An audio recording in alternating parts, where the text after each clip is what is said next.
Order à l'ordre.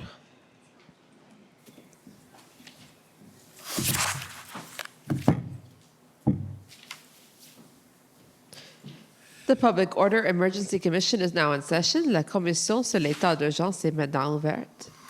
Good morning, bonjour. I think we're ready for another witness, I take it. Who's leading this witness?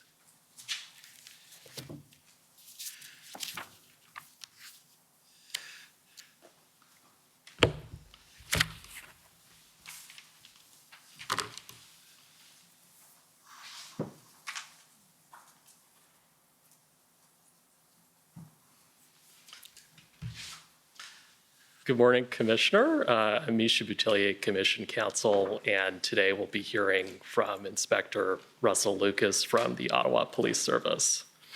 Okay, Inspector Lucas. Good morning. Good morning.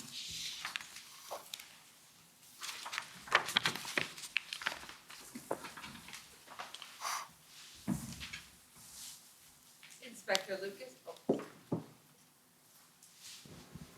Inspector Lucas, will you swear on a religious document or do you wish to affirm? I'll swear, please. We have the Bible, the Torah, the Quran available. The Bible, please.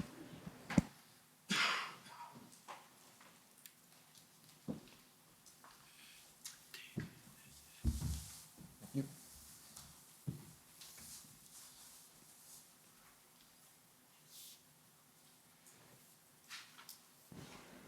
For the record, please state your full name and spell it out. Russell Lucas, R-U-S-S-E-L-L. Last name is Lucas, L-U-C-A-S. Do you swear that the evidence to be given by you to this commission shall be the truth, the whole truth, and nothing but the truth, so help you God? So help me God.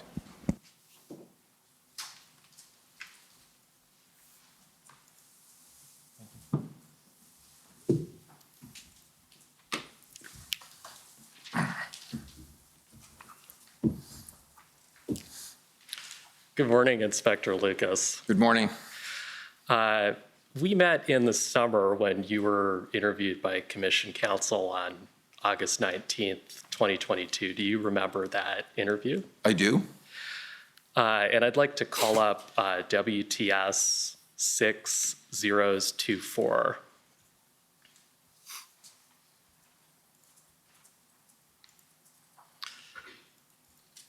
Inspector Lucas, do you recognize this document as a summary of that interview? I do. And I understand that you've reviewed and adopted the contents of that summary. Is that correct? I have. And are there any corrections you'd like to make to that summary? There is only one part that wasn't, I don't believe was 100% clear, and it was when it refers to my first day as the incident command was the 21st of January, which is correct. But I first became aware of the planning process on the 18th of January, which I don't think was captured. And that's your only correction? That is the only correction. Okay. Thank you, Inspector Lucas. So at the time the Freedom Convoy arrived, or at the time of the Freedom Convoy in January 2022, what was your role within the OPS organizational structure? I recently moved into the Operations Support Inspector role, which oversees the Special Events section as well as other Operations Support units such as Tactical K-9 Emergency Services. Who headed the Special Events unit? Who was the Staff Sergeant in charge? That was Staff Sergeant Kevin Kennedy. Okay, and who did you report to? My direct supervisor was Superintendent Chris Reum. And who did Superintendent Reum report to? He reported to Deputy Chief Trish Ferguson. Okay, and could you give us kind of a 30-second elevator pitch, if you will, about what Special Events responsibilities are in the context of a major event? They manage the daily operations as the planning and most major events, and they also serve as the filter point for labor disputes, protests, demonstrations, fairs, festivals, which all go through their office. Okay, and you told us earlier that on January 21st you became incident commander. How did you come to serve as incident commander? It was within the scope of my roles and responsibilities as the inspector of the operational support unit. So is it fair to say that you assumed this role and were not directed by anyone within OPS to assume the role? That is correct. Okay. And what did you understand your role to be as incident commander? So part of my role as incident commander was worked as an in-between between the strategic and the tactical level, where the planning team would be doing a lot of the groundwork, the preparation of the building, and I would be providing some guidance, some oversight, providing feedback, and I would also serve as a conduit to the strategic level. Okay, so you mentioned you were supervising the planning process and the development of the operational plan. In addition, once the convoy arrived at Ottawa, would you also be in charge of making operational decisions on how OPS should respond to the convoy? So I was one of the duty inspectors. I worked every day from the time just before they arrived until the day they left, and through the rehabilitation process during the day shift, and we rotated 4 different inspectors to cover the night shifts. Okay, so is it fair to say that during your shifts, you were the inspector responsible for making operational decisions? That is correct. Okay. And in your summary, you told us that Superintendent Rayom was the initial event commander. What was his role and how did it differ from your role as incident commander? So he had 2 different main primary roles. One was to provide strategic direction to the management of the event that was taking place because of the size and scope that it had grown to. And he was to serve as the conduit between the actual operational side and the executive. Okay. And you mentioned in your summary as well that Acting Deputy Chief Patricia Ferguson also provided strategic oversight. What was her role and how did it differ from Superintendent Rayom's role? So Superintendent Rayom was more involved in the daily operational oversight, where the Deputy Chief Ferguson would be involved more in the bigger picture strategic, how it interfaces with the public and our roles and responsibilities as one part of the overall operations that are happening across the city, because there were still regular operations that were still occurring. Okay, so is it fair to say that both Superintendent Rayom and Acting Deputy Chief Ferguson were at the strategic level of command? Yes. Okay. So you mentioned that you learned about the Freedom Convoy for the first time on January 18th, and that on January 21st, you began to act as incident commander. And I'd like to explore with you what your understanding was of the Freedom Convoy as of January 21st. So my first question is, what did you understand the Freedom Convoy's goal to be as of January 21st? It was basically a protest that was driving across the country to raise awareness and to voice their displeasure with the current government mandates and what they believed was the overreach of the federal government. Okay. I would like to pull up OPS 40's 2876.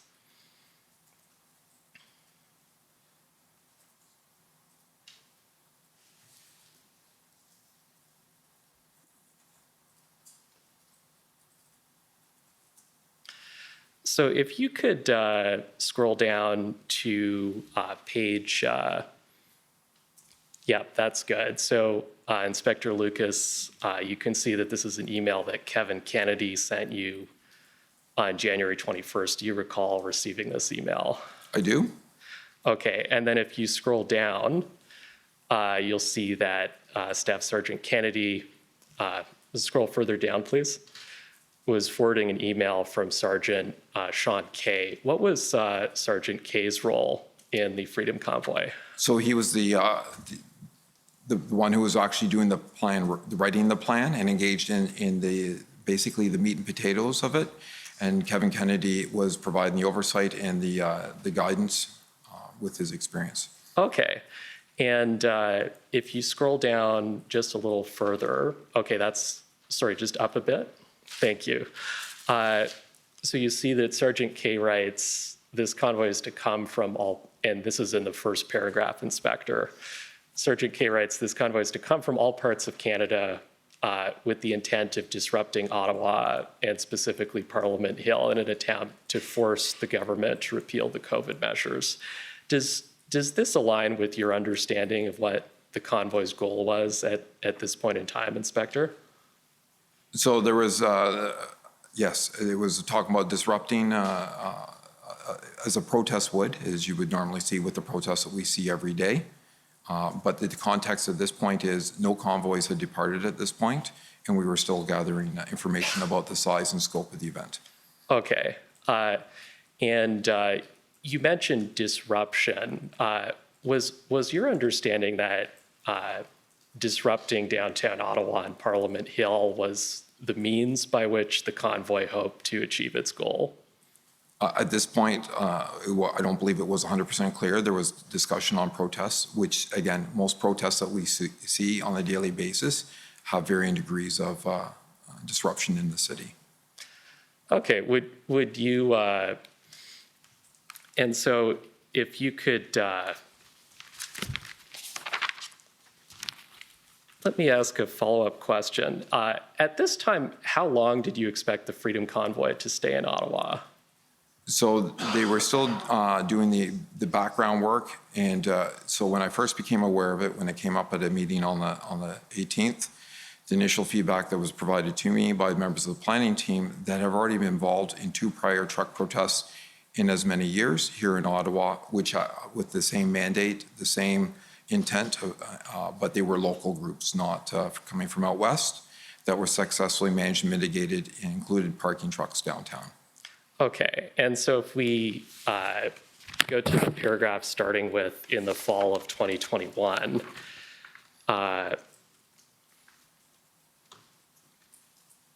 it says the vaccine mandate is a clear target of their anger. The goal of the convoy is to remain in Ottawa until the restrictions were repealed.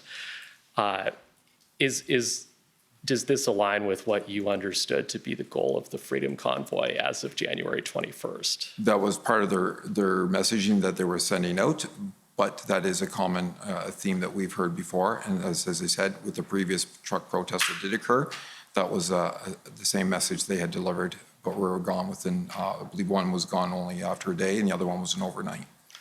Okay, so is it fair to say that at this time you did not expect that the convoy's messaging about their intent to stay would align with what would actually materialize when the convoy arrived? Actually, what materialized exceeded all our expectations, the size and scope of it. Okay.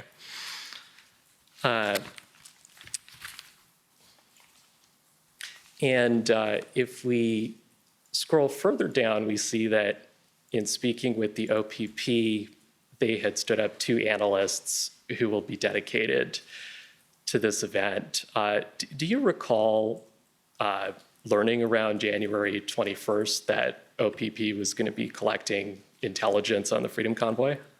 Basically, by what was shared with me on this, I knew that there was work that was being done by OPP analysts. Okay. And further down in the paragraph, it reads, they, OPP, have declared this a high-risk event as they expect traffic disruptions and illegal activity. Do you recall being aware as of January 21st that OPP had designated the Freedom Convoy as a high-risk event? I do by this email, but the context of what a high-risk event was not clearly defined either.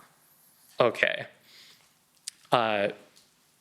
So I'd like to pull up OPS 40's 2878.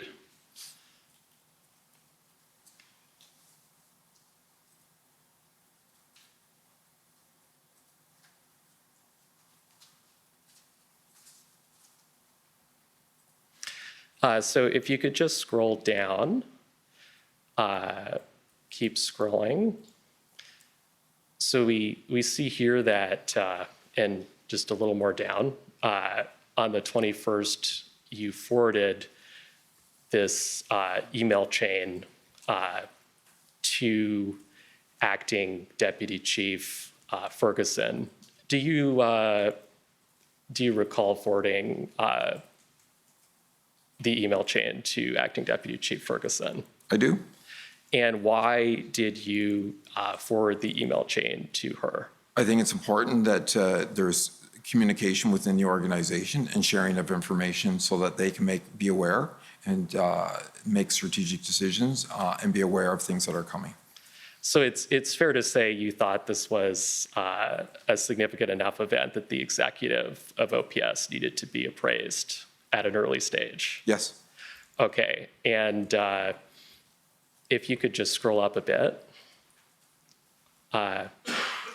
So we see that Acting Deputy Chief Ferguson shared this email with Chief Slowly and then Deputy Chief Bell. Did you have any kind of direct interactions with either Chief Slowly or Deputy Chief Bell during the Freedom Convoy outside of meetings or team meetings or briefings? No, it was primarily through meetings and interactions through my role as it pertained to this convoy. Okay. And you were aware, though, that Acting Deputy Chief Ferguson, that it was her role to relay information that you were providing to her up to Chief Slowly and to the extent it pertained to intelligence to Deputy Chief Bell. She would manage, my assumption, she would be managing the information to determine what he needs to be apprised of. Okay. You can take that email down now. So I'd like to turn to the role of intelligence in planning. Was it your understanding that planning for the Freedom Convoy should be intelligence-led? That was the direction that was they've been pivoting to over the last few years, and the planning team was working with members of the Intelligence Directorate. Okay, and you mentioned that was the direction we'd been pivoting to. Who gave that direction? I can't say for sure. I said I only returned into that role at the beginning of the year. I'd worked in that directorate before in prior years, but 3 years prior to that, I've been working on the road. Okay, and so we've heard evidence at the commission during the past week of hearings that intelligence led planning was something that was important to Chief Slowly. Were you aware that the former chief wanted planning to be intelligence led? Yes. Okay. So how did the Intelligence Directorate share intelligence with you and your special events planners? So it was more so at the working level. So the planning team members would work with the constables and sergeants in the Intelligence Directorate to make sure that they're getting mutually supportive information for their respective roles.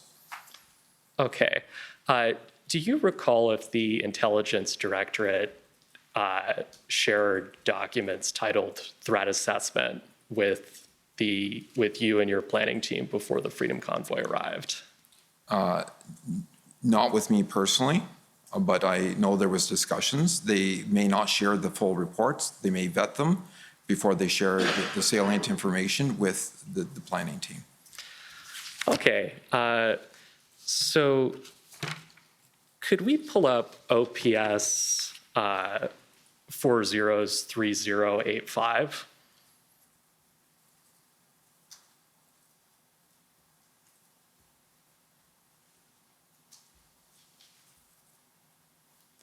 So if you could just scroll down. So we see this is email from Sergeant K to you on January 26th, and it says attached is the intelligence report from OPS. And then if we scroll up, we see that you forwarded that report to Superintendent Rayom and Acting Deputy Chief Ferguson Do you see the title of that report as Convoy Jan 22 Threat Assessment V1? Yes?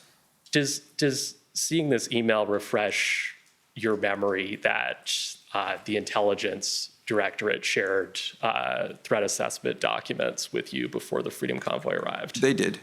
Okay. So I'd now like to pull up OPS 3086, which is the threat assessment that you forwarded to Superintendent Rayom and Acting Deputy Chief Ferguson on the 26th.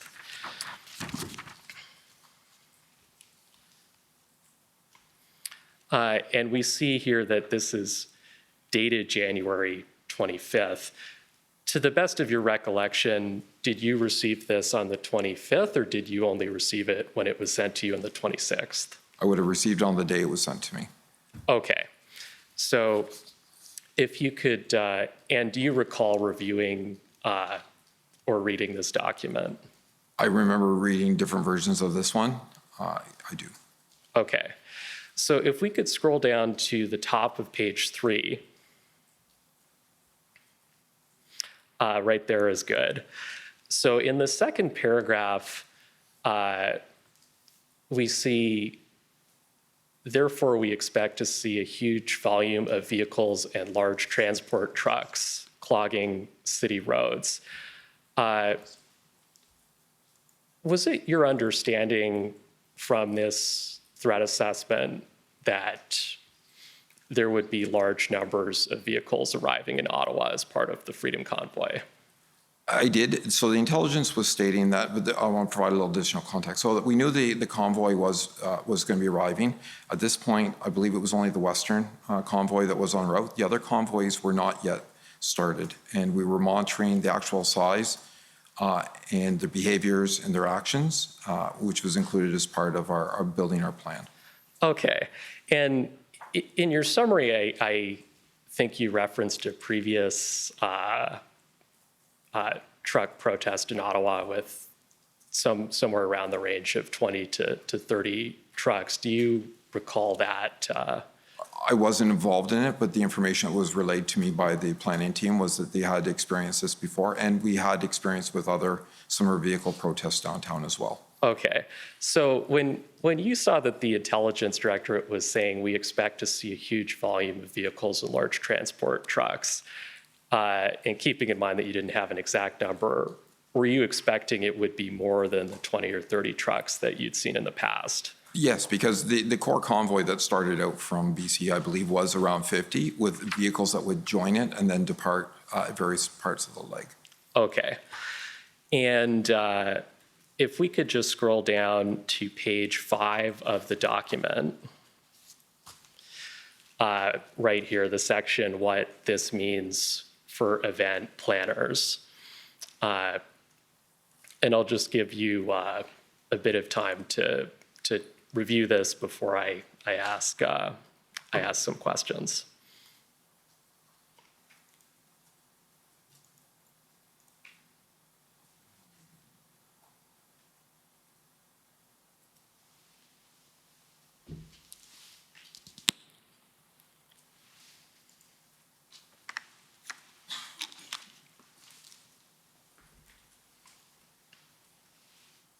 Okay. Okay. So from your understanding of this section, what this means for event planners, did you think the Intelligence Directorate understood the Freedom Convoy to be similar to or unlike previous events that Ottawa had experienced? Well, it was going to be larger than what we'd experienced before. But again, the intelligence is only one piece of the puzzle that they're using towards the planning process as well.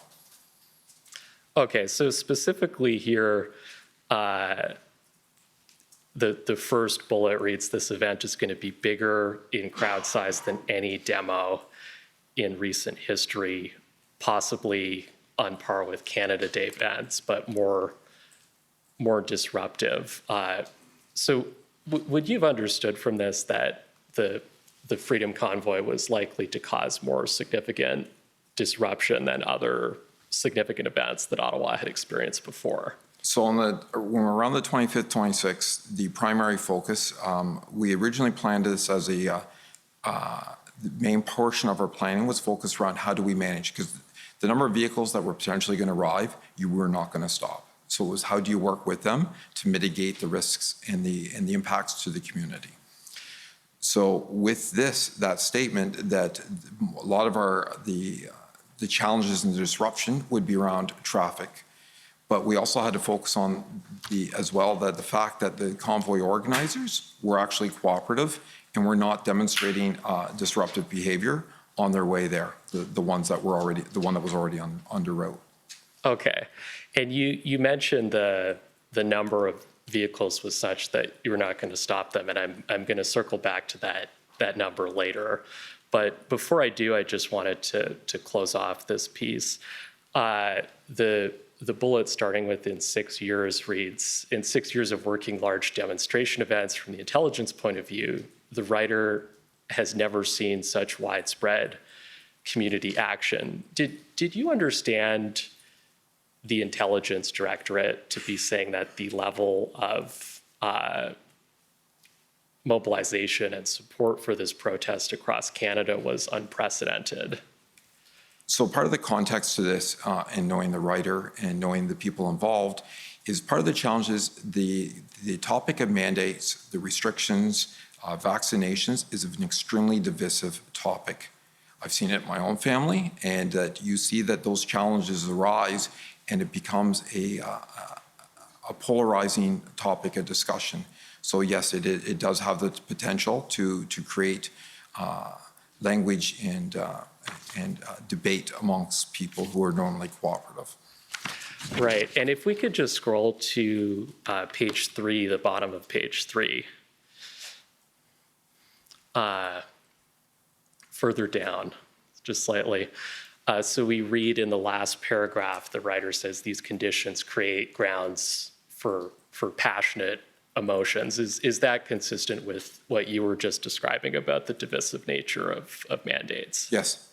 Okay. So I'd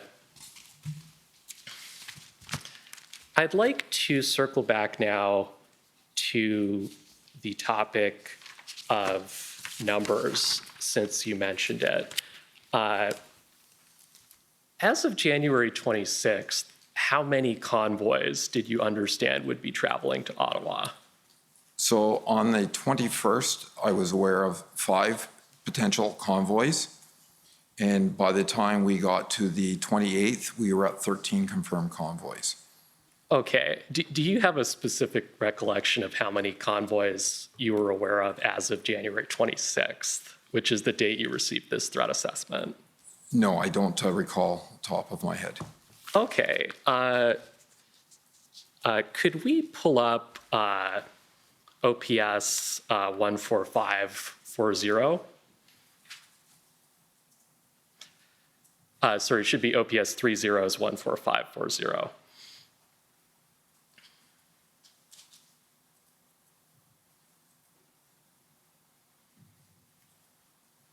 So Inspector Lucas, do you recognize this document as your notes? It's my duty book, yes. Okay. And if we could go to page 7. So we see these are your notes for January 26th. And scrolling down, further down the page, we see there's a statement at 9:30 conference call with OPP, RCMP, and PPS. Do you recall participating in this call? I do. And what was the purpose of this call? To make sure that we were sharing information about the developments of the convoys across the country. Okay. And the second bullet reads, OPP now 11 convoys. Does this refresh your memory that as of January 26th, you knew that 11 convoys would be traveling to Ottawa? So there was 11 convoy groups that we have identified. Not all were en route, and they were looking at information about where they were coming from and who the leaders were, yes. Okay. And what was your understanding of how many vehicles were in the Western convoy at this time? So it constantly changed. So as they were traveling, they had the core group that originally left. They would pick up people that would join in with them in support through their areas where they resided or their province, and then they would break off. So the number was inconsistent. Okay. And if we scroll down just a little bit further, we see a statement. Actually, could you read the statement that starts with West Group to me, the last bullet? Yes, West Group stand until mandate lifted. Okay, and who told you that West Group was staying until mandates were lifted? It would have been addressed by somebody else on the conference call that I made a note of. Okay, so that was the intelligence you were hearing as of January 26th, that the Western convoy was staying until mandates were lifted. Correct. Okay, and could I just pull up OPP 3058?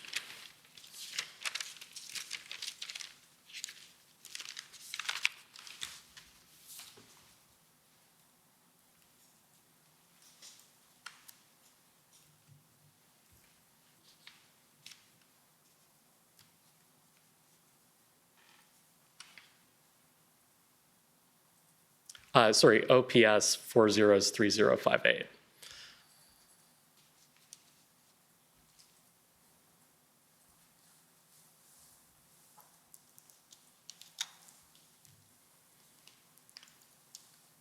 So you'll see this is an email that Peter McKenna forwarded to you, and it's titled ERPLT Convoy for Freedoms. Do you recall that before the Freedom Convoy arrived, you were receiving updates from the Ontario Provincial Police liaison teams that were monitoring the convoy? Yeah, yes. Okay. Most of them are getting to me. Okay. And if we just scroll down a bit, a little further, right there. So we see quick update for West Convoy from officer who counted 480 vehicles. It spans 50 kilometers. Does this refresh your memories to how many vehicles you understood to be in the Western convoy as of the afternoon of January 26th? And I said there was the core group, and they would have people who would join them for parts of the route, and then would disperse and wouldn't be staying with them for the whole way. So Okay. that's where that's how many people that were associated to that section of the convoy at that point in time. Okay.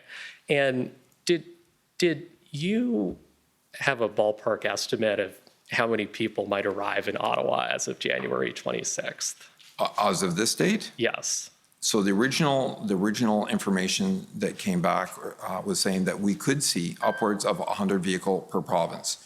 We knew that it would be those numbers would average out, be based on, we may not see as large numbers from some of the smaller provinces, but we would see larger ones from West and from Ontario. Okay. So, bus and trucks. Okay. Could you scroll down to page 3, please? A little further down. Just a bit further. Right. So we see there's a bullet in this email saying OPS/PPS are expecting 10,000 people for the event Saturday 29th at 12 p.m. Does this refresh your memory as to how many people the Ottawa Police Service was expecting to attend the Freedom Convoy at this point in time? That's how many people that they thought would show up for the events on the Saturday. Okay. So fair to say that 10,000 people you were expecting would attend on the Saturday, and you weren't sure how many people would stay on the Sunday and going forward. That's correct, but those are also local people as well, and local supporters are coming from the nearby area. Like Canada Day is, 100,000 people at any given time, 10,000 people of a group that has demonstrated behavior as peaceful and cooperative is not a concern at this point. Okay. And in your summary, you mentioned that by January 25th or 26th, your concerns about the Freedom Convoy were becoming heightened. Do you recall that statement? I do, and there was concerns, and the concerns weren't necessarily about the convoy. It was who was attaching themselves to the convoy and some of the online rhetoric that we were starting to see that was rising. Okay, so is it fair to say that your heightened concerns were about the potential for violence, or for instance, for people attempting to storm Parliament Hill? There was a lot of references that were popping up on social media saying this was going to be their January 6th. And this was I believe this was the same day that we started reaching out to have other public order units from other police services to be in town to support us. Okay. And as of the 26th, did you also have concerns or heightened concerns that convoy participants would remain in Ottawa beyond the January 29th, 30th weekend? I knew that there was a potential for a group of them to remain behind. The size and scope of that, exceeded what we were anticipating. Okay. And so I'd like to just briefly pull up OPS 3215. 403215.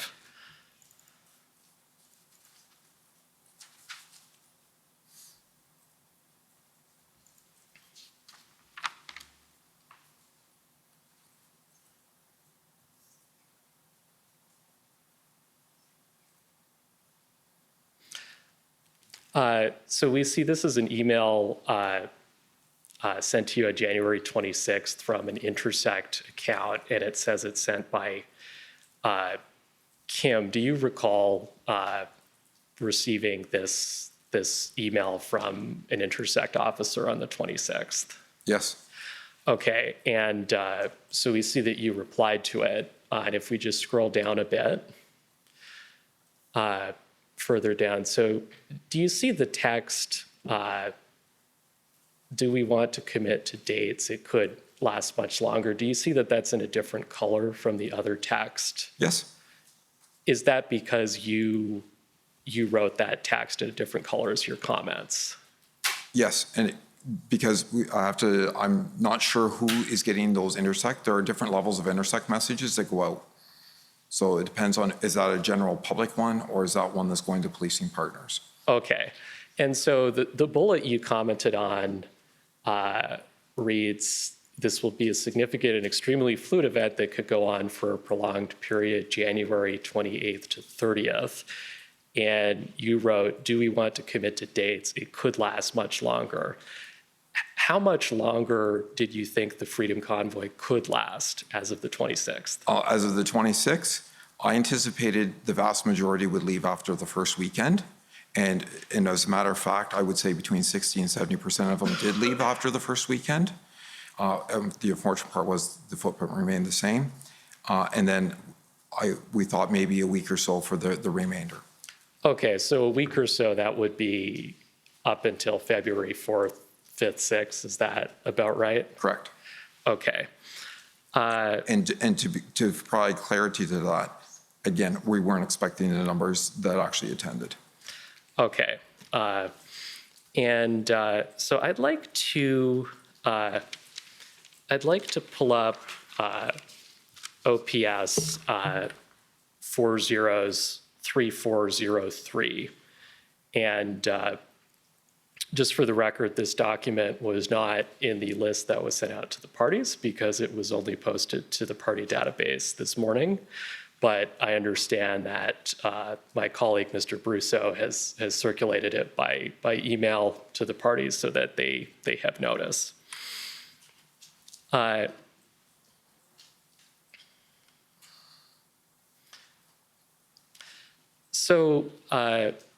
This document is titled Meeting Notes, Intelligence Directorate, Intelligence Services Branch, January 27th, 2022. And do you see your name in the line that starts with R. Lucas? Yes. So do you recall attending a meeting with the Intelligence Directorate at 12:30 on January 27th? I believe so. Okay. So scrolling down to further down the first page, we see a comment by M. Patterson. Is that Superintendent Mark Patterson? Yes. And so He says, mentioned on intersect call and would be prudent to bring to JIG. Peaceful, friendly convoy demo has become Project Bear Hug. What did you understand him to mean by that statement? Don't recall. Okay. Is it fair to say that around this time there was concern that the Freedom Convoy was morphing from a peaceful, lawful protest to an event that could result in an unlawful occupation of Ottawa? Well, in hindsight, yes. But at the time of this, I would say no, because again, we were fully engaging PLT with the various organizers, convoy captains. The demonstrated behavior of the convoys through their transits has been peaceful, compliant, and working with police, not against. Okay, and if we scroll to page 2 in the traffic section, so we see the R. Lucas higher level, I think the second paragraph in this section. Do you see that, Inspector Lucas? I do?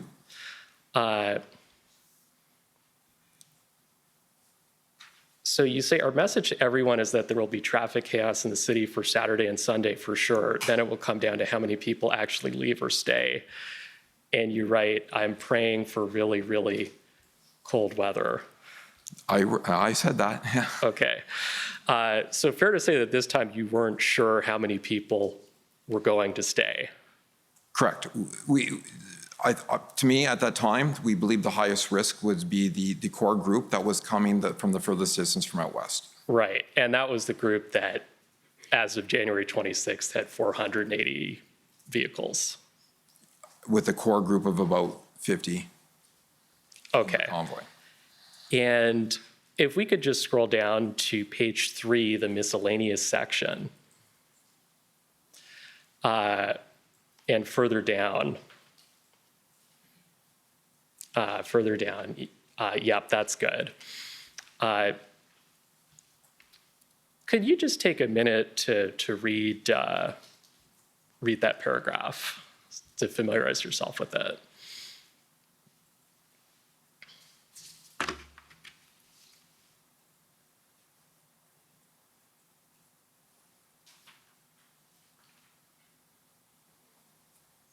Yes? Okay. So you wrote the main group may leave, but we will see hundreds of trucks, if not thousands, who will stay here. They don't have jobs to go back to. They have a $5 billion kitty to draw from.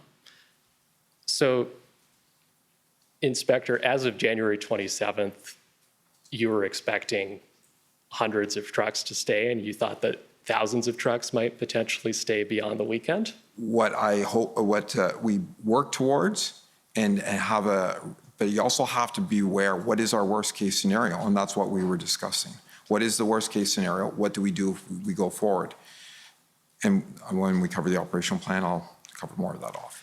Okay, and so by worst case scenario, do you mean violence or the potential for violence? No, it's about the fact that they may stay. Okay. And then if we scroll down to the top of page 4, it says, our number one priority is public safety. We will not put our members at risk as we have a finite number of resources. What did you mean by this statement? So we were still, at this point in time, we're still having initial discussions with the other services about what resources from public order units can be sent. And that's what we're looking at. So until I know what we're going to have for firm resources that are going to be available, we got to make sure that what we do have is sustainable to achieve the public safety, which is our first and foremost goal. Okay, and at the top of the page, it says, we will not be arresting people for breaking windows.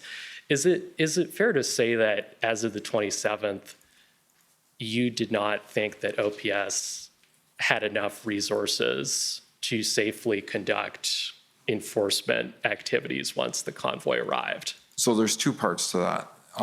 The first part with regards to the broken windows, So one of the standard practices that we push out for demonstrations that have the potential for violence. So if we're having a crowd that is very volatile and somebody breaks a window, we're not going to rush officers in to try and make an arrest that's going to agitate the crowd and escalate the event. We will document, we will investigate, and we will lay the charges at a later time. It's about the timeliness and how we're going to maintain public safety. That's what the reference for the broken window is. With respect to our resources, we were already short-staffed. We have a hard time meeting our current mandate with the staffing levels we have in this organization, and we were already pulling from all the different directorates to be able to staff for this event. And as has been previously mentioned by my deputy chief and the chief, it's been a long, hard 2 years for them. Okay, so is it fair to say that as of the 26th and the 27th, you were concerned that OPS would be overwhelmed by the Freedom Convoy and that it wouldn't have enough officers to staff the response? At this point in time, it wasn't about being overwhelmed. It was about if we ended up where violence does erupt, are we going to have the resources to quickly regain the safety and bring order back into the city? Okay. If I could just briefly pull up OPS 403088.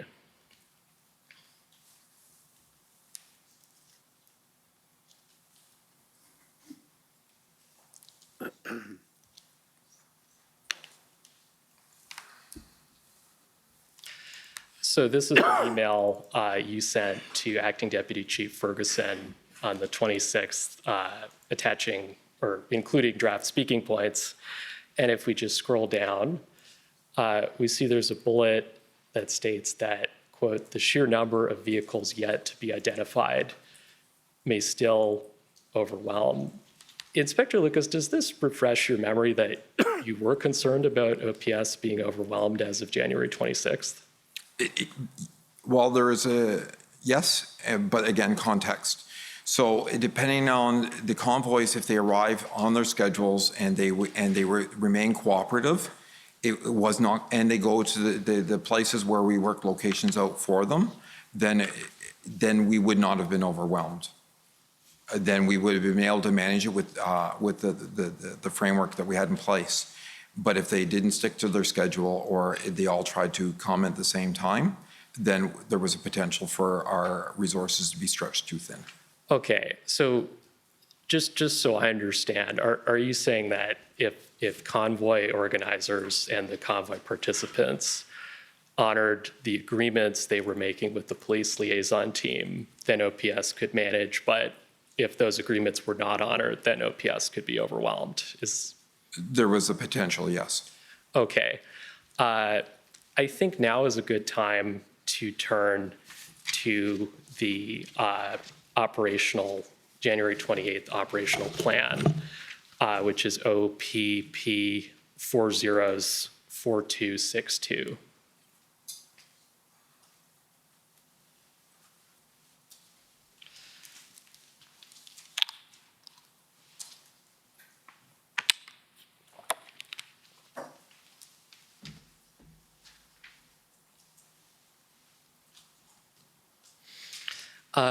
And just scrolling down to the first page, the bottom of the first page, it says the writer's name is Staff Sergeant K. So he's the author of the plan, is that right? Correct. And did you receive this plan on the 27th or the 28th? I see that it's dated the 28th. There was an email attachment on another document where I actually provided feedback and a few amendments, and that will tell you the date that I received it. Okay. And then if we just scroll down to page 2 of the plan, we see that it lists you as an authorizing authority. So did you approve this plan? With a few minor amendments to it, yes, I did. Okay. And in your interview summary, you stated that it was made clear to you that Chief Slowly's approval of this plan was required. Do you recall that statement? Yes. How was it made clear to you that Chief Slowly's approval was required? It was told that to me by the planning team, that had become the standard practice, that they would go to the chief for final approval. Okay, and I think you said in your summary that was a new requirement to your understanding. Is that correct? That's correct. Okay, and I'll just put it to you, if you scroll down just a bit.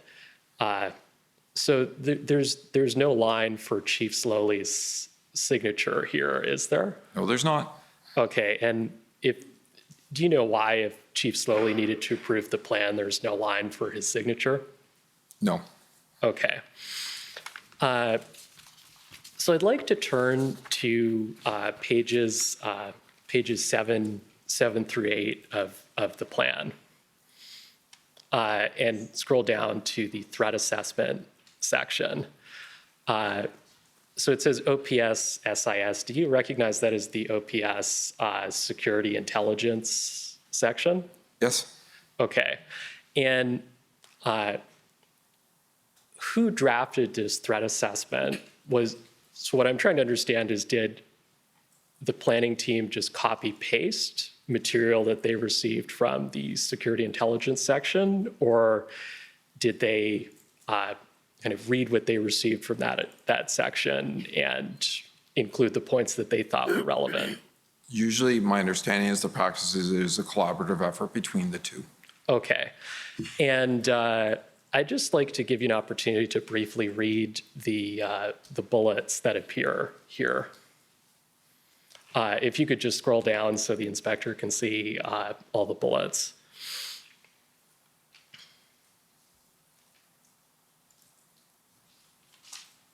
And just further down onto the next page.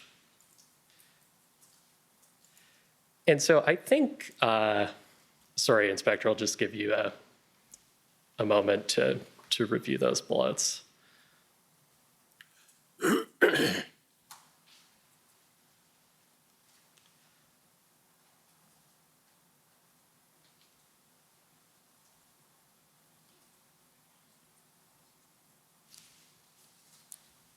Okay. So, Inspector, I think you had said earlier that in your mind, a prolonged occupation by the Freedom Convoy was the worst case scenario for you. Am I remembering that right? Correct. Okay. And does the threat assessment section mention that risk? No, it does not. When you received the threat assessment, were you concerned that this risk was not recorded? No, because it was built into the other components of the plan and how they were approaching it. Okay. But you would consider would you consider the worst case scenario to be a significant risk? Yes, because it did happen. Okay, and would you normally expect significant risks to be reflected in the threat assessment section of an operational plan? Yes, it should have been there. Okay, and so I'd like to ask, how many days of operation did the operational plan address?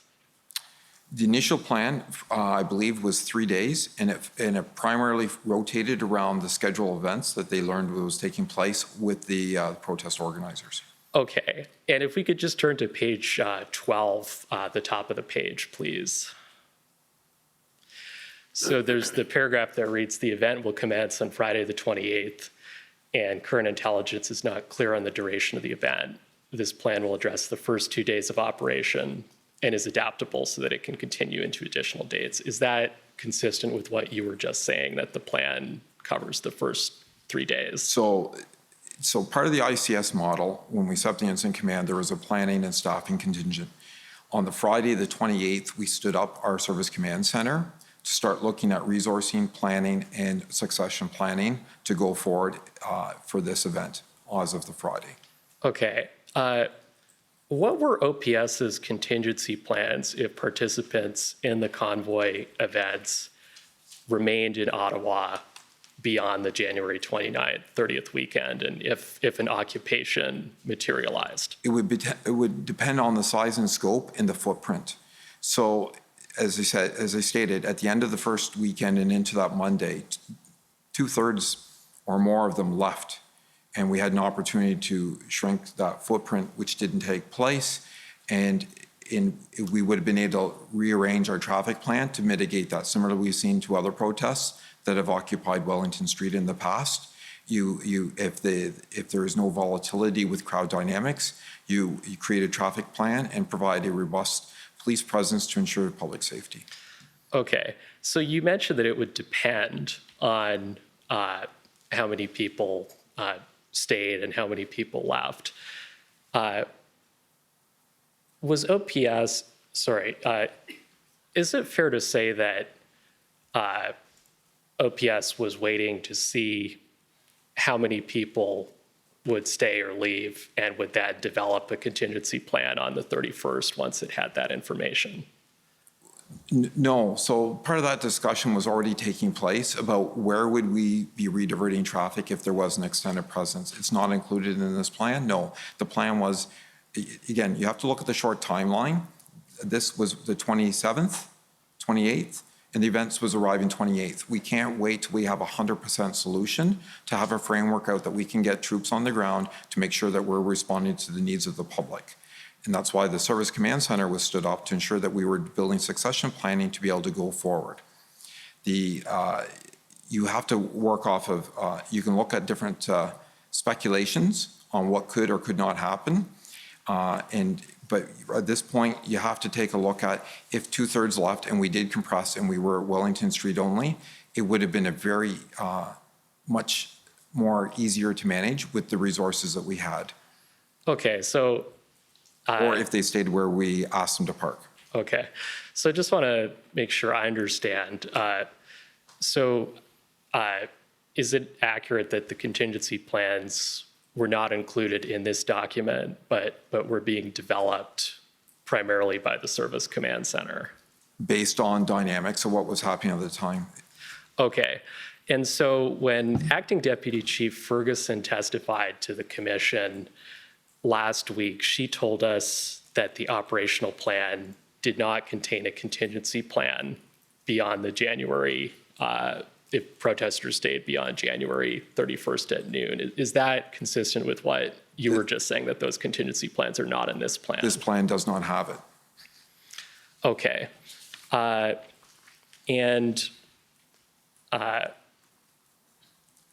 Superintendent Bernier, Robert Bernier, is going to be testifying later today.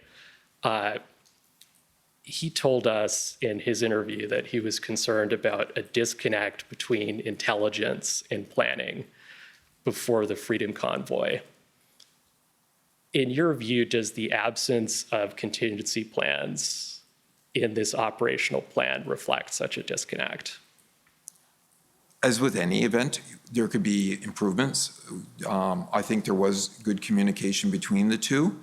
Was it robust enough? Obviously, we did not have as much as we needed in advance. But I also want to point out that the context to this is a little different as well. This is something that was very fluid that they were planning in a week.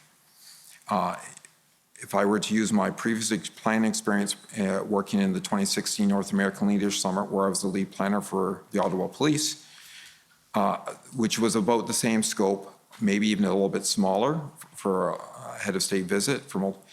We had months to plan and prepare and months to get resources into place. This was less than a week. Okay.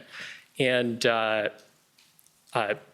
Inspector, in your summary, you told us that starting on January 29th, so this is when the convoys are starting to arrive, OPS became progressively overwhelmed, and that you and the National Capital Region Command Center were drinking from the fire hose as additional Freedom Convoy vehicles arrived in Ottawa. Do you recall that statement? I certainly do. Could you unpack that for the commissioner just to help us understand? Sure. So on the Friday, for the most part, the arrivals were actually for the most part, were orderly.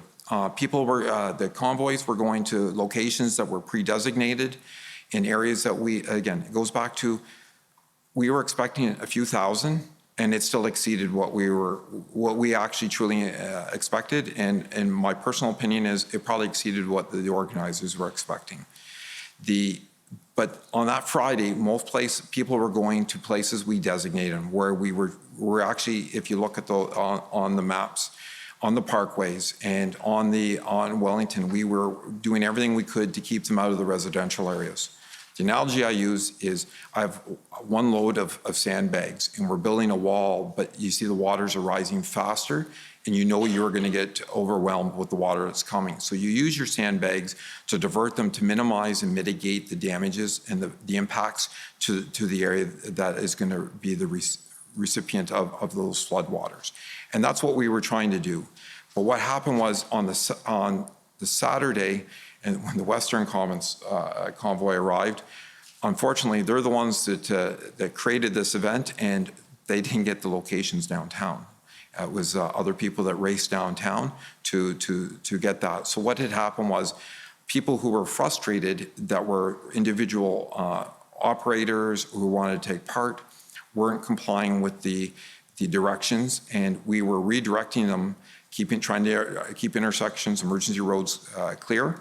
But they would start to weave through different side streets. So that would, in those individual vehicles that were going off, the planning and the agreements that were in place originally with the various leaders and organizers of the convoys, we're creating one-offs. We're drawing one more resource here, one more resource there.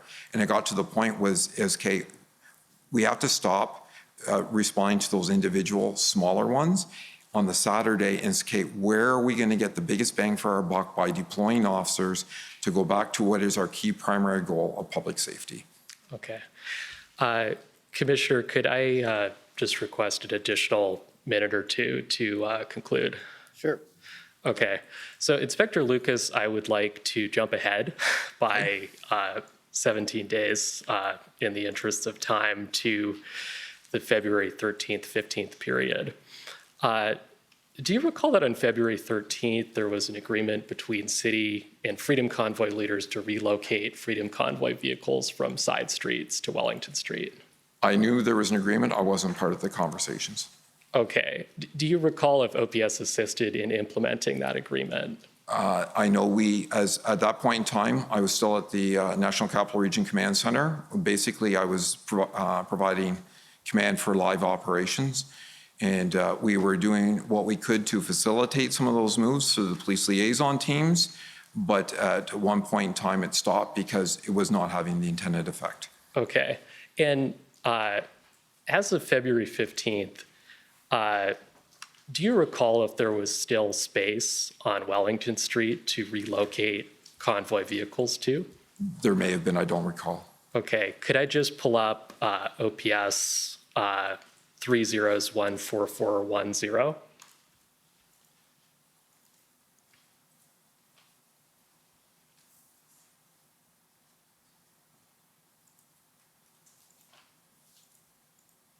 Sorry, Council, the OPP 3014410. OPS 3014410.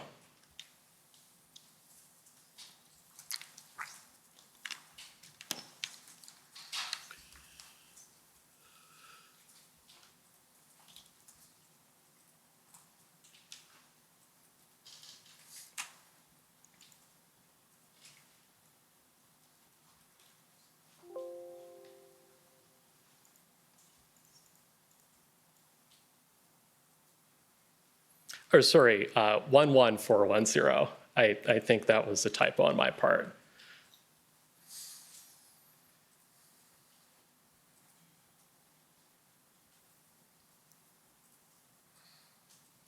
Yes, that's the document. Could you just go to page 14?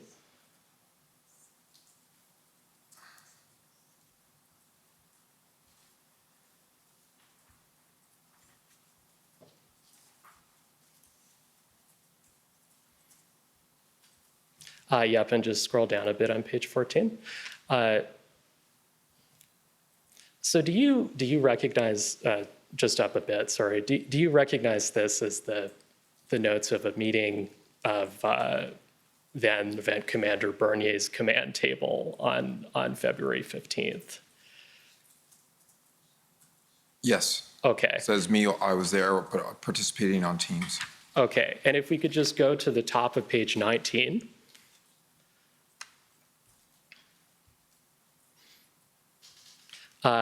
We see there's a comment by Drummond, Superintendent Drummond, do we still have room left on Wellington? And then we see that you say, I think there is, but we'll check cameras and assess. Do you remember making a statement that you thought there was still room on Wellington Street at this meeting? Yeah, if I remember there was numerous times where we were asked about what the status was, and I would have provided an update of wherever we had over the camera. So if I said if there's notes in there that say that there was room, then there was room, but these aren't my notes, so. Okay, and if we could just scroll down to page 22, to the bottom of the page. So we see this as a statement by you, gaps on Wellington, and then you list 4 intersections. Do you recognize this passage as you providing an update that you had checked and there was still space on Wellington to relocate vehicles to? Yes, that would seem logical. Okay. Thank you, Commissioner. Thank you, Inspector Lucas. Those are my questions. Thank you.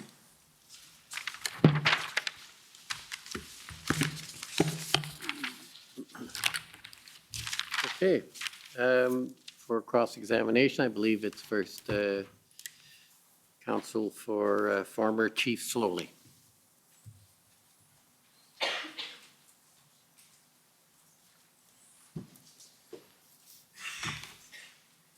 Good morning, Inspector Lucas. Good morning. My name is Rebecca Jones, and I'm counsel to former Chief Slowly. Inspector Lucas, you are very well trained as an incident commander, right? Yes, I've been an incident commander and then a critical incident commander as well. Right.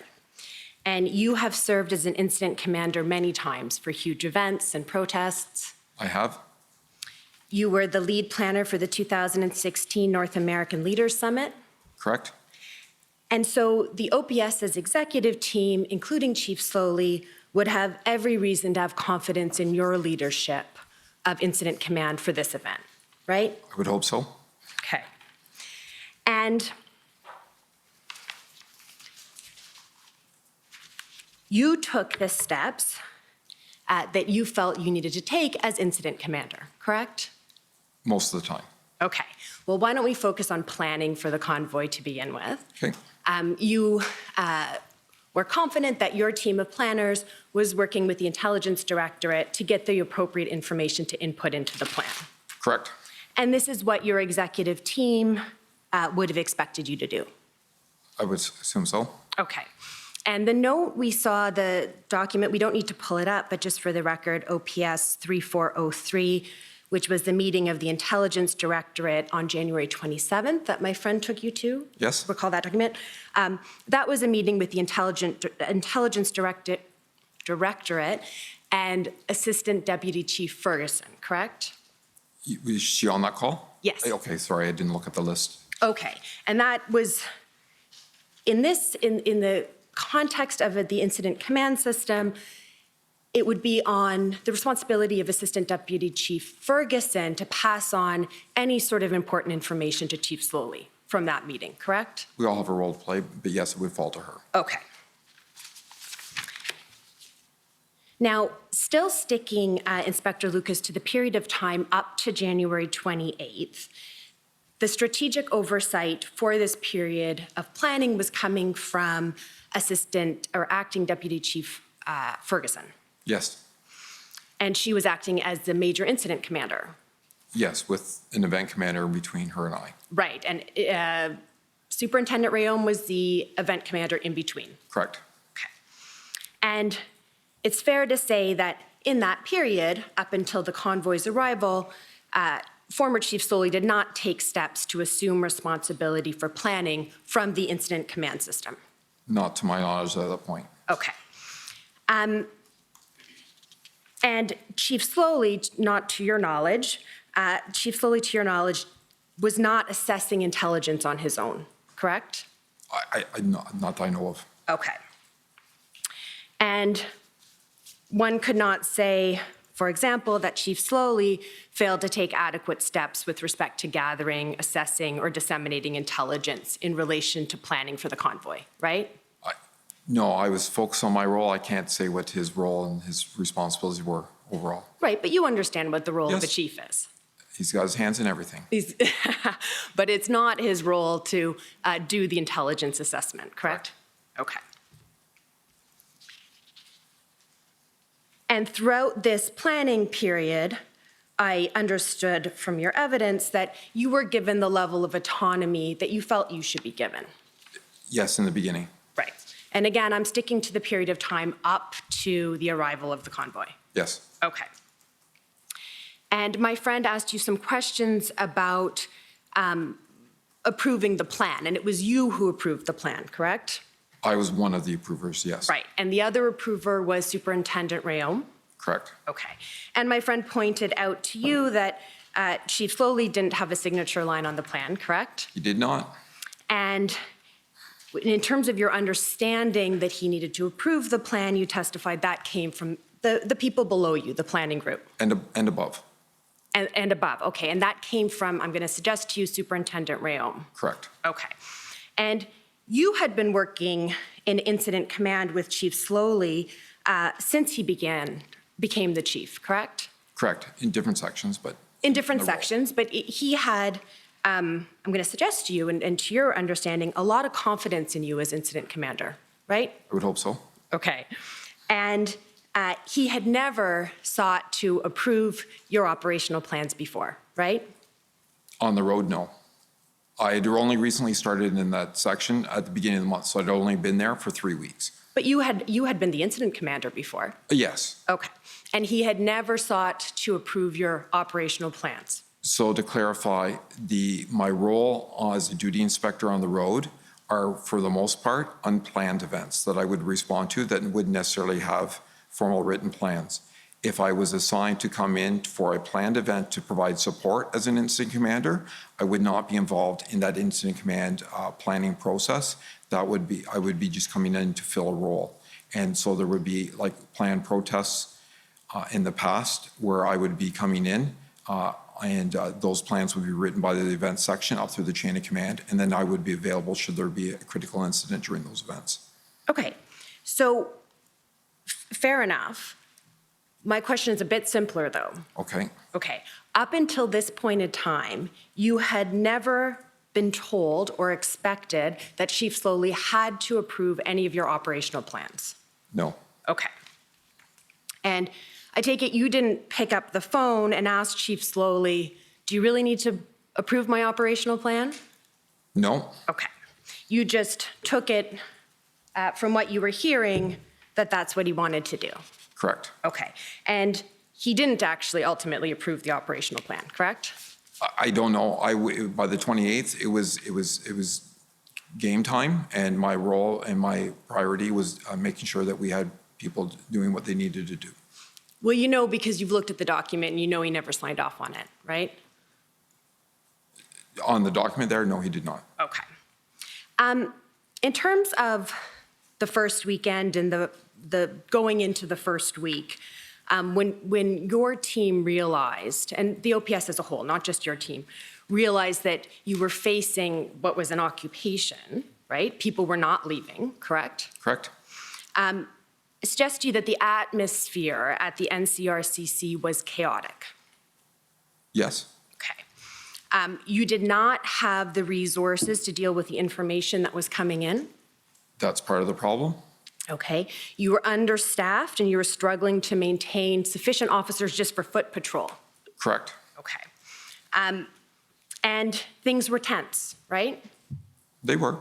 Okay. We heard evidence from Superintendent Abrams at the OPP that he was hearing or heard that you had been yelling while at the NCRCC.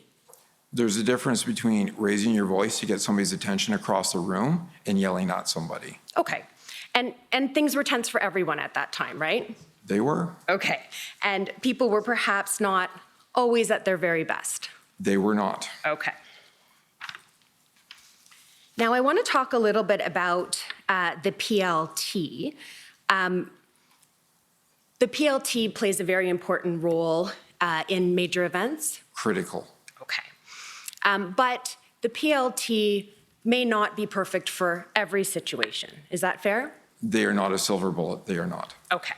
And so, for example, here, the PLT had difficulty negotiating with the participants at Rideau and Sussex.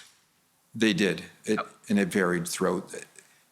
So to provide context, so part of the negotiations, and I think it's important to realize that from the time of the arrival to the time of the departure, the crowd dynamics and the crowd composition evolved. And the longer that they were there, and the number and the people that were participating changed, which changed the dynamics for the negotiations. Okay, sure. But just to come back to my question specifically, you state, and I can pull it up for you, in your interview summary, which we had up, that the OPS had problems negotiating with the protester group at the Rideau-Sussex intersection. Correct. Okay. And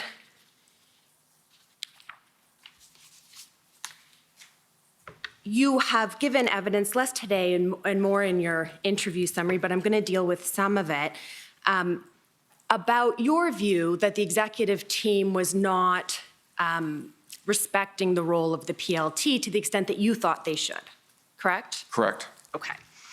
And one of the examples we keep hearing about in terms of the PLT is the situation at Coventry Road, right? One of them, yes. One of them. Okay, so let's just stick with that one for now. And this is the situation where there had been negotiations with protesters to remove their fuel, right? Yes. This is around February 6th. Yes. And the OPS ultimately arrested those, or some protesters, when they approached downtown with that fuel. They did. Okay. And in your view, that event, in a very real way, affected the relationship between the PLT and the protesters. It did. Okay. And you're aware of the fact that that action was directed by Superintendent Patterson, correct? Correct. And we heard evidence from current Interim Chief Bell yesterday that he was the one who approved that action. Okay. Okay. I take it you didn't know that before? No. Okay. And this is not a decision, to your knowledge, that reached Chief Bell's level, correct? Which Chief, decision? slowly. I apologize, Okay. Commissioner. Chief Bell. I don't know. I said my focus was maintaining live operations of what was happening on the ground. Okay. So, and I apologize, I got my names mixed up there. I will repeat the question, just to be clear for the record. This was not an issue that you have any evidence to suggest that former Chief Slowly was involved in? I don't know who made that decision. Okay, thank you. I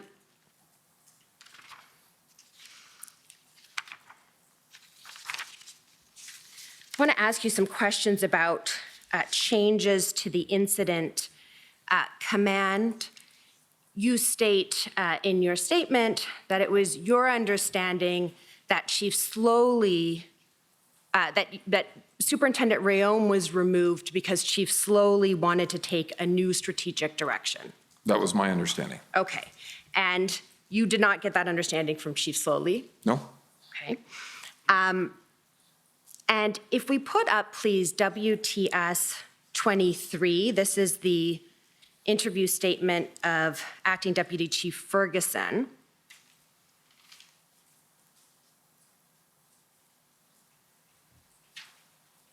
And we go to page 11.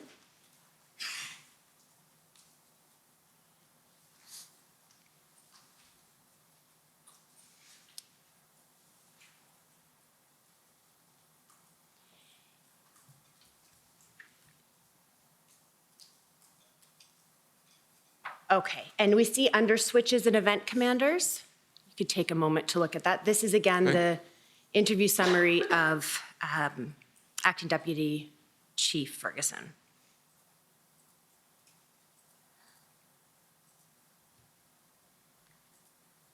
Okay? Okay, and what Acting Deputy Chief Ferguson's evidence is that Superintendent Rayom needed to take some time off, and so it was for that reason that Superintendent Dunlop was put into that position. Okay? Okay? And you have no reason to disagree with that? No? Okay. So your understanding from whatever source that it was Chief Slowly who wanted to take a new strategic direction and replaced Superintendent Rayom, that's incorrect. Based on that statement, I would say it is. Okay, and you have no other basis to suggest that that's the case? No. Okay. And in terms of Superintendent Dunlop, you're familiar with the events at the Panda Bowl game that had occurred prior to the Freedom Convoy Yes. here? And that was a very difficult event? It was? Okay. And Superintendent Dunlop was involved in the command for that event? Okay? You're not aware of that? No, I was actually on a day off. Okay. So I'm going to suggest to you that Superintendent Dunlop was involved in that event. And I'm going to ask you to agree with me that there's nothing improper for Chief Slowly to have some concerns about the people who are going to be leading the event command for the Freedom Convoy. At the end of the day, the chief owns the service and the decisions that come out of it. So Thank he you. needs to do what he needs to do. Sorry? He needs to do what he needs to do. Thank you. We're about out of time, so if you could wrap up, please. Those are my questions. Thank you. Thank you. Thank you. Next, we have the City of Ottawa.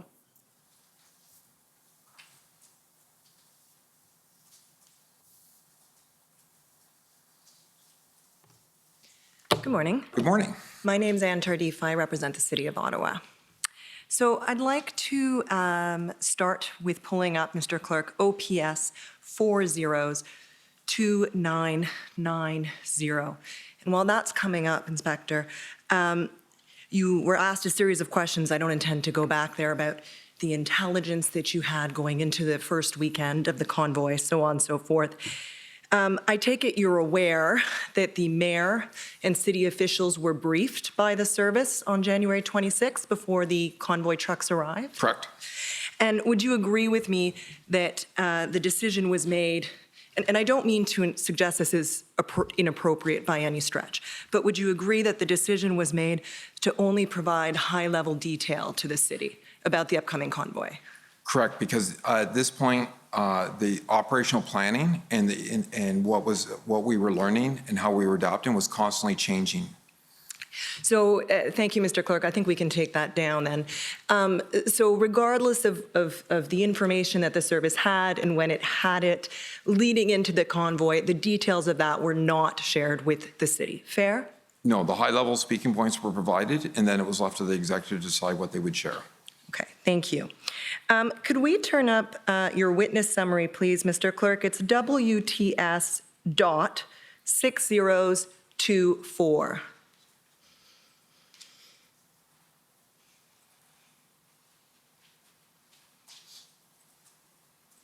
I'll ask you to go to the top of page 3, please.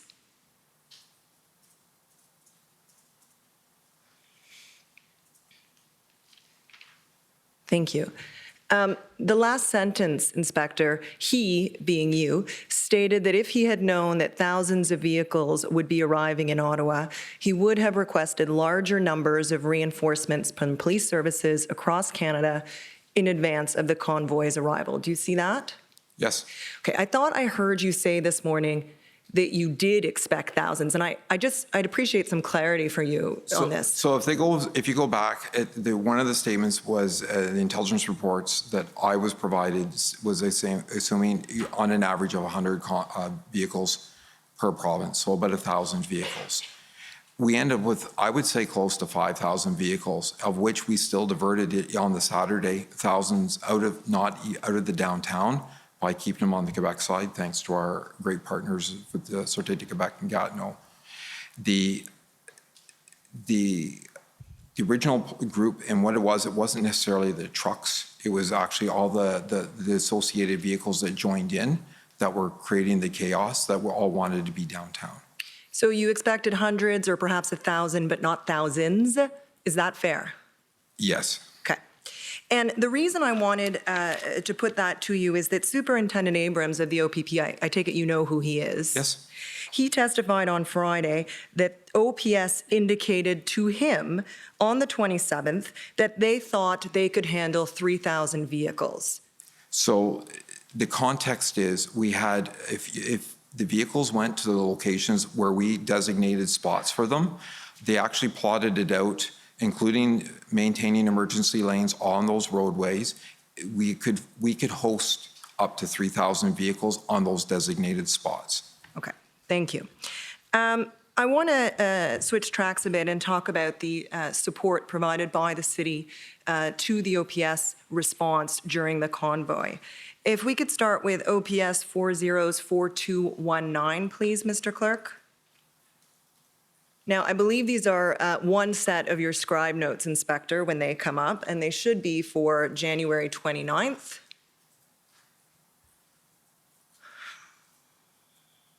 Perfect. You see that there, Inspector? Yes? And I'm going to ask the clerk to turn to page 4.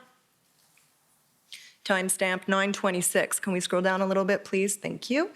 And you'll see there, it's a communication from Traffic Hull. I take it that's Denis Hull at the Yes. service. He's in charge of the traffic planning for the response. Correct. And he's communication to the city, and it says requesting bylaw maintain static positions, assists with parking. Do you see that?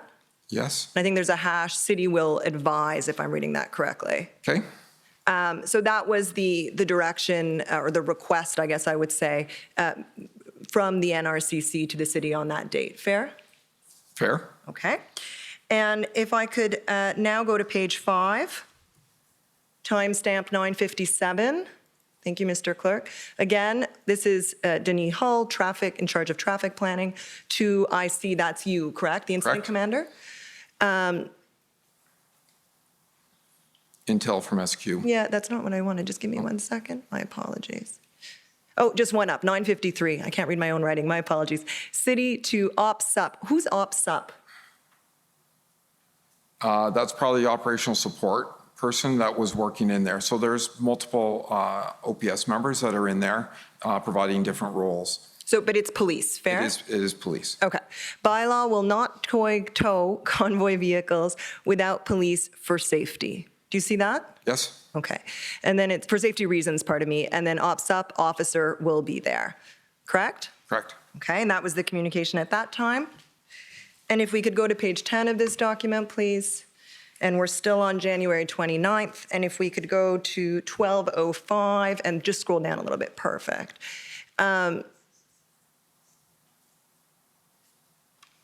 In the interest of time, I'll just jump ahead to 12:17. Do you see where it says city there at 12:17, Inspector? Yes. So the city reported to NCRCC at 12:17 on January 29th that bylaw officers were reporting they are being threatened and feel unsafe. Do you see that? And then it says OPS, pull them back. What time are you talking? 12:17. Oh, sorry, I was looking at the wrong one. Do you see it there, city? Bylaw officers reporting they are feeling unsafe. Correct. Or sorry, they're being threatened and feel unsafe. And then, I think that's OPSUP, police, Yep. pull them back. Is that correct? Yes, So that was the request or the instruction given at that time. it was. Thank you.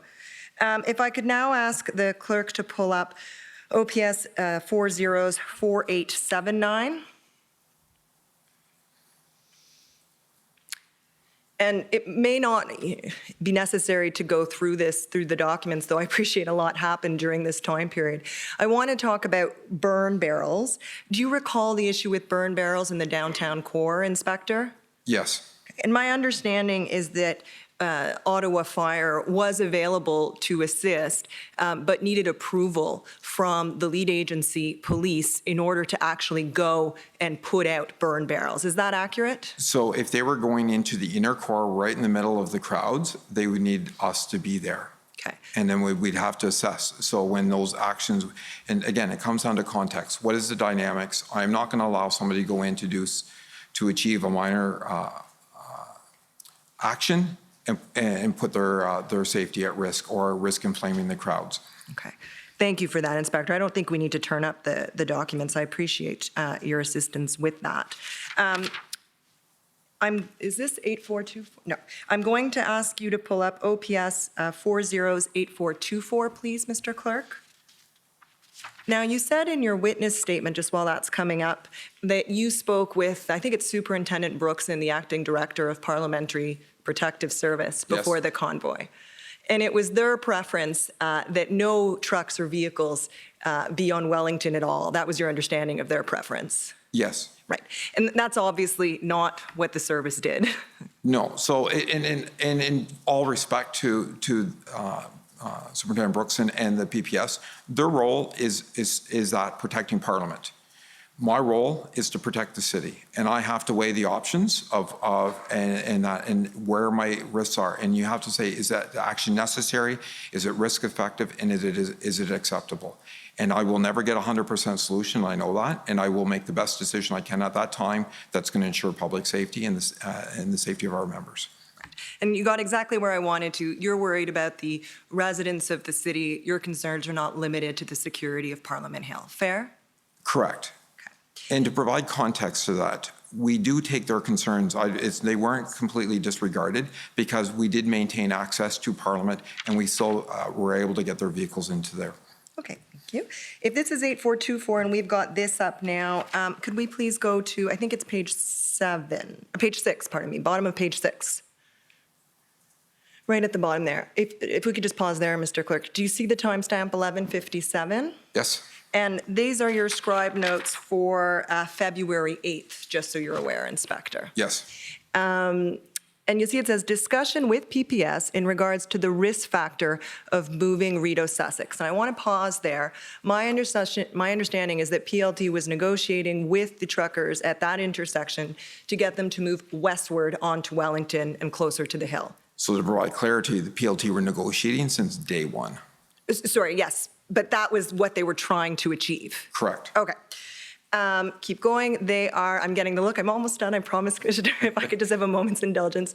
They are in agreement with plan as long as they do not pass load safe and a few other specificities around tractors, trailers staying on the northbound side of the road and westbound 8 lanes only, pardon me. So that's correct. The PPS were in agreement with that plan provided those conditions could be met.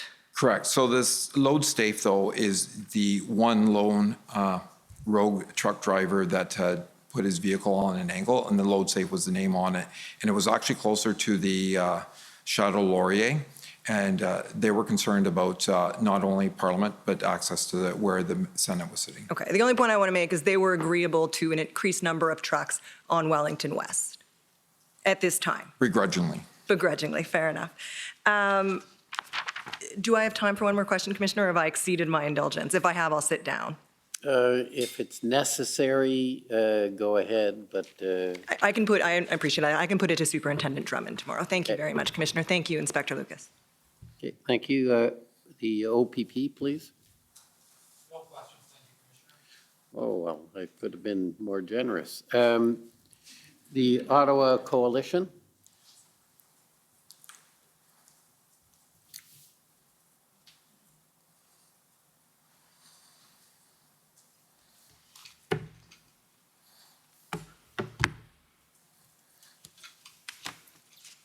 Good morning, Inspector. Good morning. My name is Christine Johnson. I'm one of the council representing the Ottawa Coalition of Businesses and Residents. I have a short time with you today, so just a few questions.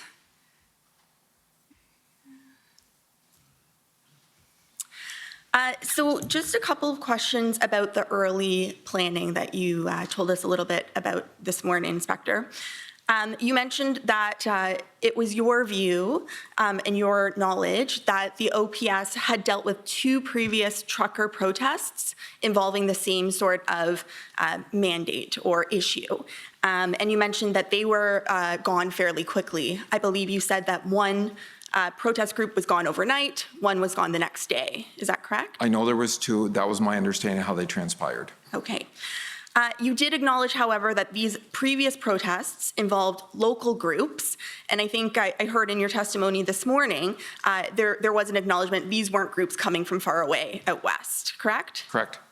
So you would agree that this time around, given that you knew the convoys were traveling quite a great distance across the country, it could have been anticipated that they were perhaps planning to stay a while. There was always a risk that some would be staying longer, yes.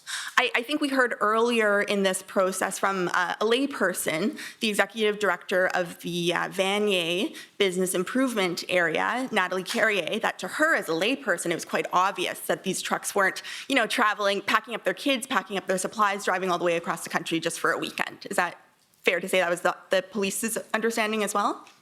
No. My understanding was that, and again, like I stated, the evidence shows that between 60 and 70% of them at least left on that Sunday into the Monday morning. The size and scope of the vehicles that came in exceeded everyone's expectations. Right. And you said that around January 25th and 26th, you developed heightened concerns about the convoy. And you told us this morning that those heightened concerns were pertaining to the online rhetoric that you were seeing, concerns about who was attaching themselves to the convoy, and concerns that this could lead to a potential for violence. Is that correct? Correct.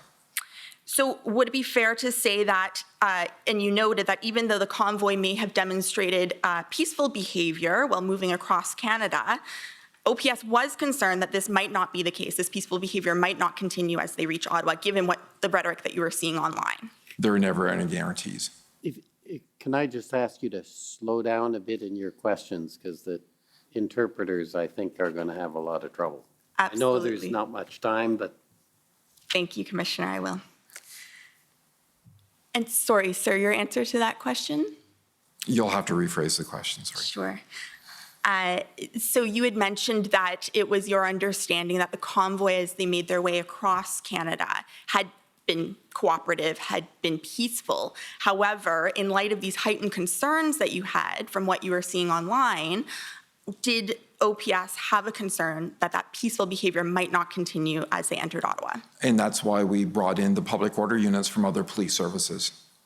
Great, and that leads into my next question, Inspector. How does the community impact fit into the planning that you are undertaking in light of these heightened concerns? When you talk about the public order unit, is that where community impact would have been assessed in planning?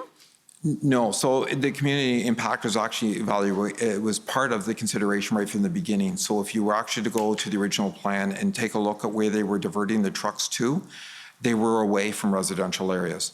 And if you like put them along the Sir John A. Macdonald Parkway and onto Wellington, we were trying to find places where they were trying to go that we would actually minimize the impact on that. There was no plan to put them down the length of Kent Street to double and triple stack on Kent and block Kent and things like that. That was never part of the original plan. And on the Friday, that's not what took place. And again, like I state, when we look at alternate locations, we can't push them onto people's private property. So the city, being a great partner, provided RCGT, and those trucks that actually arrived on Friday night that went there, they actually carpooled to go downtown to actually minimize the impacts of downtown. So there were a lot of wins, but what happened was the size and scope, and I know I've said this numerous times, but it exceeded everybody's expectations, and I would probably say even that of the organizers weren't expecting the volume that we ended up.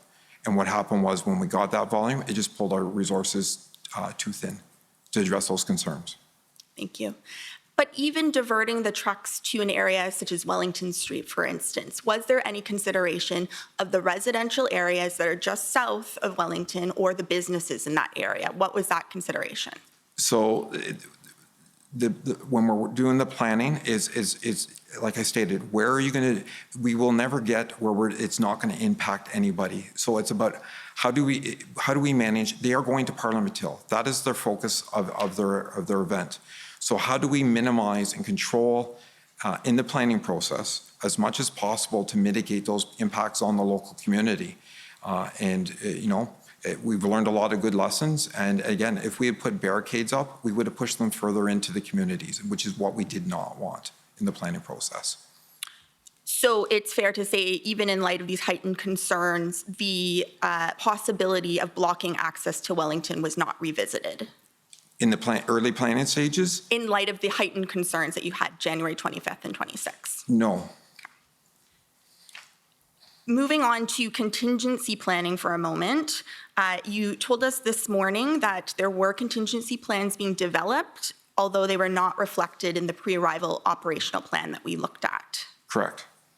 And the pre-arrival operational plan, we don't need to pull it up, but there is a threat assessment section that noted that the convoy trucks could pose safety and logistical hazards because of their size and weight, and the convoy could shut down movement if it wanted to.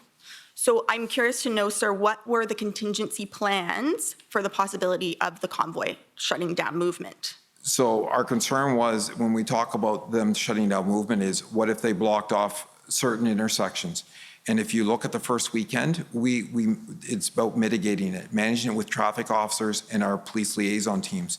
So again, first weekend, I know it doesn't look like a success, and people are at the end results are going to look at everything that went wrong, but there were a lot of things that went right. The intersections were kept open. The emergency lanes were kept open. We had buses still running on that first weekend. So there were a lot of wins. And I know people don't see that. With the amount of officers and the resources we had and the amount they were overwhelmed, they did a phenomenal job. And I will always give them the credit for the work that they did to try and mitigate the impacts of the community. Thank you. Those are all my questions, sir. Thank you. Next up is the Government of Canada.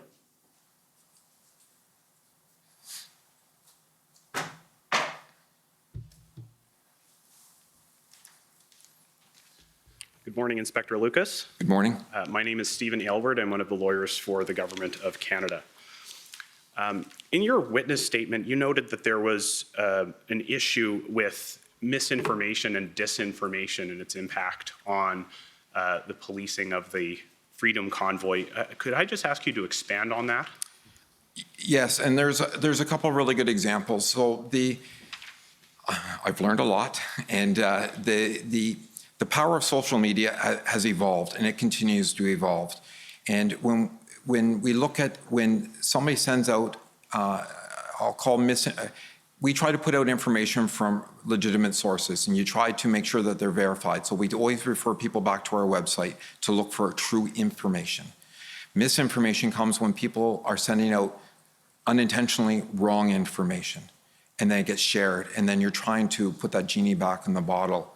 And then the other issue was the disinformation, where people are knowingly putting out false information, and which is drawing on resources or creating a different narrative that you're trying to deal with. So, like for example, the wooden fence that's up protecting the construction site on Parliament Hill was being shared repeatedly over and over again, saying they're fortifying Parliament Hill in advance of the arrival of the convoys, and it was inflaming people. But you're trying to get the information out through your PLTs. It's there. It's construction. There's a big pit on the other side. We don't want people to get hurt, and that was a big challenge to try and stay ahead of. Mr. Clerk, could we please turn up OPS 402961? Inspector Lucas, are you aware of an issue with protest organizers claiming that the police supported or backed the Freedom Convoy? I know that there was messaging going out, and what happens is things start because they get taken out of context. So when one of the pillars of policing response to events that have the potential to be volatile, whether they're a regular call for service in 911 or going to a protest, is about de-escalating. You want to bring it, if people are running at a 9 or a 10 emotionally, you need to bring it down a level. So if that means being friendly with them and having a chat with them and taking a picture with them so that people are getting more relaxed and it doesn't turn into a confrontation, that's what traditionally we have encouraged our officers to do. But then what happens is it gets twisted and gets shared as I said, disinformation or misinformation. And so if we just look at this document, the third email in the chain is an email from you. And under the fourth bullet, that begins, "It's difficult for everyone to differentiate fact from fiction." There's my example, yes. Yes. And then at the end of that paragraph, there's a reference to social media posts and receiving some direct messages from protesters, from members of the public, and it continues there. So is the issue here that there was social media messaging online that the police were not only supporting the right to protest here, but were actually backing the protesters? They have a right to protest. We are not supporting any cause. And part of it, if you go back to our operational plan, it tells them you can't wear symbols. We tell them they cannot overtly support or not support an event. They're there to be neutral. But the issue here that you're identifying is that there's confusion that the police are in fact supporting the protesters. Because they were allowing selfies to be taken with protesters, correct? So would you characterize that as an instance of misinformation on social media? Correct. If we could call up OPS 3010498. Inspector Lucas, do you recall there being an issue with protesters drawing up arrest warrants for healthcare workers? I remember that tweet being shared, yes. And can you tell us a bit more about that? I don't remember the full details. I do remember that there was concern that some of the participants were drawing up arrest warrants. There was also another one where they were actually swearing themselves in as peace officers. The one for the warrants was forwarded to our intelligence to review, to validate, and then assigned to investigators as applicable.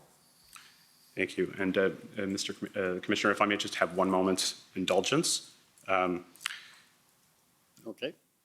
So in your witness statement, you refer to there being a Farfada contingent at Rideau and Sussex. Can you just tell us who Farfada are? My understanding for the most part is that they are focused on anti-government, anti-mandate group based out of Quebec. Okay. And then if we could turn up OPS 3012285. Are you aware of an issue with the convoy organizers offering to compensate truckers who were issued tickets? So the email that you're referring to, I am aware of that email. So what happens, this is an important part about, again, having our officers that are on the ground being engaged, not only with local residents, but with the truckers. And so when they get that information, we provide it, we send it forward to intelligence to validate is that information valid and is it reliable? So there was rumors, but whether it was validated, I can't confirm. But it was sufficient, it was enough of a concern to include in this email, which is providing instructions to officers who are conducting briefings. It was, yes, because it was they have a $10 million war chest. Is it plausible? Absolutely. It needs to be further investigated. Thank you. No further questions.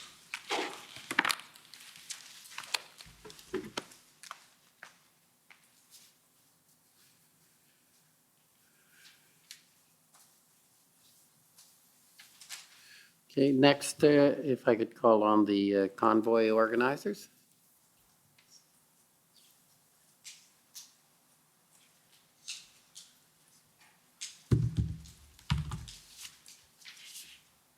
Good morning, Mr. Commissioner. Good morning, Inspector Lucas. Morning.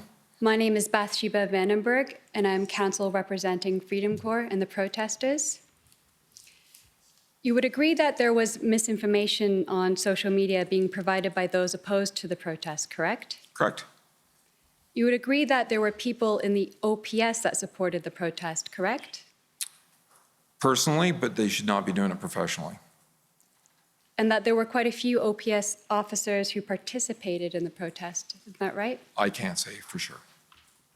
You were just asked about your expectations regarding how long the trucks were to stay in Ottawa, in particular the ones that drove from the west, and that would take 5 days, that took 5 days for them to drive from the west to Ottawa. Is that right? Correct?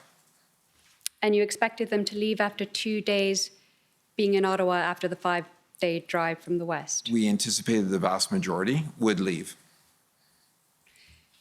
You said in your examination in chief that you would not be charging people for broken windows. Is that right? And I believe I explained that in my earlier testimony.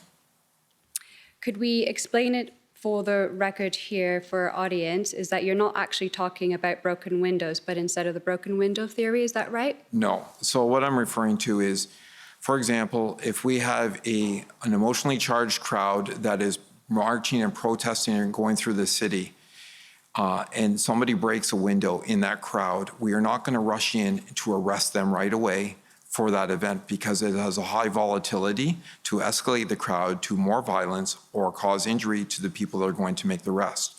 We will document, we will investigate, and we will lay charges as applicable for that broken window. It just won't be an immediate action. Do you mean an actual broken window? Because what you're just defining right there does sound similar to broken window theory, where there's... No, broken window theory says if you continue to ignore the broken windows, that nobody will care anymore. So are you talking about an actual broken window? No, you're Inspector referring to Lucas? broken window theory. That's not applicable in this case. Broken window theory is not the same theory as this. This is about you timing your investigation and your charges of when you actually make an arrest. There is no requirement for us to immediately rush in to arrest somebody who breaks a window or spray paint something. That's something that can be investigated, follow up, and the applicable charges can be laid after the fact. Now, if somebody were to pull a knife, we are going into that crowd and that person will be arrested because we have a responsibility to ensure public safety. Right. So just to be clear, you're not talking about actual broken windows. No. Thank you, Inspector. From February 10th, you switched from operation level to tactical level, correct? That was my personal interpretation, yes. And do you agree that tactical level means managing day-to-day tactical operations? Yes. Last week, Mayor Watson testified that a senior OPS official was assigned to be on the ground on Wellington to coordinate the implementation of the February 12th deal with the truckers. Do you know who was that OPS officer assigned to coordinate the deal on the ground, particularly on February 14th? I believe it was Superintendent Drummond was assigned to do the follow-up with respect to the negotiations. Is it correct that Kelly Cochran is the coordinator of emergency management and business continuity for the City of Ottawa? I know she works in that office, yes. Do you recall communicating with Kelly Cochran on February 18, 2022? She was in the NCRCC almost on a daily basis, so. And do you recall Cochran referring to the arrested protesters as detainees? No. Do you recall what the weather was like on February 18, 2022? The first day of the arrest, That's correct. it was cold. Would you agree that it was minus 24 with a wind chill, thereabouts? It was cold because I actually remember watching the video of them lining them up and the officers giving up their own personal hand warmers to the people waiting in line to be processed on the bus. Would you agree that if one was inadequately dressed and didn't have those hand warmers and were exposed to the cold element, one would be at risk from getting cold injuries such as hypothermia, frostnip, or frostbite? There is a risk. You're familiar with the POU tactical plan, which is a sub-plan of the February 17th plan that was referred to earlier today. Is that correct? I'm aware of the plan. I did not see it. Did you not see any of the plans then? So at that point, the integrated command and planning group were planning and coordinating. And my focus was on getting our officers through the next 3 hours or the 12 hours that they were working under my command. Those actual operations would be planned and coordinated by a separate group. Mm-hmm. But those plans would have been shared with you, the mission, the objectives. The concept of processing. operations, but not the minutiae or the details. That being said, would you agree that there's nothing that you heard of that was in those operation plans, including the tactical plan, that after police arrested protesters and told them that they were not being charged, that the police were permitted to drive protesters outside of the city core in the dead of winter without access to shelter or transportation or telecommunications? I know nothing of that. I can't speak to it. On February, I have one. You're out of time at the moment. Can I ask one final question, please? Go ahead. Thank you. On February 18th, do you remember Kelly Cochran raising the issue to you on how protesters, or as she described, detainees, would actually leave after being arrested and transported? And you replied, well, they will find a way to leave. Don't recall. Thank you, Inspector Lucas, and for your service. That's all my questions. And thank you for the additional time, Mr. Commissioner. Thank you. Next is the National Police Federation. Good afternoon. My name is Lauren Pierce. I'm attending via Zoom. Can you hear and see me, Inspector Lucas? I can. Okay, great. So my name is Lauren Pierce. I'm here for the National Police Federation. I'm just going to ask you a few questions, primarily around the role of the Parliamentary Protective Service, or PPS, okay? Okay. So first of all, my understanding is that they're responsible for the physical security of Parliament Hill and the buildings on Parliament Hill. Correct. Is that right? Yes. Okay. And my understanding is that that kind of extends to the gates of Parliament, and then thereafter it's primarily Ottawa's responsibility. Is that right? For the security, correct. Okay. And I also understand that during the convoy protests, I guess Parliament Hill has been undergoing some construction. So there was some construction cladding in that area. Is that right? You're talking about the fencing in front of Center Block. Correct. Okay. And so, and I also understand that generally during the convoy protests, PPS officers were primarily located behind that construction cladding. Is that right? I couldn't say they weren't under my command or control, but there was a PPS element that was working with us in the NCRCC, which is the command center. But to your knowledge, are you aware of PPS officers responding to the convoy protests on Wellington Street? On Wellington, no. I know that they were dealing with the spillover that was coming onto the grounds. Okay, great. And so you refer to the spillover. My understanding that there wasn't a high degree of spillover of protesters onto Parliament Hill, maybe because of that construction cladding or fencing. Is that right? No, that's correct. Most of them stayed on Wellington. Okay. And had there been a significant presence of protesters on Parliament Hill, and that protest activity had been unlawful, there'd been unlawful protest activity on Parliament Hill, do you agree that it's likely that PPS would have required support from the Ottawa Police Service or other police partners? Correct. Okay. Is it fair to say that it's virtually certain that PPS officers would require that assistance? We would not leave them alone, no. Okay. And my understanding is that the Ottawa Police Service had to actually plan for the possibility that there would be an unlawful protest activity on Parliament Hill that PPS could not handle on its own. Is that a contingency that Ottawa had to think about? Correct, yes. Okay. And my understanding is that that plan was that the RCMP had a public order unit that was available to support PPS should a conflict escalate on Parliament Hill. So on the first weekend, the RCMP were allocated to one in reserve, one at Harrington Lake, and one at Rideau Hall. We brought in, I believe, 6 public order units, which and ours plus ours, and the 2 from the OPP were reallocated strictly to support PPS operations on that first weekend. Okay. So it sounds like RCMP, OPP, and then I think also Ottawa Police Service emergency services units were available to PPS. Correct, as well as any of the rotating of public order units. So we had support from a lot of services, London, York, Durham, and Toronto, and they were rotating. They were available to provide support on Parliament Hill as required, but we were not sending officers up there as a routine basis. Okay. Thank you very much. Those are all my questions. You're welcome. Thank you.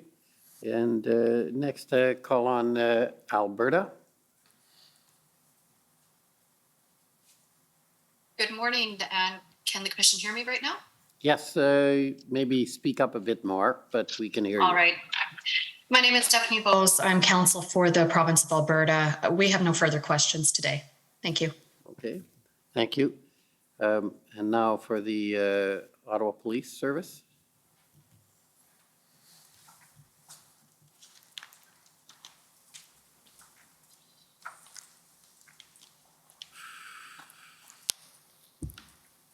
Good morning, Inspector. Good morning. For the record, my name is Jessica Barrow, and I'm counsel for the Ottawa Police Service. I just have a few areas that I want to quickly chat with you about, Inspector.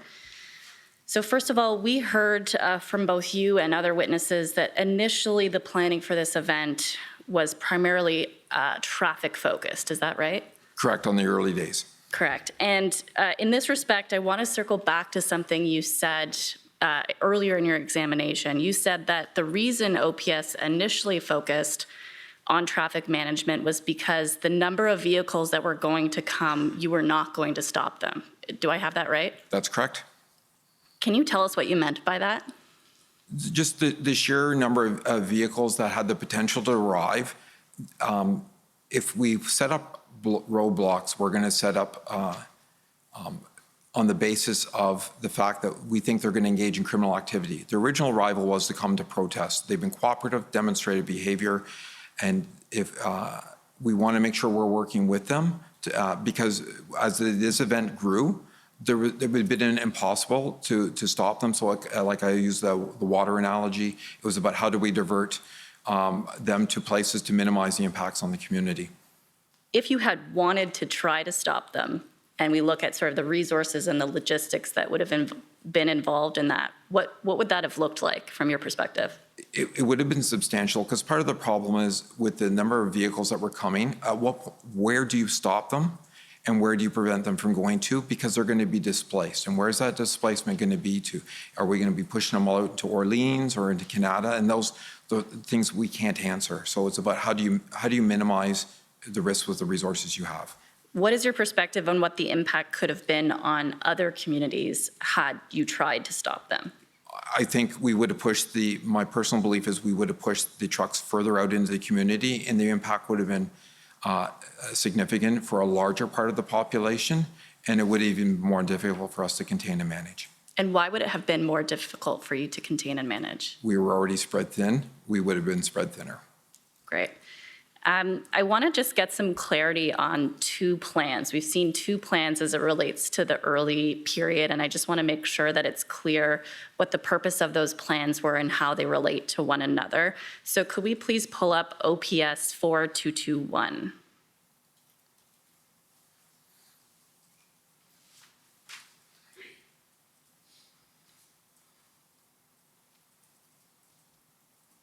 So this is the plan that's dated January 28th, I believe, right? If we could scroll down. It's difficult to see.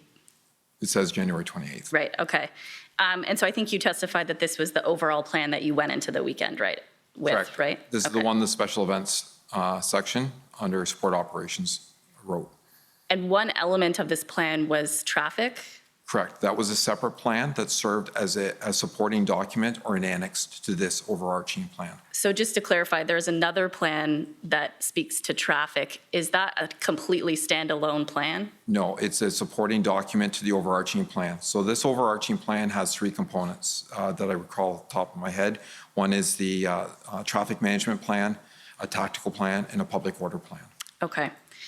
To what extent did this January 28th plan evolve in the week leading up to January 28th? Daily.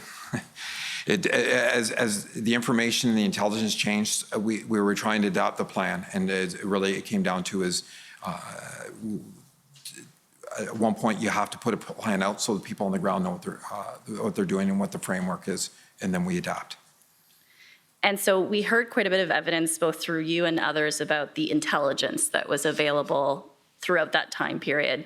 What other sources of information is your team and the intelligence team relying on as we get to this final plan? So a lot of it will be getting a lot of information, dialogue with our partners, through PLT, having conversation with other police organizations, watching the impact, seeing what their plans and their schedules are. As I said, their scheduled events ran until I think Monday morning, and then there were no other planned events. They would reach out to interactions of what their behaviors were along the way, what's the dialogue happening between the police liaison teams and the convoy organizers. Looking also as well, what's the past history been? What's been our best approaches for managing these types of events? So you would say it's sort of multidimensional? Multidimensional. Okay. And we heard a suggestion earlier with another witness that essentially OPS dusted off a template plan that it implemented for this event. What would you say to that suggestion? Completely, that's not correct. So what happens is people look at the cover and they think it's the same plan. It's not. We follow a template, but the data and the information is constantly changed for that specific event. We use a template to ensure we are not missing things, and it helps cover off the planning process. Those with a military background or even an ad hoc incident command we follow, they call it SMEAC, situation, mission, execution, administrative support, command and control. And that's a plan standard that's been used for 50, 60 years as a NATO standard for planning. And the reason is for interoperability to exchange information and that people know where to find data in a plan right away. The template is the same, the data is different. So did you use a SMEAC template for this plan? Correct. Okay. Something you said earlier, we can move away from this document, thank you. Something you mentioned earlier is that as it relates, I believe, specifically to the meeting that occurred on the 27th, that your concerns with respect to resources related to making sure OPS had the resources to restore safety if the tides were to turn from a violence perspective. Is that correct? Correct. Okay. And one of the sub-plans you indicated to this plan was a POU plan, right? That's correct. Okay. What's the purpose of a POU sub-plan in this context? So the public order team is a trained group of police officers and that we would use. Their worst case scenarios is in their full tactical gear, where they're basically what we've heard of the riot control officers in shields and the padded uniforms. We try to, and then they can go to a lower level of just the uniform presence as well. But they're trained in crowd dynamics. And after that meeting, the more we started reviewing things, that's where we really started doing the reach out. And that's where I said we brought in, I believe it was 5 or 6 public order units from outside of OPS to supplement us on that first weekend. Well, perhaps we can just get a little clarity on the numbers that would be associated with that. And to that end, I'll pull up OPS 3324, please.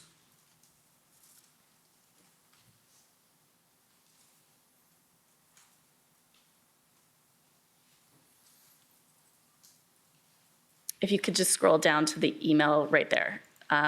It looks like to be an email from Chief Slowly to a number of people on the 27th that lists the POU that was obtained in relation to the event. Is that right? That is correct. So we see OPP, YRPS, DRPS, LPS, and then obviously OPS as well. Can you give us a sense of the number of officers that we would be talking about when we combine all of those sections together? So a full public order team would be anywhere between 80 and 100. I am not a public order member, so I can't say for certainty. But so even at the low end, we're looking at 2 from OPP, 1 from York, 1 from Durham, the 1 from London. We had 1 from Toronto when we had ours, so we had the 7. So even that, we're close to 500 officers. And did those officers all arrive prior to the commencement of the convoy? They did. And did we use them? We did. Did we use them for the, quote, worst case scenario that you were referring to earlier? We mobilized them, so we would rotated them to deploy in large groups through the crowds for the first weekend, knowing that they also have a limited shelf life of how many hours they can work as well. To ensure that we had at least 1 or 2 on standby, and then we would rotate the others through there to give the appearance that we had a very robust police presence. But in terms of the violence that you were associating with this worst case scenario, did that ever occur on that first weekend? We did not see any of that come to fruition. Great. So we talked earlier, in your earlier testimony in relation to the level of cooperation that you had with protesters as the weekend unfolded, right? And you testified that in the early days, or early hours, I guess, they were cooperative, and then ultimately that shifted, right? That's correct. And why were OPS officers not able to control the behaviors to make them comply with the traffic plan? There was just the volume and them wanting to get to a specific point. The original people that arrived, and even on the Saturday, there was still a good percentage of them that complied. There was frustration between the two groups, which led to some disputes, but again, our focus was keep intersections clear, keep emergency lanes open.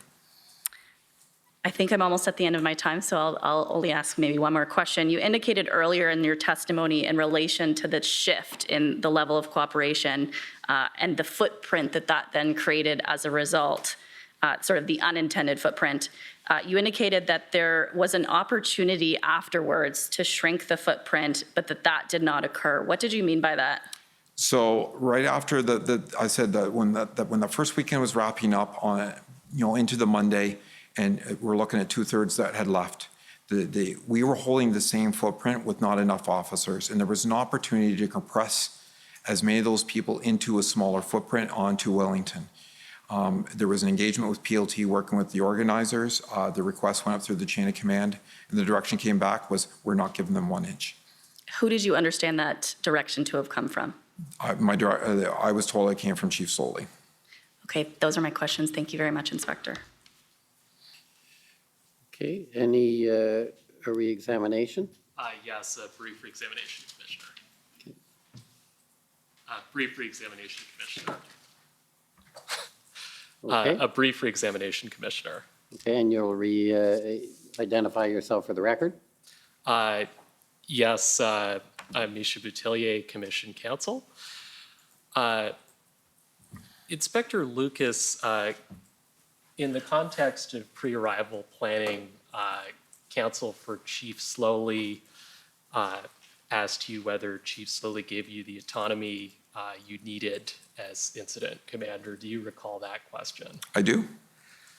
And you answered, I think your answer began with "in the beginning." Do you recall giving that answer? I do.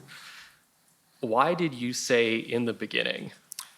Because it started to change after the first weekend, and where we just had the question about shrinking the footprint was, I knew there was a strategic and a political impact from that, and that's why, and it wasn't time sensitive, and that's why that consultation, what I thought was going to be a consultation piece, took place, but it turned out that I didn't have the autonomy to make that decision, and that was the first of a number of incidents where I realized I was more in just managing live operations. And what specific areas of operations did you feel that you lost the autonomy to manage? It was there was draw on our resources. There was, again, and I appreciate the numerous demands upon the police service as a whole.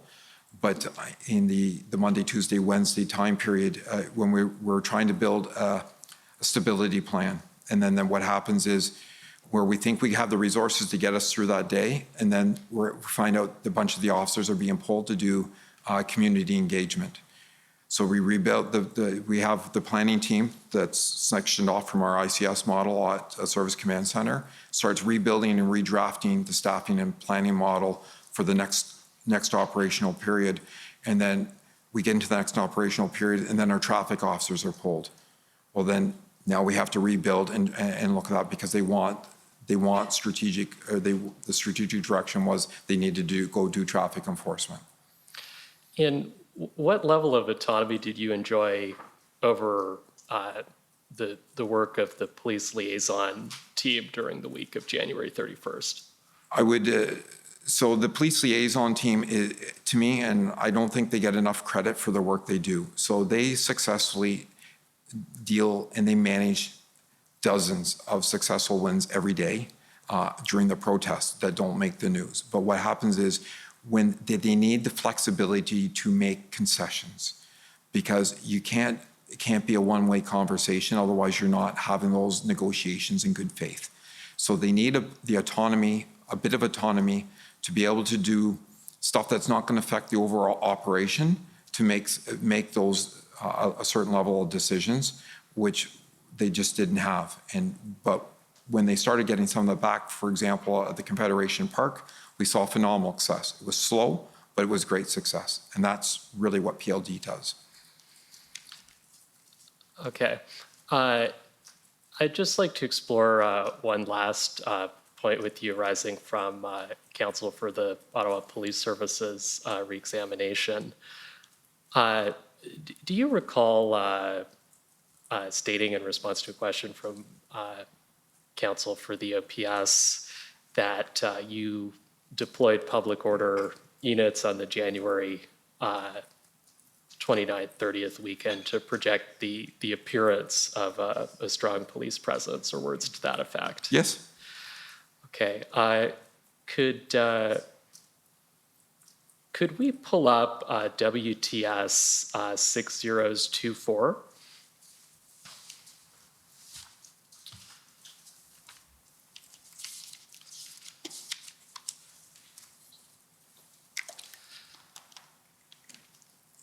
And just go to page 8, please, the second paragraph on page 8.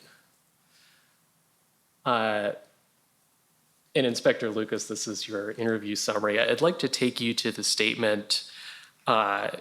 He sent POU officers stationed on Parliament Hill to patrol the protest site in teams to project a strong police presence and attempt to conceal OPS's staffing shortages from protesters. Correct. So was that the purpose of sending the POU teams out, to try to hide from protesters that OPS was understaffed?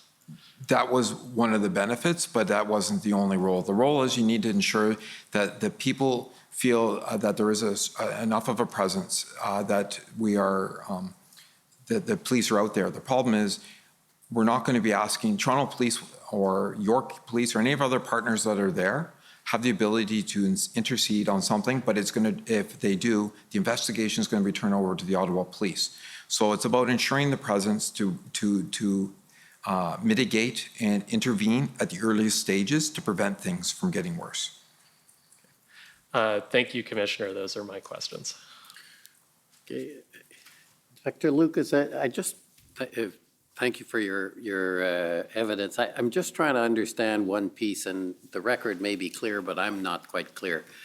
As I understand it, the plan which we saw did not encompass any plan for the post-weekend stay of truckers. That was something that was discussed and worked on, but there was no document at that time. No, not at that time. And I'm just trying to understand, you said there was a plan or a discussion of how you would deal with that, but you also said that there was a lost opportunity to reduce the footprint.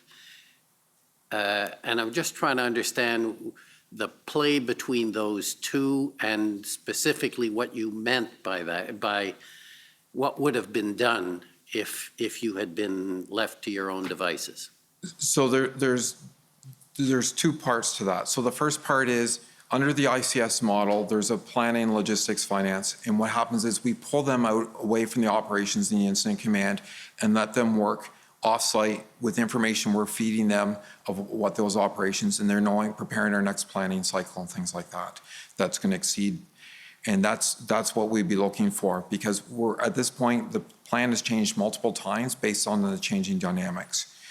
And again, once we realized the size and scope of what we had was substantially larger than what we anticipated, then we're adapting and we're trying to flex to that.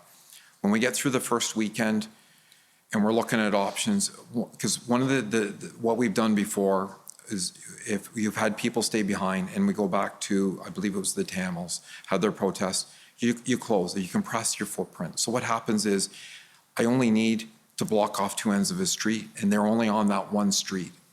Where when we had that opportunity, and even if it was 500 trucks, and say it was the full length of Wellington, 3 lanes, but we could have blocked it at Wellington and maybe out to Bay.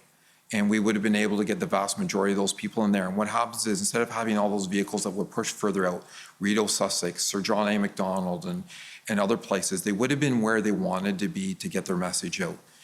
And we would have had to, instead of spreading our resources so thin to manage all those traffic points, because as soon as Rideau, Sussex closed, your traffic perimeter has to be larger to divert people from getting caught at a roadblock. So it just was a significant draw on resources. And when we didn't get that opportunity to use PLT to shrink that footprint, we would have reduced it to a smaller size. I wouldn't have needed all those officers all through the Byward Market and on Rideau Street, and I could have pivoted them into other proactive engagement activities in the downtown. So the lost opportunity, you say, is because you could not use PLT? I'm just trying to understand what happened, what was the lost opportunity and what caused it? So, and there, again, so when they had that first, again, this is the earliest days of the protest with Rideau, Sussex. If they had the opportunity to bring them out of Rideau, Sussex, it would have freed up that whole side of the canal. And the direction that came down was, we're not giving them 1 inch. So that's what we worked with. And then, again, so we're spread thin, and now the next few days, it's just about building a stabilization plan so that we're not burning our members out and that getting enough rotation of food and things like that before we can get into the next phase of an operation. Thank you. So that terminates your evidence, completes your evidence. Terminate sounds a little negative. So that completes your evidence. Thank you very much. So we're going to take the morning break. It's a little late, but I think it's still necessary. And when we come back, we'll go on to our next witness. So 15 minutes, please. The commission is in recess for 15 minutes. La commission est levée. If I may please confirm for the record that you'll be affirming using the Eagle Feather? Yes, ma'am. For the record, please state your full name and spell it out. Marcel Bowden, Beaudin.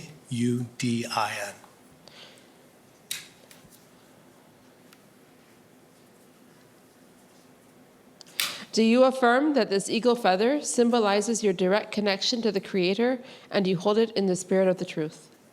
Yes, I affirm that. Thank you. Good afternoon, Inspector. Just to clarify, you pronounce your last name Bowden, not Baudin? Bowden. Bowden, okay, good to know. Can you tell us your current rank with the OPP? I'm currently the acting superintendent in the Indigenous Policing Bureau. And was that the same rank that you held in January and February of this year? It was not. I'm doing a temporary assignment right now, and we'll be back to an inspector shortly, I'm sure. Okay, what was your rank in January and February? Inspector. Okay. And I'm showing you, or I'd like to pull up your witness statement, WTS 6037. You recall sitting for an interview with myself and my colleagues this summer?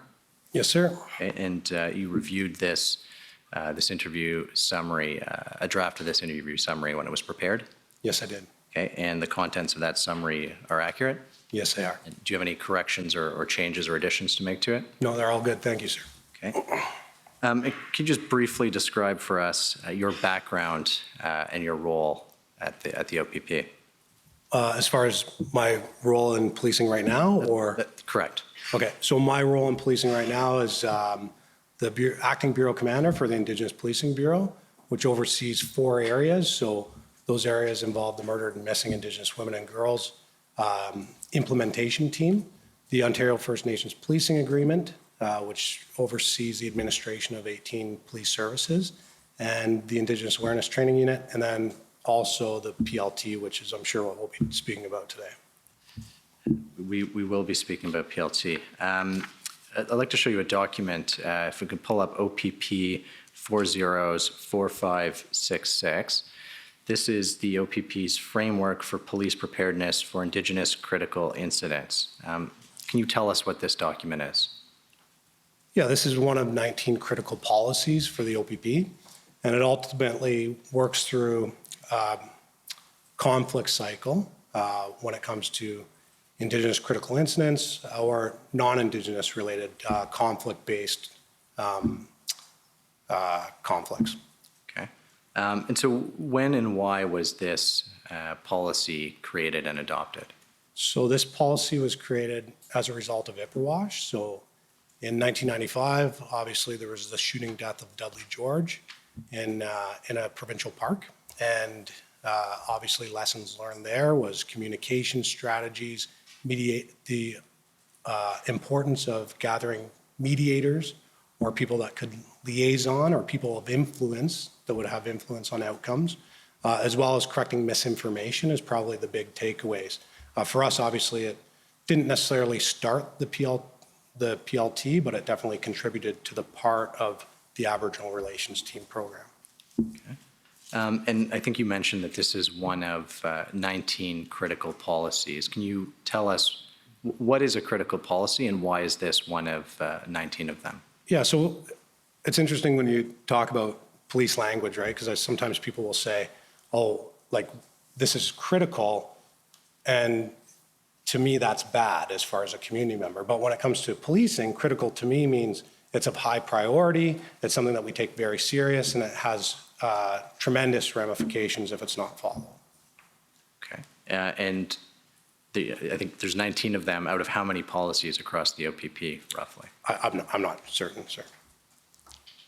But are critical policies a sort of subset of yes. Sort of important policies? Does that mean that every OPP officer is sort of aware of them, is required to sort of read yes. them and know them? Absolutely. Yes, sir.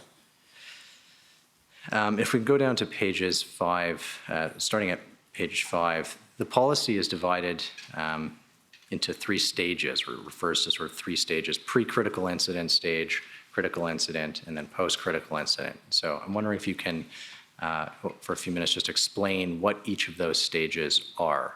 Yeah, so when you look at pre-critical, right, so we have an analyst, or I think we've heard from intelligence talking about, okay, this is a potential conflict that's coming up, right? So the number one predictor of conflict is real or perceived inequality. So that's something that we look for, right? And when you look at the province of Ontario right now, you have potentially, roughly 50 land claims up for negotiation. Sometimes I remember Inspector Morris saying it's interesting that PLT sits within IPB, but or Indigenous Policing Bureau, sorry. But the reality is it's extremely important for us to have relationships with Indigenous communities as a result of that number one predictor of conflict. And so in that, what our job is, and what the PLT members' job is to, when we see that there's going to be potential conflict, our job is to reach out, build relationships. And by relationships, sometimes people just say the word relationship and they don't necessarily break that down. But to us, it actually means something. Like, it means something to build a relationship. So in there, obviously, you need trust. So for me, when I talk about trust, I think it's really important to recognize the person knows that I have their best interests in mind. I'm competent, I'm able to, and then ultimately I do what I say I'm going to do, right? And so we build relationships, and then we also get into agreements or ideas of what a protest, demonstration, occupation may look like. So we have those, not verbal contracts, but pretty much, right? Like, okay, so this is the law, this is what you should avoid doing, this is some alternative options to ensure that it's lawful, peaceful, and safe. And then if there's any deviation from that, here's the potential consequences associated to that. And the reason that we have those upfront conversations is because typically emotions and intelligence work as a teeter-totter. So if someone's emotional in times of crisis, typically intelligence gets low. So when there's no emotion involved, ultimately it's a great opportunity for us to have conversations that are meaningful and to understand what the objective is, what people are trying to achieve, and how we can facilitate that lawfully, peacefully, safely. Okay, and so... And so that would be pre. Right, and then that falls into pre-critical? Yeah, for sure. And then during critical, so ultimately when protests are happening, I think during the Freedom Convoy, the OPP, PLT took part in, I believe, from January to February, 222 protests provincially. So when protests are happening, we're trying to ensure that they're lawful, peaceful, safe. And so our job is to make sure that we are having open and transparent lines of communication with people to ensure that they know that they can be trusted with what we're saying, and they can trust what we're saying to be true. And then ultimately, working through to ensure if someone's doing something that's not lawful, peaceful, or safe, obviously we would have to have some sort of police intervention, and we would try and facilitate one that is lawful, peaceful, safe. So ultimately, if they're on the roadway, hey, off the roadway, right? This is a better spot for you, ultimately. Okay, and then the third stage, sort of the post-critical incident stage. Yeah, is ultimately what I think we're doing here, right? Like we're debriefing, we're trying to learn best practices, we're trying to understand what went well, what didn't go well, deconflict areas and perceptions that may be different, and then just discuss it and take lessons learned from those and try and do better next time, and then also restore, rebuild relationships. And, sometimes, you have people that don't necessarily get along, and it seems interesting that the police would be such a contributing factor of that, but that's what we're called for, is for safety. And so in there, we would basically, try and mediate a strategy for people to coexist, right? Recognizing the intersections of liberties that are out there. Okay. If I could pull up COM 50666. What I'm pulling up on screen is the Canadian Association of Chiefs of Police's National Framework for Police Preparedness for Demonstrations and Assemblies.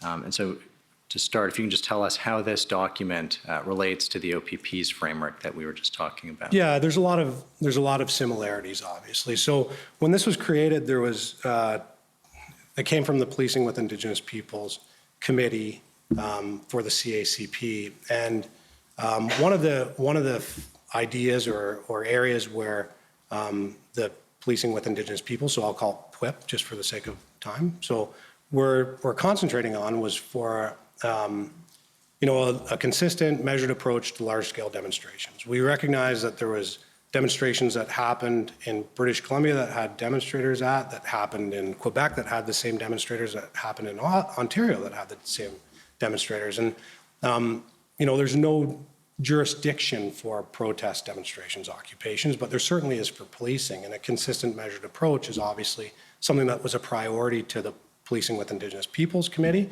as well as the CACP. And so I was asked to take part in just kind of being one of the people that kind of put this together in 2018. And then with the Policing with Indigenous Peoples Committee, went through a variety of different steps. So ultimately doing an environmental scan, so document review, issue-based review. There was a questionnaire that went out to stakeholders, whether it be people that had been involved from the community at large with demonstrations, protests, or whether it was police officers, people that had been protesting in the past, and police leadership, just to come up with common tenets or themes that would be a priority to that group, recognizing that we all have to, work together. We live in Canada. We have, Charter of Rights and Freedoms allow people to peacefully demonstrate, right, and to assemble. And ultimately, Section 1 has limitations to those, but it's something that the police are continually having to deal with on a regular basis, right? And so can you just clarify for us, is this document intended to apply only to demonstrations and assemblies that touch on Indigenous issues, or is it for any sort of mass demonstration? Yeah, any sort of mass demonstration, right? Like I think, we looked at the way things were kind of growing when it came to demonstrations on a global scale, internationally, and then, within North America, and now in Canada, they're happening quite frequently, right? I think you look at the numbers associated to provincial liaison team in 2012 compared to 2022, and they're tremendously higher as far as the OPP's area goes. And I can only imagine that would be reflective with other police services as well. Okay. And if we could go down to pages 5 to 6, there are 7 foundational principles here. And I wonder if, again, in sort of 30 seconds for each, you can just walk us through. And in particular, is starting with the measured approach. What is that? Yeah, the measured approach is probably the most important piece within here. The most important piece for liaison people is relationship building, I would say, in my professional opinion. But when it comes to the measured approach, we're talking about, and I'll just read it for everyone, just because I think it's pretty important, right? Is an operational philosophy that guides the strategies and tactics of the police and the measures to employ in the prevention of disorder or to achieve timely restoration of order. This philosophy emphasizes deliberate employment of proactive engagement, communication, mitigation, and facilitation measures while preserving the option to employ a variety of tactical responses as necessary and seeking to respect the lawful exercise of personal rights and freedoms. And so to me, it means it's almost like the use of force continuum for a major event, right? So we go, we have officer presence, we communicate. As things escalate and we're no longer able to communicate, then obviously there's tactical responses as necessary that would come in. And it's kind of on a floating scale, right? Like, so it's not like, okay, negotiations are here, okay, stop, and then public order is here, and there's no communication within. They actually coexist, and there's a pretty quick ability to do both, right?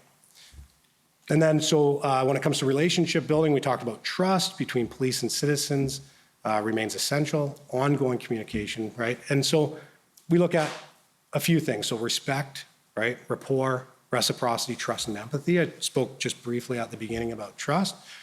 But at the end of the day, it's a matter of ensuring, so this is the only unit that really is out there making sure that we are open, transparent, and we are trusted with what we are saying to be true, right? And so it's so important for us to ensure that these relationships are made a priority. These relationships continue to happen. It's not as if, so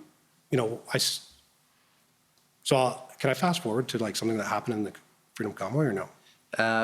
You just let me know. We'll get into what the sort of specific examples. Okay. I just want to finish this sort of seven. Sure. And then facilitating lawful, peaceful, and safe demonstrations. So we recognize that obviously there's limitations to protest, right? Demonstrations, occupations. Can I just stop you there just to say, some people might be surprised to learn that the police are involved in actually facilitating protests. Why is sort of facilitating the protest an important part of this? Well, I think because you're managing it, right? So if you have a protest that's coming to your area, or if I know a protest is coming to my street, right? So I would say, okay, what is your intention? What are you trying to do? Okay, you can achieve this by doing this, this, and this. And if you deviate from that, then obviously there's an issue. So we don't facilitate protests.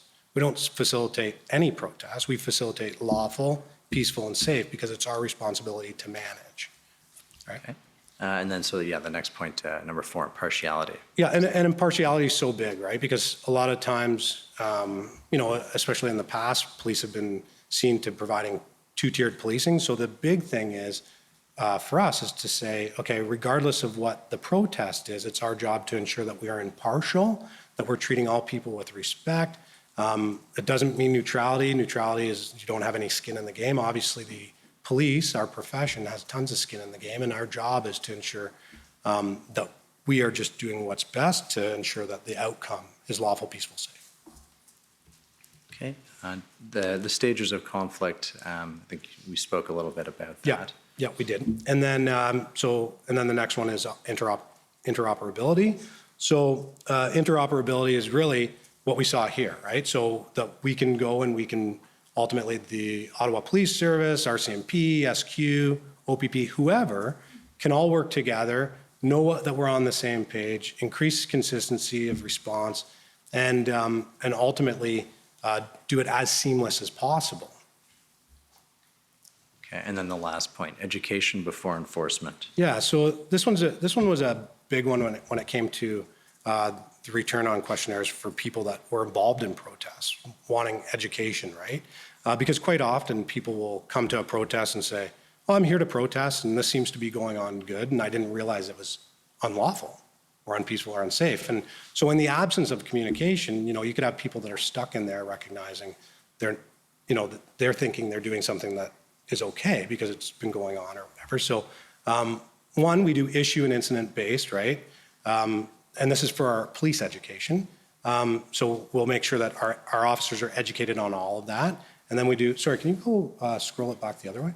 And then frameworks, so just so that everyone knows about the framework itself and how we work within it and how the measured approach fits, how we try and reduce the footprint, how we, what we're trying to achieve and the strategies associated to it.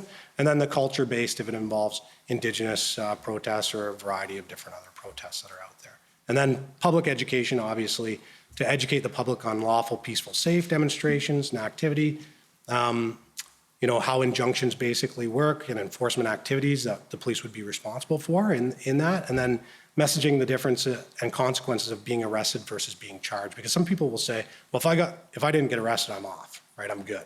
But the reality is that there might be charges that come as a result of your behavior, even though we may not, we as the police may not be able to deal with it at the time because it's not safe to do so, or there's a variety of contributing factors as a result. Right. And I just want to ask you one further question about the measured approach. You sort of described it as being on a continuum. And how quickly or how much time do you need to kind of work your way from one end of the continuum to the other in the context of a protest? So, like if I were to say to someone, okay, because these are the questions that typically the team would ask, right? So, what are you trying to achieve? What does success look like to you? And what can I say or do to get you to do something that's lawful, peaceful, safe, right? Whether it's get off the road, get off the rail line, whatever that looks like.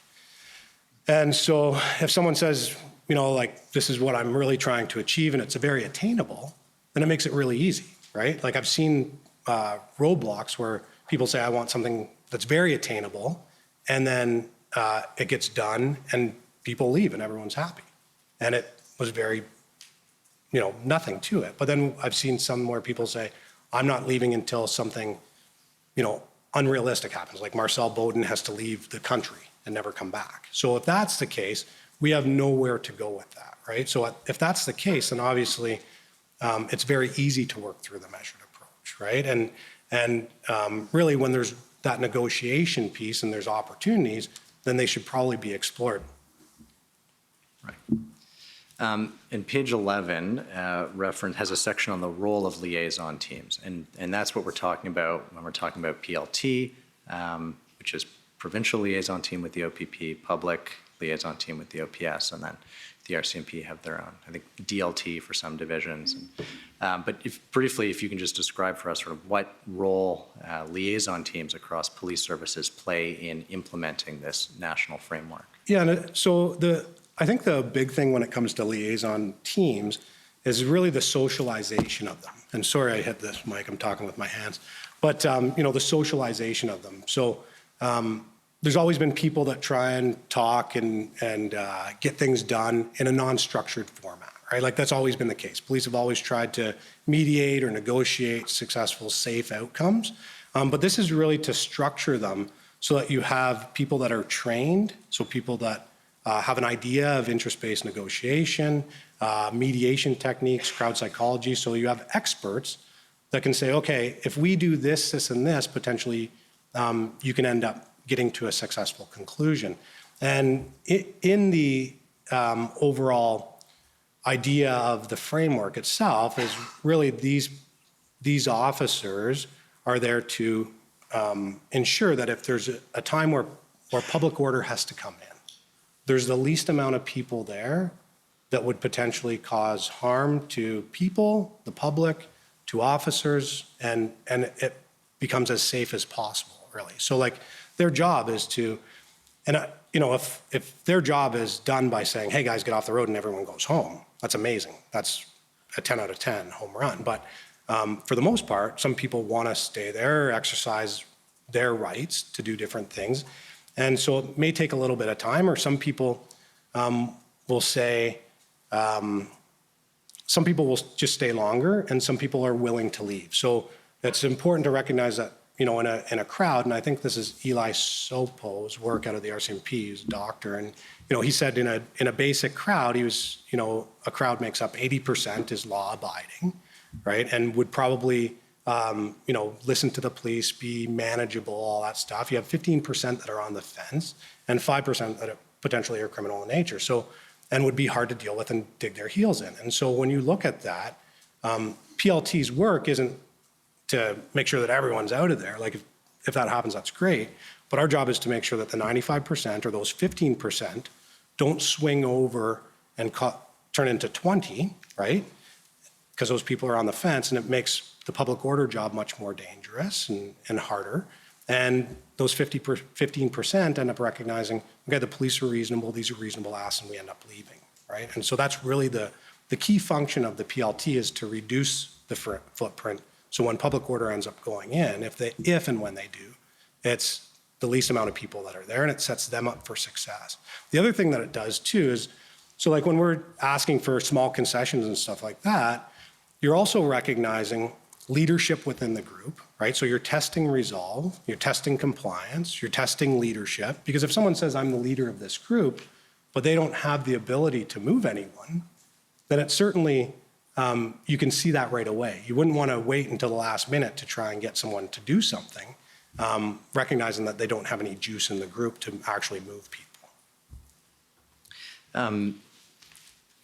One term we've heard in evidence, and I'm hoping you can explain it a little bit, is the concept of PLT logs. What are those, and why are they important? Yeah, so PLT logs are created so that way everyone has a general sentiment of what's going on the ground, the conversations that are being had between PLT, protesters, protest organizers, the community at large, right? Like that's a huge component as well, right? So when I talk about the community at large, it's people that aren't directly involved with the protest. So the citizens of Ottawa, business owners, restaurant owners, people that are around there, and that's such a priority to find out, what's the whole story there? And what are the potential landmines that we'll have to navigate through this? What are potential, if you concentrate on the community at large and explain things to them and try and work with the community at large as well, then you're less likely to have counter protests, we'll say, that would potentially, put us back or bring violence to a group, and also put the police in harm's way. So anyway, those logs are extremely important just for gathering information and making decisions when it comes to command decision making.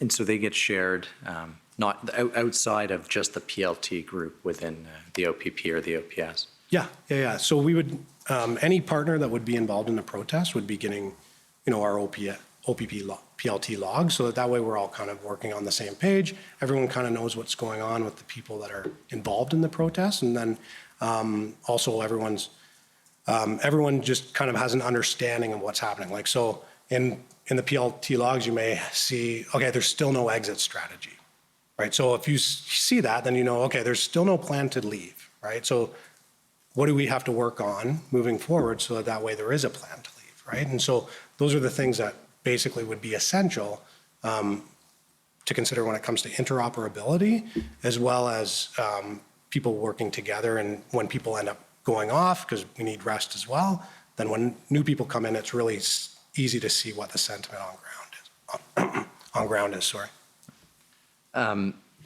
Can you briefly describe for us the relationship between the PLT team and public order units, or POUs? How do PLT work with POUs? Yeah, so to me, so public order obviously has a job to do, right? And so they would be the people that come in, move slowly, methodically, push people back, gain ground, whatever. And our job would be to communicate, I think day of, basically it would be, okay, guys, obviously the public order people are here. If you want to egress and leave, go this way. There's a bus waiting for you. It's warm. Get on it. Please, we encourage you to do so. If you want to be arrested peacefully, please walk forward. And, if you don't want to do any of those, just stay there and we'll get to you at some point. In the last sort of conceptual piece I want to talk about before we get into what happened in Ottawa, is the concept, and Inspector Lucas testified a little bit about it this morning, is the concept of PLT autonomy and sort of the role that being able to negotiate and make enforceable kind of agreements with protesters plays in the PLT's work. Yeah, so PLT is definitely essential when it comes to negotiating, mediating, all that stuff. It's a matter of not necessarily autonomy in a sense where we're working independently and PLT needs to be the people in charge of their own stuff. It's a matter of, we need a seat at the decision-making table, and what we're saying should probably be valued at some point. I think that's probably the whole autonomy thing. Right, and so in a typical situation, would you sort of have to go up the chain of command to get sign off on? Yes. Decision? Yeah. Okay. Yeah, so it would be like no other, or every other program in an integrated response, right? So the incident commander is in charge, right? So ultimately, PLT would say, these are 7 things that I can do here today, right? And this is what I would like to do. Cool. You can do this, this, and this, right? Or whatever it may look like. And ultimately, the autonomy would just basically be, we are the ones doing the negotiations. I can never explain every single word, look, head nod, whatever, to the incident commander, but this is a great idea to help reduce the footprint, get us closer to our successful outcome, and carry on with our day. Okay. And so now I want to move into sort of talking about PLT's role in the Freedom Convoy events, and leaving sort of what happened in Ottawa aside. Can you describe for us the role that the OPP's PLT teams played as the convoys kind of traversed the province of Ontario? Yeah, so the OPP PLT team was ultimately responsible for gathering numbers, reaching out to contacts. I believe it was United We Roll in 2019 that came across with some of the same players, right? So there was already existing relationships from 2019, so it was really easy to just reach out from a PLT perspective or a liaison perspective and ultimately say, okay, I understand you're coming. What's the plan of attack? What do you plan on doing? And then looking at numbers as they come across, because I think, normally you can look at Facebook and see there's some numbers that are happening, but in this case, there was a lot more people that were, jumping onto it than Facebook would normally say. So we just had PLT members, couple members, going in, checking on hotels and different areas as they came across northwestern Ontario. And then there was areas coming from the south as well, and just kind of giving an idea of what those numbers were, passing them over to Ottawa Police Service, PLT. I think there was a sheet of numbers that basically said, these are the leaders that we've been working with, talking to, this is what it looks like now. And I think there was, I shouldn't say this, but I believe that there was a meeting even set up where people ended up going out to Russell parking lot and meeting with some of the leaders of the convoy from OPS as a result of the PLT work. So that was kind of it, like setting up the scene. And then in those, as we were learning stuff in Northwest region about how the convoy worked, as we were learning stuff in West region, we were sharing that with our policing partners as they were coming into their areas, as well as sharing it with OPS. And I think on every one of Diana Hampson's, not everyone, but most of them, of Diana Hampson emails, it would say, there's still not an exit strategy, right? You mentioned the OPS PLT. Can you tell us about their sort of team as of the end of January 2022? Yeah, so I don't really know the OPS PLT team intimately, right? I helped facilitate a CACP, Policing with Indigenous Peoples course for large-scale protests, which is a liaison course, right? And I would say probably there was 20 members on there. I would say that the OPS PLT members were very driven. They had unbelievable characteristics when you look at what we're trying to look for when it comes to a PLT member. So in 2019, I sat as the acting or interim commander for emergency response. So I oversaw TRU, ERT, K9, tactical paramedics program, and explosive disposal. And in there, there's a lot of men. And I was asked by a doctor to say, what are some barriers impacting women in policing? And I didn't make the connection, but they said, well, in here, there's hardly any women, and in PLT, there's lots of women. And I said, it's really a value system. And when I looked at the OPS members, they were really following the same value system. They were community focused, they were compassionate, they were empathetic, they were unbelievable communicators. They were everything that you would want in someone to represent an organization in a time of crisis. I thought that they were really well chosen. Okay. Now, I understand you arrived in Ottawa, I think it was February 2nd, so it was sort of after the first weekend of demonstrations and protests. What was the sort of state of PLT work as of when you first arrived in Ottawa? Yeah, so I believe I arrived on the 3rd. On the 2nd, I was engaged in a conversation with Superintendent Mark Patterson surrounding the PLT logs and their use for evidence for an injunction. And to me, I didn't think that that was a good use of PLT logs, and it would obviously potentially damage relationships that are out there too, because there's always this thing where people, there's this thing where people think that potentially we're spying on them. And that's not the case. We're there to make things safer, and we have a long road to go. And I definitely didn't want it to look like we were spying on people, right? Because that's not our job. And so I cautioned him as to the use of the PLT logs, and he said that he wouldn't use them. And then as I was talking to him, I recognized that they didn't necessarily have a good understanding of what PLT did. We went through what PLT does, how they do it, what are some strategies, whatever. And he was very thankful for the conversation, and he was an absolute gentleman at that time as well. And so, but on that, it just showed me that maybe we needed to assist with some leadership there for PLT. And I was also getting grumblings from our membership saying, things just aren't going as well as they probably could. So on the 3rd, I had said to our command, is this something that would be beneficial, having someone in leadership over there to help support that? And they agreed to that. The unfortunate part is, in my mind, I thought Giselle Walker was going, who was the PLT provincial coordinator, but she had a province to take care of, and so I ended up coming. So I inadvertently volunteered myself for that. And I want to ask you about a couple of specific incidents. And so the first one is the PLT's role in clearing the encampment at Confederation Park. Yes. So when I got to Ottawa, there was a couple key pieces of real estate that had been identified to get back. One of them was Confederation Park. The PLT in Ottawa, as well as OPP, had great relationships with the Algonquin leadership here, as well as the Algonquin leadership in Kitigan-Zibi. And ultimately, they had reached out to try and mediate or negotiate a safe exit of that park. And I believe that was on the 4th of February that the leaders and leadership and elders and community members ended up coming down.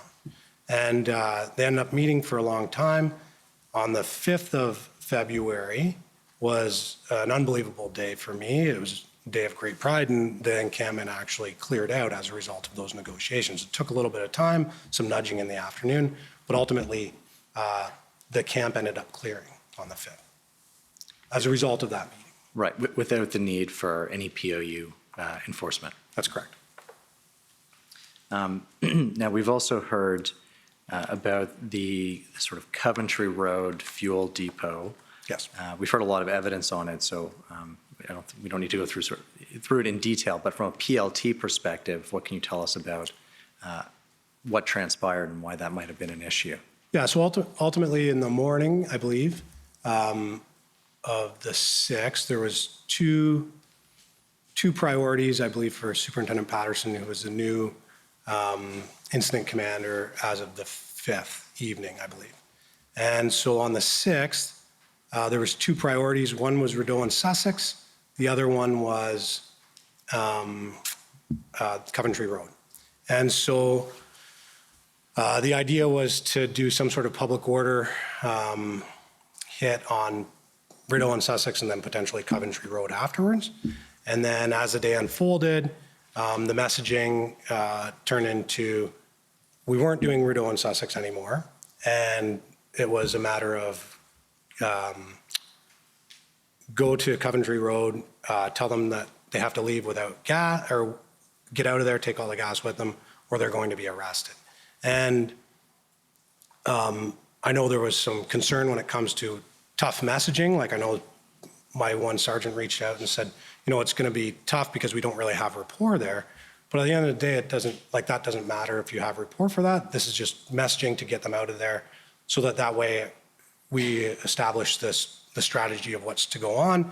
And then ultimately, if they don't, then they know we've educated them before the enforcement, right? And then, so while that was going on, I ended up getting back and someone had said to me in the command, not in the command post, it was like a tactical planning area for public order people. I think it was Mike Stoll, who was the staff sergeant at the time. And he had said to me, that they're going to do a public order hit on Rideau and Sussex, which I never did. And I think Diana Hampson called me at the exact same time and told me, or around that time, and said that they were going to do that and that would be problematic.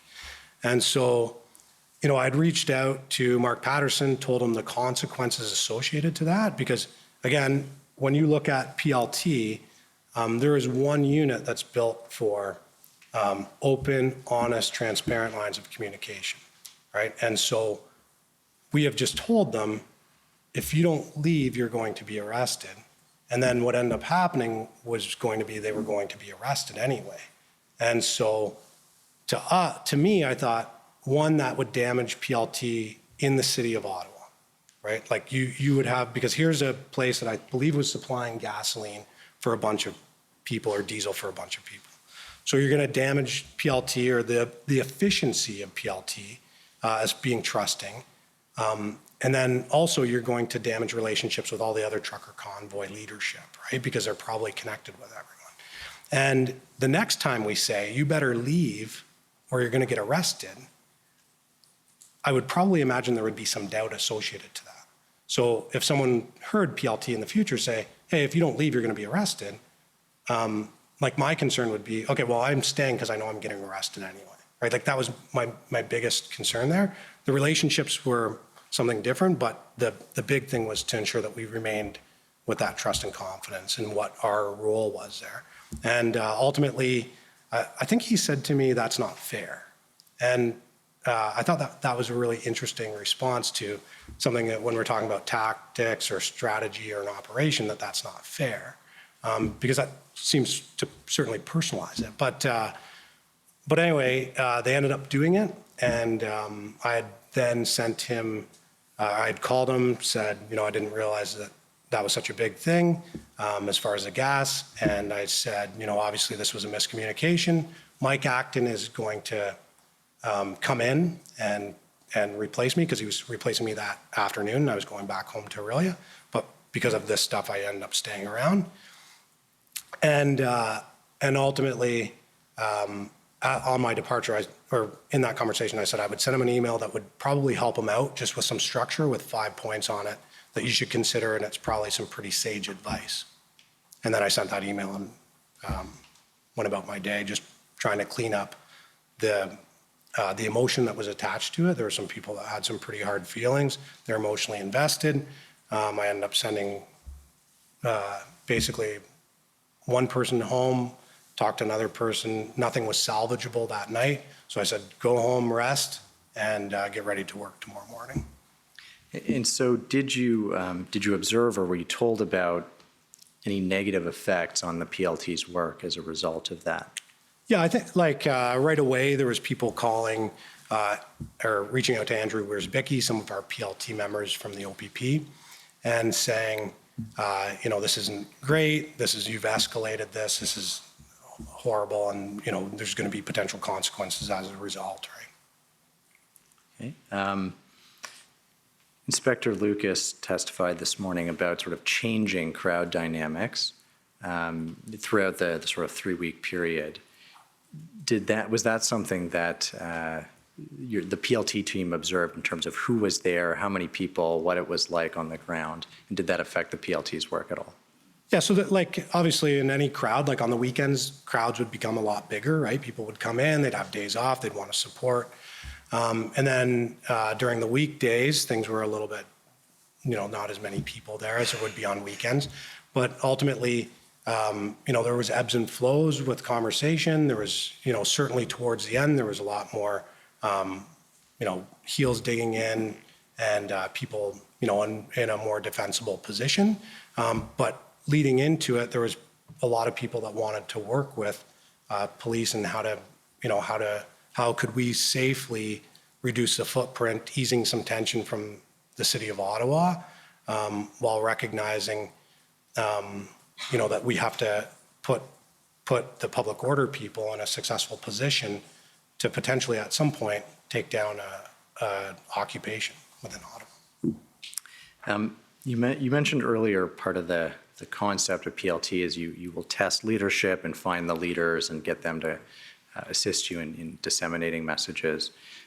One thing we've heard is that there were, that was maybe a challenge here. There were multiple groups, no clear leaders who had control over the entire protest, obviously.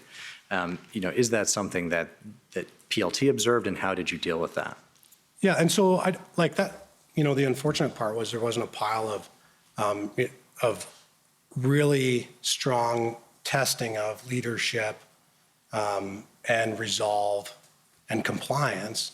I think you have two relatively large events that end up happening when it comes to Confederation Park, which you tested leadership and resolve there and compliance, to which someone obviously had the leadership and compliance to move a crowd of people out of Confederation Park.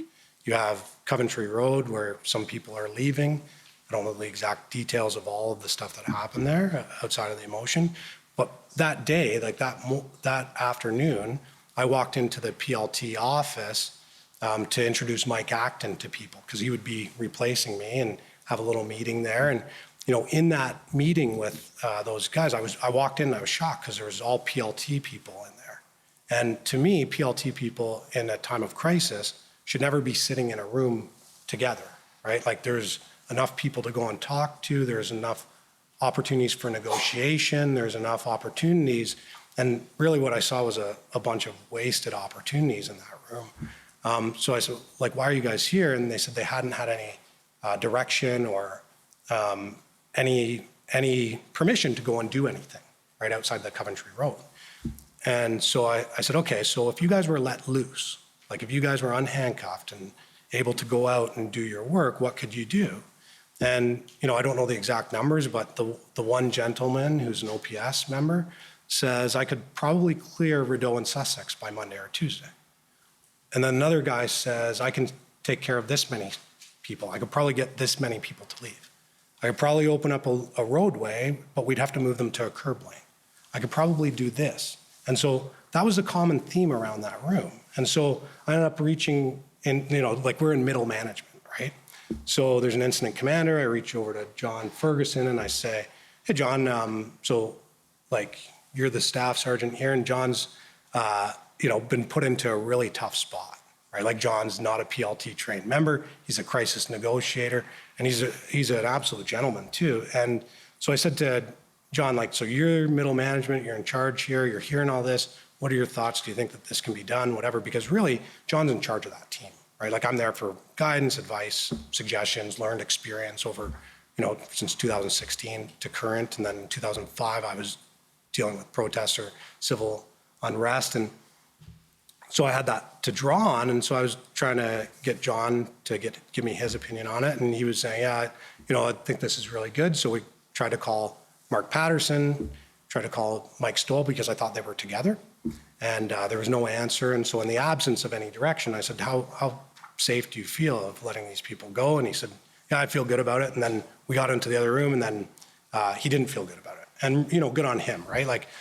Because really they needed to ensure that it met with the strategic direction of OPS command. But there was just so many opportunities that were there that were unexplored. So when you talk about, testing compliance, resolve, whatever, we had very minimal opportunity to do that, I would say. And can you just clarify, when you're talking about this conversation, were you in the room and a number of PLT members were telling you what they thought they could get done? What day is this? This is the day of Coventry Road. So we just cleared Confederation Park on the 5th. Okay. This is the 6th. I'm doing a handoff with Mike Acton, and then just brought him down there. And then there's this group of PLT members that are sitting around ultimately waiting for direction. Thank you. Commissioner, I'm about to move to a new area, and I see it's 3 minutes to 1. I wonder if now is an appropriate time for the break. Okay, thank you. We'll take the lunch break till 2 o'clock. The commission is in recess until 2 o'clock.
Order à l'ordre.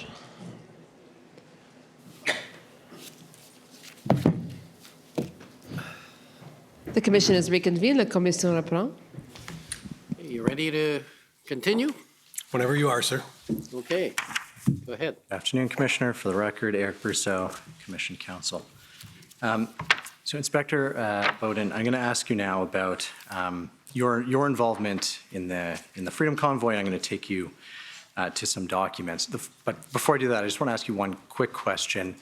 At one point, you raised, or someone on your team kind of raised a concern about the role that someone named Dr. Peter Collins was playing in Ottawa. Can you just tell us who Peter Collins or Dr. Peter Collins is and what his role was and what the concern was? Yeah, Dr. Peter Collins is a psychologist that works with police forces across the province. He typically deals with crisis negotiation, is my understanding. He's a great guy and a tremendous asset for policing in a crisis negotiation setting. And there was one meeting that I happened to be in where he had said, in the presence of Chief Slowly and some other senior level members in the province or for OPS, and I happened to be virtually just in the room in this planning room, and he had said something about to the effects, and I think we talked about it afterwards, and he said it was a bit of a misunderstanding, but he said that PLT had taken it as far as it can go, and really moving forward, we need a negotiation aspect to this. And this was like February 4th, maybe, February 5th, like around that time, right? And to my understanding at that time, from the members on ground, was PLT hadn't been utilized appropriately to date, and there wasn't any, as far as an integrated command structure, there was no integration to date. And the other thing that was mentioned was that PLT would gather intelligence for this negotiation team. And so when PLT isn't gathering intelligence, one, that's fundamentally against what the role of PLT is. And two, it provides me an overview of a general lack of understanding of what the role of PLT actually does. And so for me, it wasn't necessarily like I like the idea of having Peter Collins engaged and involved in all that stuff. For me, it was a matter of kind of a scope of practice issue, as well as a confusion issue when it comes to, okay, who's dictating what a negotiation looks like with a crowd? Because there's certain fundamental crowd psychology principles that you would typically manage. And I'm not saying that I know more than Peter Collins, but there's some proven methods in policing that work. And I just don't know if, that's the right avenue when you haven't explored options yet. Thank you. If we could pull up OPP 6080, please. I think this is an email that you may have told us about this morning or earlier this afternoon. Kind of a handoff email as you were leaving Ottawa, or the plan was that you would leave Ottawa, and you were handing the reins over to Mike Acton. So if we can go down, I think you've written an email to Superintendent Patterson. If we can just scroll down to, and so can you just clarify for us who Mike Acton is, what his role was with the OPP. Mike Acton's the West Region Provincial Liaison Team Coordinator. So West Region for the OPP is typically like west of Toronto, right? And so he's the coordinator there. And this was a extremely large, complicated event. I think, people have said unprecedented, right? So we just wanted the right structure in place so that way we would be able to achieve success from a liaison perspective. So I'd asked Mike to come over. I believe in the work that he does and his capabilities. And I'd originally sent it to Mark Patterson. On the top of this, I ended up sending it to Diana Hampson, just because I wanted to ensure her that, it's not like I left Ottawa and didn't provide guidance or direction or some sort of support to get things on track for the liaison team program, so that way we didn't lose confidence in OPP management on ground, right? Like I want to be in a position where I can support the people that are doing the work. Right. And so was Mike then the most senior OPP PLT person once you left Ottawa, like on the ground in Ottawa? Well, Diana Hampson was there. Okay. And then Mike was there to support because Di had a pile of things going on, right? Okay. So Mike came in and filled my role in just trying to give sage advice and guidance, direction with his experience with West Region. There's obviously a lot of larger scale events that happen around Caledonia that he has been involved in. Got it. The second paragraph, this refers again to the PLT logs for evidence. And so I just wanted to clarify that, to your knowledge, none of the OPP's PLT logs were used in evidence for any sort of injunction. Yes. Correct? That's, yeah.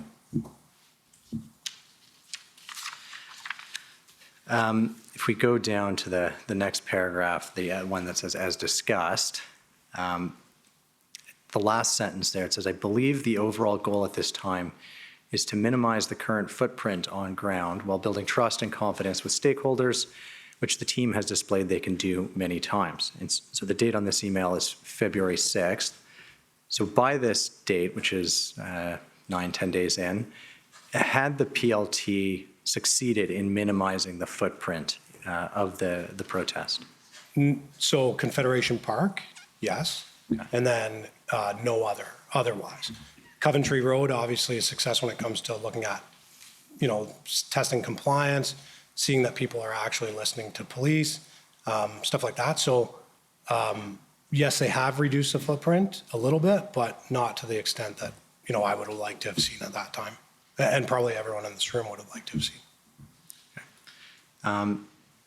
And then the next paragraph, a common theme on the wall in the PLT room is that the truckers want to be heard. Any efforts for communication with MPs, DMs, or ADMs may allow the group to save face, get a win, and go home. Many people are tired and probably looking for an exit strategy. Hopefully you can find some. So again, as of February 6th, what was the status of discussions about bringing in political leaders, MPs, DMs, ADMs, and making them part of a PLT-led conversation? So there has been an increase in interest, in my experience, when it comes to political people, especially at federal level, becoming engaged in protest talks with people that are involved in protests. And so if you look at the Wet Sweat and Solidarity demonstrations in 2020, we had 2 federal ministers that became involved. So if you are looking at negotiation mediation techniques, obviously you would want to get ahead instead of ministers inserting themselves within a police setting. You would want to see, okay, if you're planning on doing this, please let us know so that way we can maybe leverage this so that way we can end up having a win of sorts for the protesters, as well as an opportunity for them to be heard and then hopefully carry on with their day, right? And so to me, I just thought if there's an opportunity there where government is wanting to come to the table, then we should probably capitalize on that opportunity. Okay, but as of this point, February 6th, that hadn't happened yet? No. And so there was conversations I had in the planning room, but nothing of any concrete that I was aware of. Okay, but you were involved in that, in a sort of conversation that went down that road. Yes. So I want to take you to some of those documents. But I guess before I do, just if you can explain very briefly kind of how you got word that there might be some government interest in participating in that, in a negotiation. Yeah, so I don't exactly know what date it was. It may have been the 10th of January, somewhere around, or sorry, February, somewhere around there. But I had been called by Deputy Commissioner DeMarco, saying that the Deputy Minister of Public Safety Canada was looking to reach out to me. And then I don't know how that came to be, but ultimately that's how that came through. It was from Deputy DeMarco to myself, a call at night, and just saying, this is going to happen with this. Is this something that you would be interested in assisting us with? Okay. And if we could pull up OPP 50108, please, and go down to page 2. I think this is an email. I think your witness statement says you received that call from Deputy Commissioner DeMarco on the 9th, and then you got this email the morning of the 10th, which will be up on the screen. If we go down to page 2, the first email. So this is, if we keep scrolling down, I believe there's more. This is an email from Rob Stewart. Who is Rob Stewart? Rob Stewart is the Deputy Minister of Public Safety. Okay. And so this is the sort of the reach out that Deputy Commissioner DeMarco had given you the heads up on the day before. And did you meet with or speak with your team after receiving this email? Yes. Okay, and just tell us about that conversation. Yeah, just wanted to make sure that we were in a good area as far as, what are some opportunities for us to achieve success? How can we capitalize on this opportunity if it comes to fruition? And what are some ways where we can have a win for everyone and basically denounce criminal activity and set up a meeting under certain conditions where people go home. Okay. If we could scroll up to about the middle of page 1, it looks like Leslie Jean sent you this list here. Who is Leslie Jean? Leslie Jean was the program analyst for PLT for multiple years and does incredible work on everything she's ever done, and someone that I consistently trust with work in this practice or scope. Okay. The last paragraph that's showing on the screen, there's a final bolded sentence. In Ottawa specifically, police have identified several leaders who are willing to engage with police. Who are those leaders? I'm not exactly sure the names that they had identified, and I think there's an email afterwards that I had asked Giselle Walker, the provincial coordinator, to determine what that list would be. Okay. But it was your understanding, based on information from your team, that there were people who were prepared, people on the protester side who were prepared to have this type of meeting. Yeah, like I'm assuming Tom Marazzo was one name that came forward. Tamara Litch was one name that came forward. So there was people that had stepped up as being leaders and had people following them. Okay. The first bulleted point under governmental considerations, police are unable to solve the underlying issues. There's very limited capacity for police to solve this situation without some movement by government to allow demonstrators to have a win of sorts. Now, I expect that former Chief Slowly will say that that's what he meant when he said there may not be a policing solution to this on February 2nd. So, is this sentiment, which is being expressed by your team member about 8 days later, did you agree with it? And did you sort of agree with Chief Slowly or former Chief Slowly that there wasn't a policing solution to some of the grievances? So there's been one time in my experience with protests where I've said the underlying issues that they are grieving are police related, and that was during the defund police reform protests in 2020.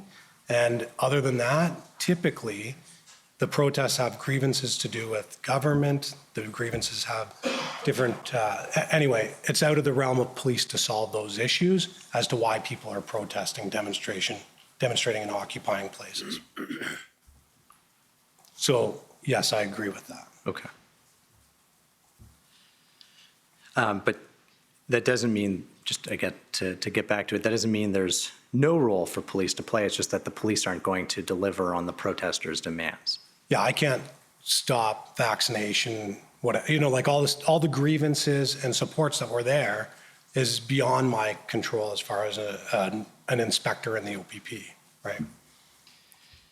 Did you speak directly to Commissioner Carrick about this this email from Deputy Minister Stewart? No, I didn't speak directly to Commissioner Carrick about this email. I briefed him after our meeting. Okay. And yeah, a couple times about different considerations around this. Did you understand that the commissioner was supportive of you meeting with the deputy minister? Yes, I believe he was. If we could pull up OPP 50142, please. I think this is an email exchange between you and the deputy minister.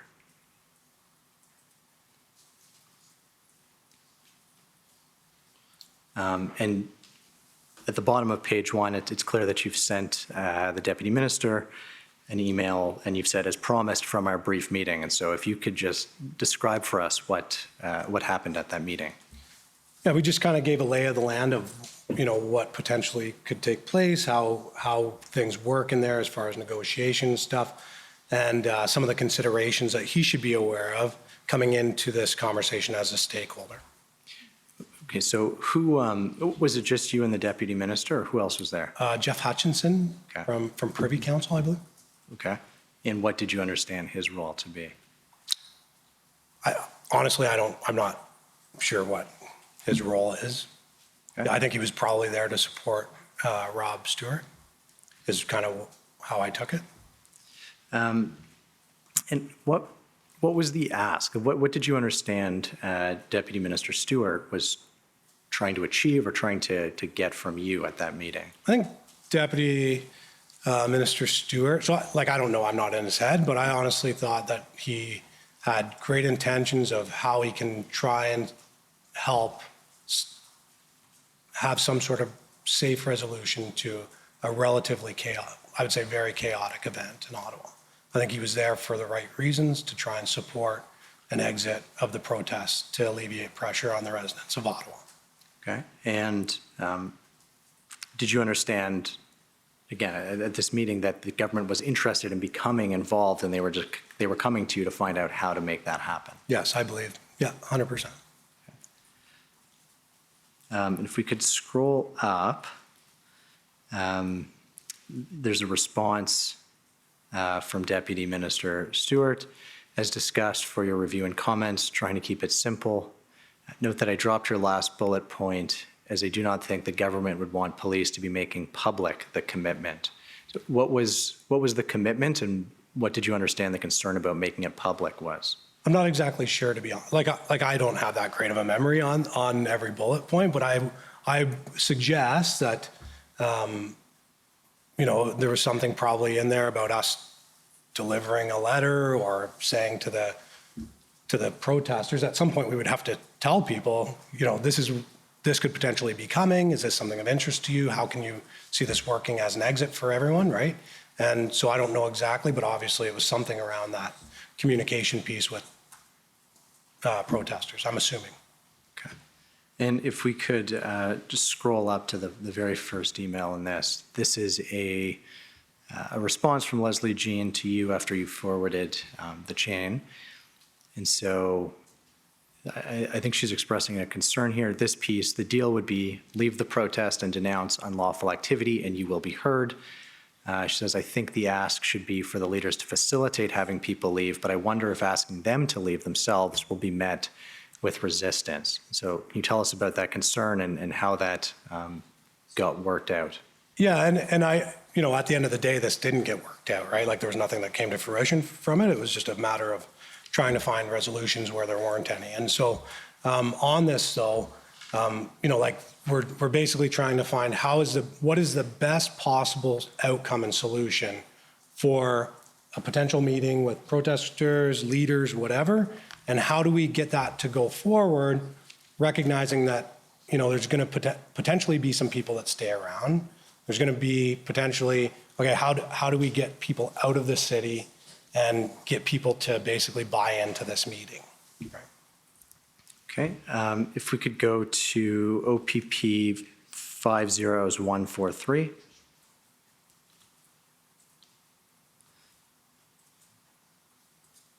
These are another series of emails connected to this. If we go to the middle of page 1, there we go.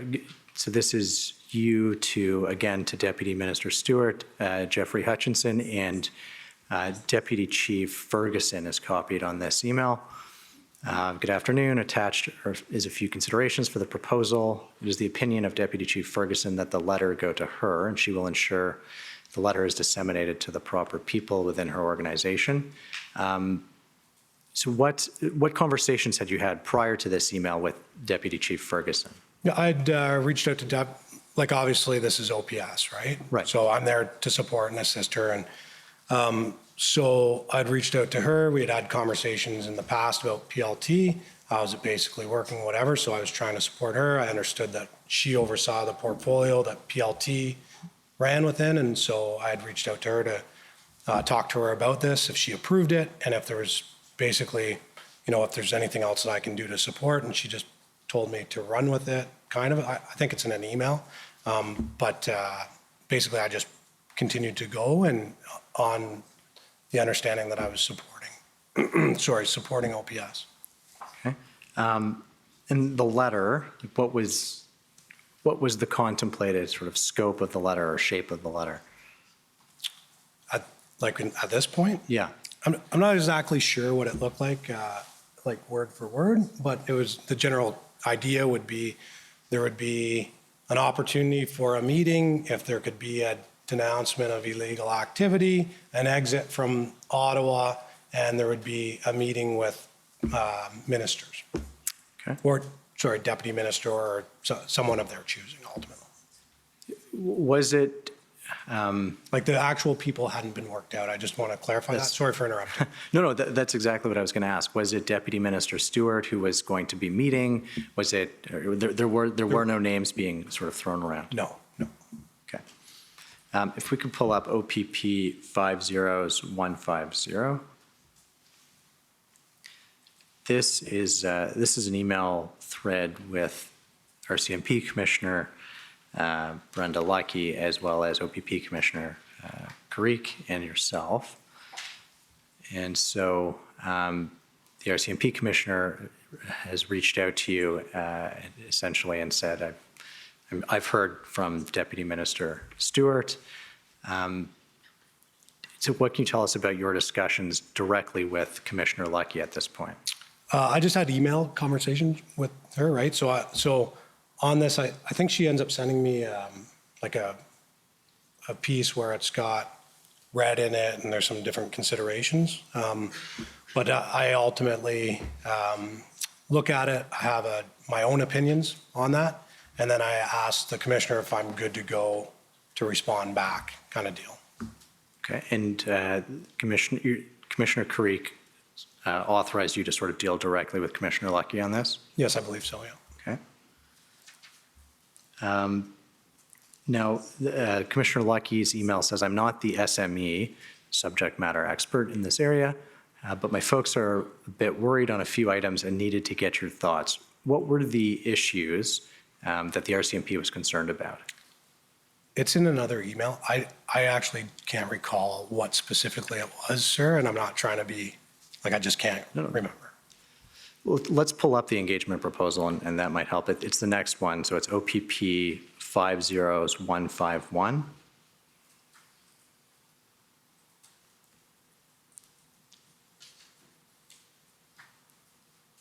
So do you recognize this document?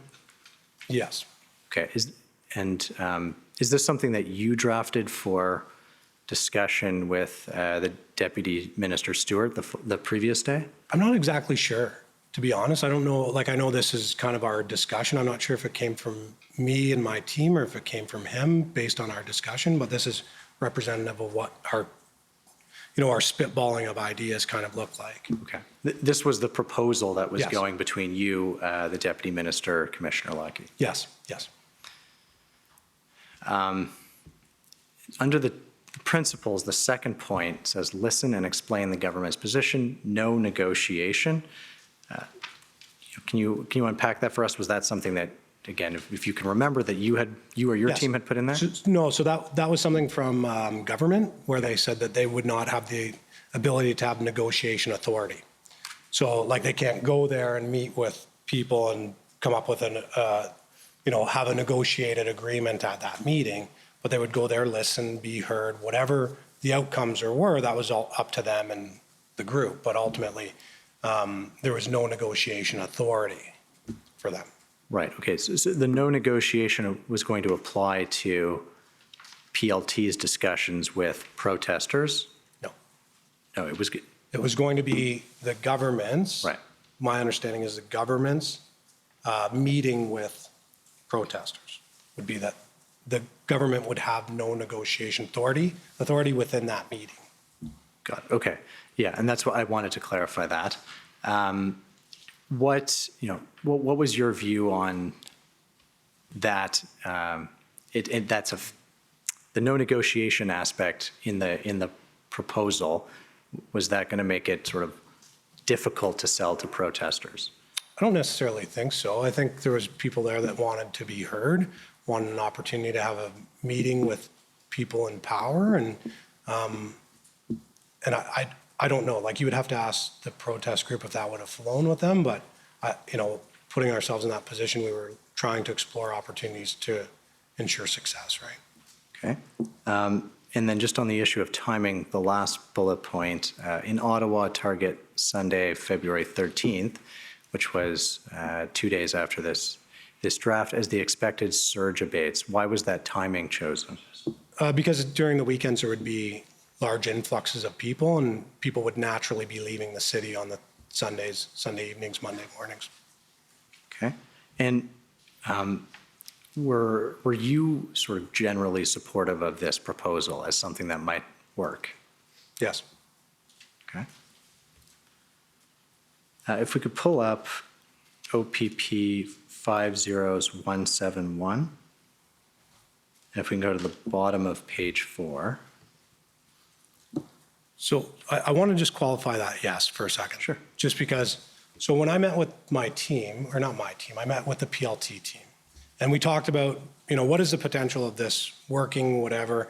I think someone had said, Tom Marazzo could potentially, have 60% of the people would potentially follow Tom Marazzo, right? And there's, and this is just people that have been talking to people on ground. There's no analytical run through of, okay, these are the numbers here, right? There's no equation to this. This is social science, and we're best guessing, right, at this point. And ultimately, Diana Hampson had said to me that day, regardless of how this goes, there's still probably going to be protests that we will have to deal with. Like that the police, when I say we, the police will have to deal with, right?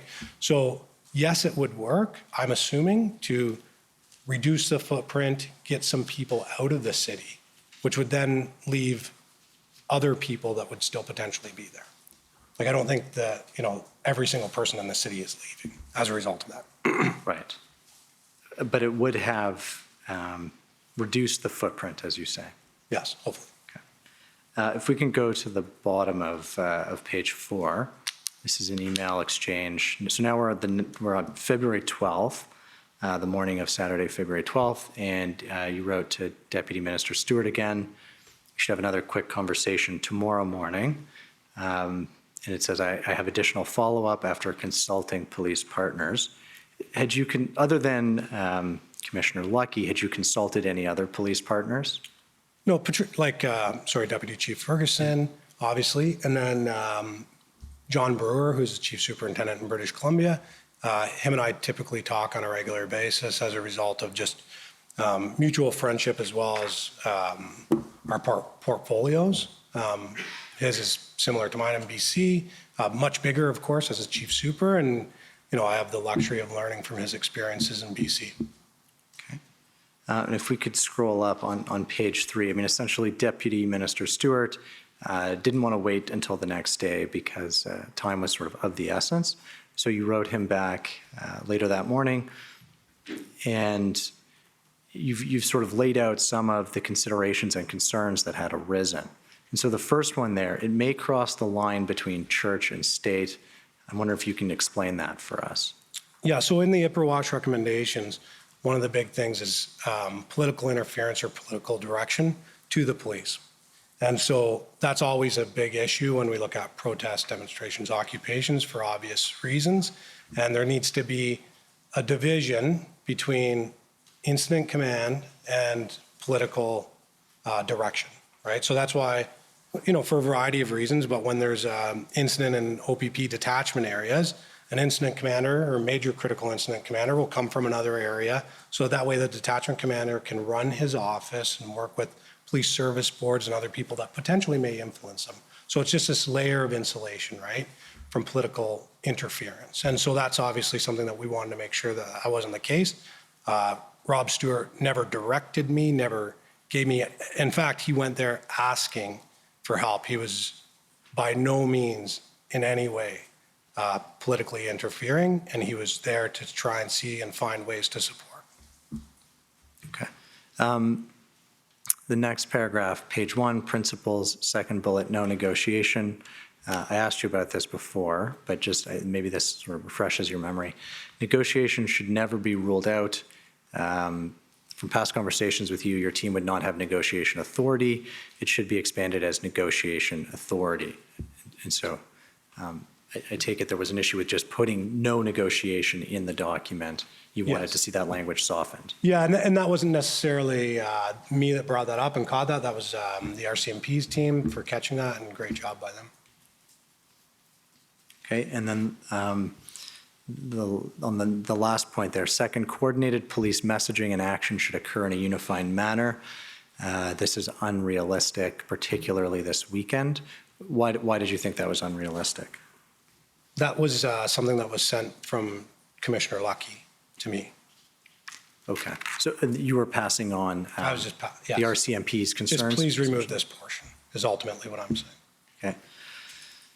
And if we could go to the top of page 3, Deputy Minister Stewart responds to you and raises a number of questions, essentially, in those bullet points at the bottom.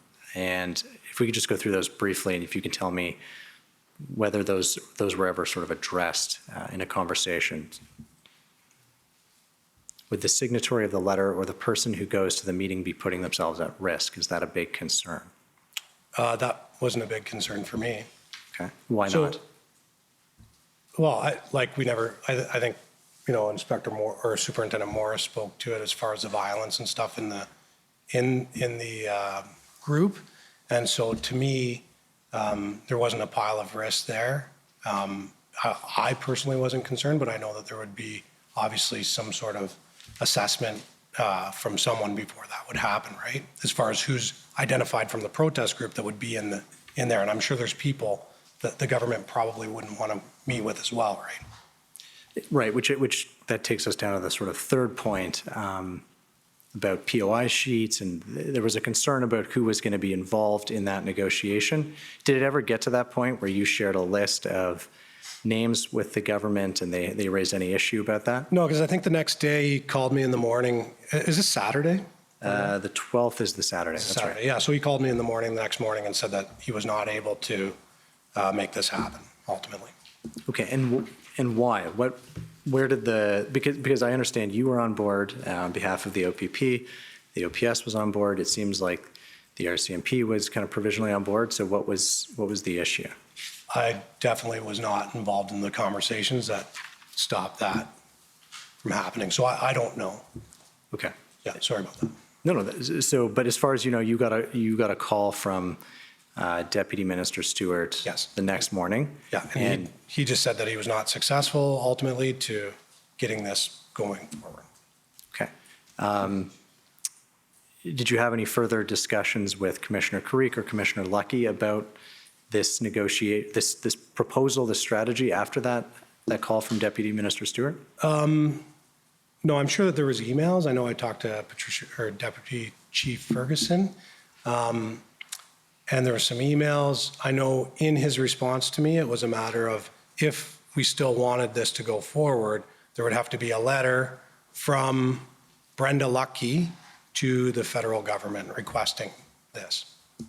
And that was on this day. So I'd explain that to Deputy Chief Ferguson. Okay. And as far as you're aware, that letter wasn't sent? As far as I'm aware, it wasn't sent. Okay.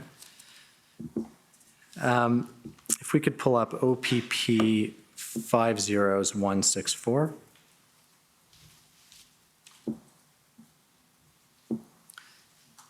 This is, we're going sort of back in time by a day or two. This is an email from Deputy Chief Ferguson to yourself on February 11th in the afternoon. If we go to the bottom of page 1,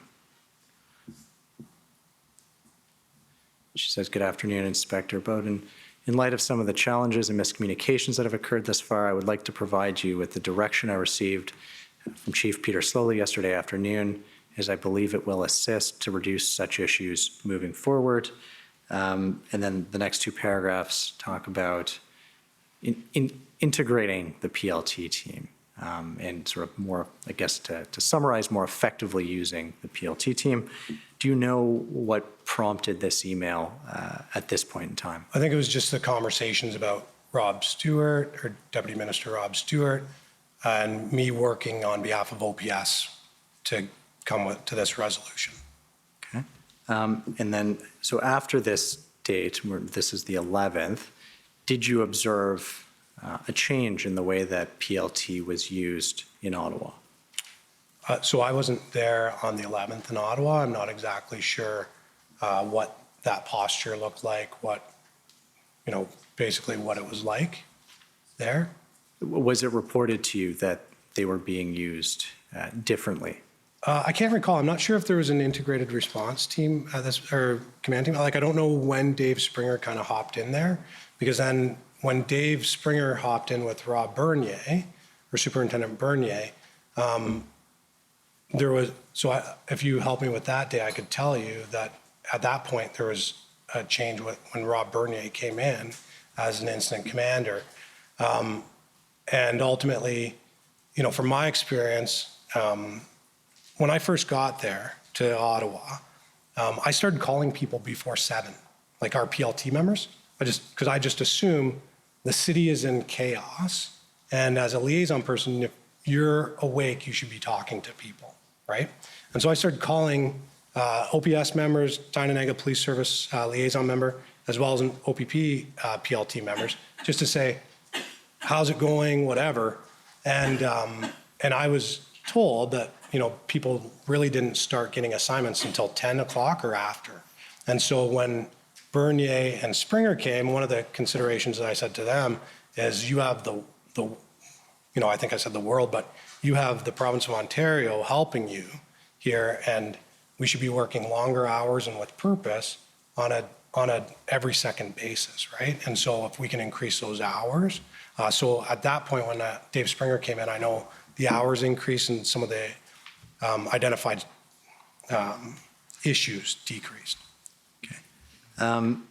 And then again, I know you weren't necessarily directly involved, but what can you tell us about how PLT was used in the sort of enforcement action towards the end when the POU plan was being put into place? Yeah, so I'd been sent back to Ottawa on the 15th of February to assist with that messaging. And I know there was conversations about, well, is this messaging really too hard? We're telling people to leave.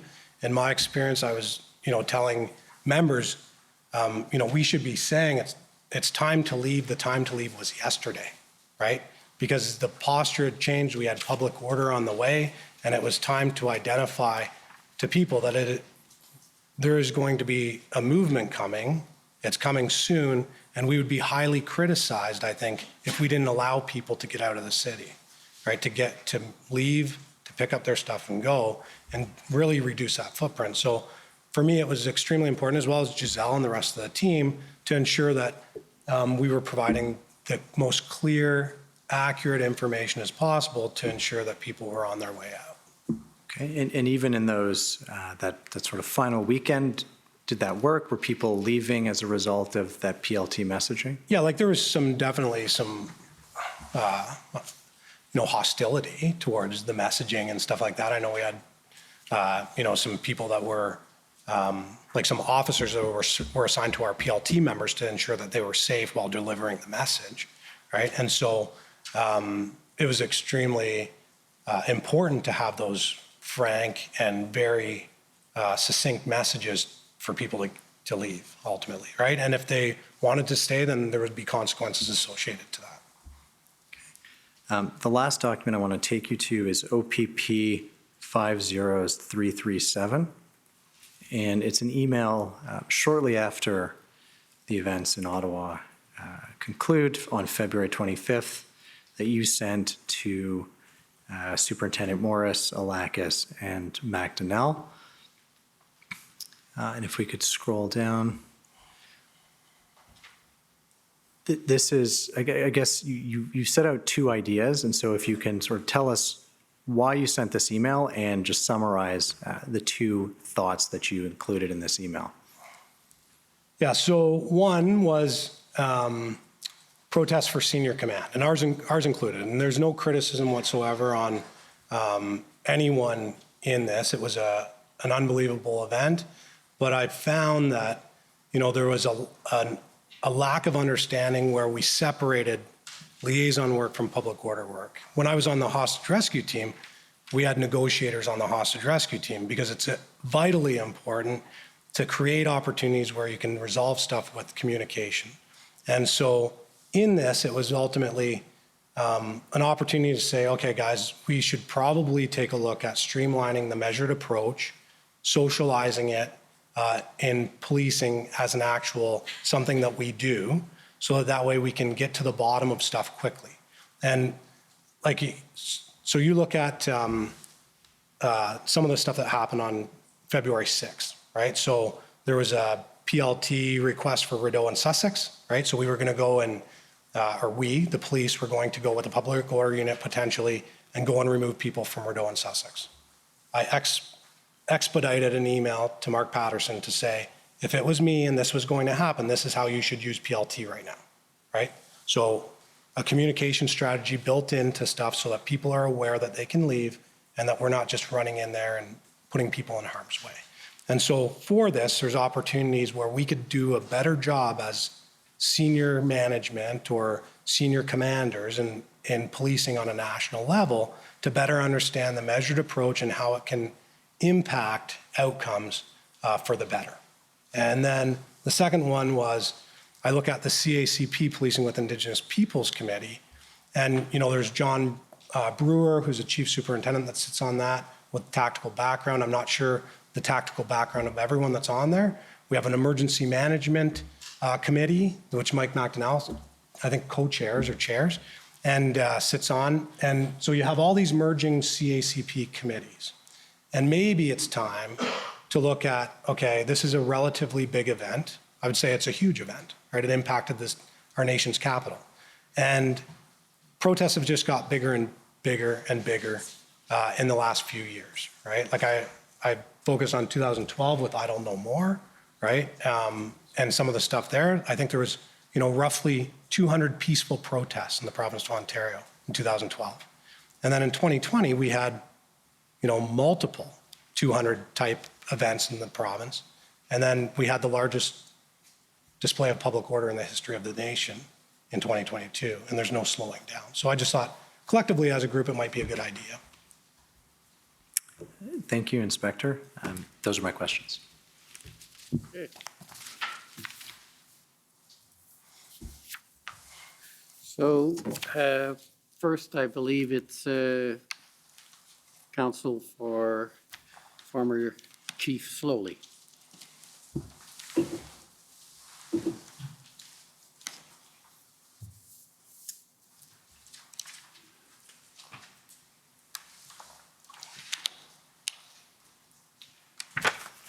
Thank you, Commissioner. Superintendent? Yes, sir. I'm Tom Curry for Chief Slowly.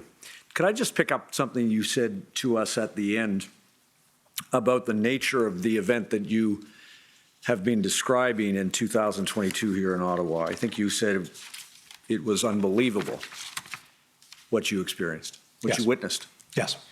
And did you say it was the largest public order operation in our country's history? I believe it was, yes. And the Chief Slowly has, and probably others involved in this, have described it as representing a paradigm shift in public protest, a significant change in the way that public protest had been expressed up until that time. Is that fair? Yeah. Like I want to agree with you. I want to clarify a couple things. Like obviously, there's been movements in the last 5 years. I think this is probably the most centered in a very publicized area that involves government and all that stuff. But there's been similar movements, but this one was definitely the biggest and had the most impact. Right. You have been involved, as you've told us, in attempting to resolve public protest in many other circumstances. Can you give the commissioner a sense, from your experience, of what made this different? First of all, is it the scale of the protest that you observed? Yes. And would you say that the scope of it, in terms of its affecting an urban area outside of Parliament, paralyzing the city in the fashion that it did, would that represent a reason why this was an unprecedented occurrence? Yeah, it was scale and scope, and it was, it impacted a lot of people, right? And so like when you look at some of the different things that are happening, I always think, okay, if this is going to impact people negatively, how many people are going to be impacted? And I can tell you there's some stuff that's coming up that I would be concerned about. Well, and I want to come to my friend Mr. Brosseau has already taken you to the after action memorandum that you sent, I think February 25th, in which you flagged for your command some issues that they should be thinking about, we should all be thinking about, as directly relating to this new experience that you had. Okay. And in addition to that, just go back to your experience and this protest. Would you say that the demeanor or attitude of the protesters was different than you had experienced, having regard to the scale and the scope? No, their demeanor wasn't really, to be fair. Like there's certain things in crowd psychology or dynamics that you can do to prevent certain things, right? Like when you look at crowd or like human decision-making processes, you look at risk, reward, effort, provocation, excuses. You have the same outcomes when it comes to those 5 things. It's just a matter of, I think the scale and the scope, but as far as the dynamic in that, I don't think it was too far different than other instances. Is that clear? Sorry. Sure, it is, and maybe I can get your help with this. We have learned from other witnesses that this protest featured a lot of people protesting about different things. That's new for you too. Okay, so is that fair? So there's typically divisions in protest groups. Like that's something that we actually teach on the course. Is it's hard to because people end up hijacking protests. I don't know if that's the right word, but people will come in and hijack. And sometimes when you ask people, what are you protesting on day 1? And then on day 12, you're like, okay, what is, if you ask, what are you here for? What does success look like? What can I say or do to get you to leave? Sometimes that ends up morphing, right? Because you have these, you have people that are dealing with each other. You're dealing with a human capacity, right? So things end up changing as a result as things evolve. But there is division within protest groups on a regular basis. This one was just so, I think the scale and the scope magnified that. Okay, got it. So then, in your experience, this one featured, although I take your point, or we all take your point about the idea that people might come to a protest with different things in mind as grievances, this one amplified and magnified that phenomenon. Yes, sir. Okay. Now,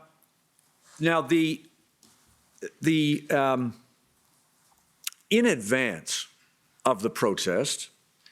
The commissioner has heard that the OPP and other police services were monitoring the convoys as they crossed their various geographic regions, and your PLT team was involved in that in some fashion. Yes, they were. I think you call it pre-planning. Yes, sir.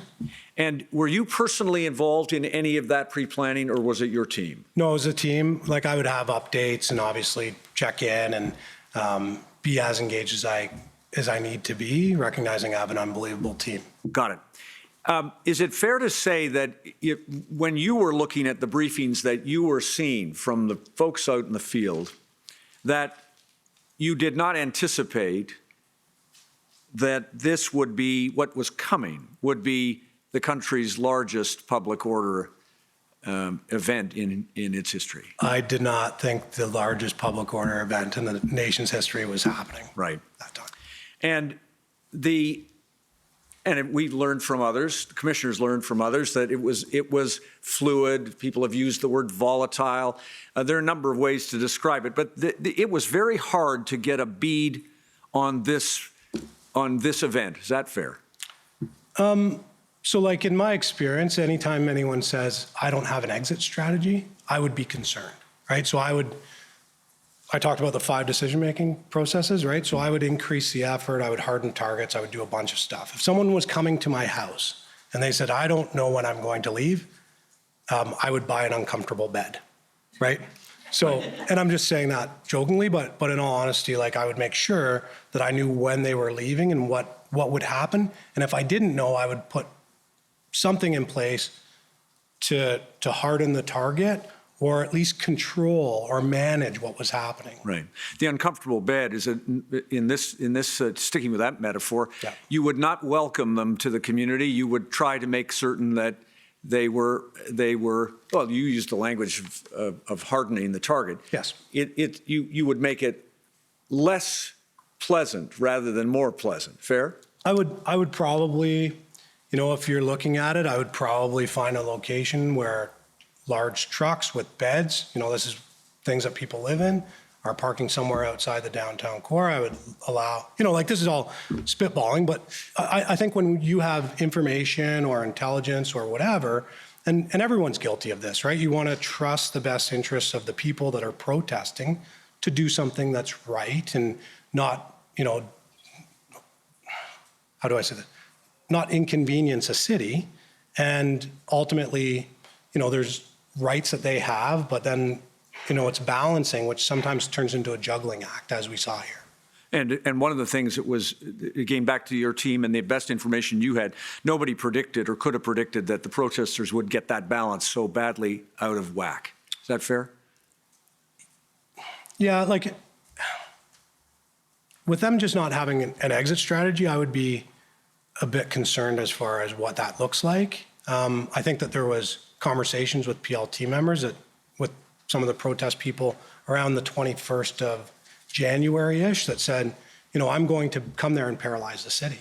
And that was shared with OPS at that point for them to take into consideration, right? Shared by OPP PLT or up through? OPP PLT to their individual meetings, because they have that group within Eastern region that basically share information with each other. Right. Got it. Okay.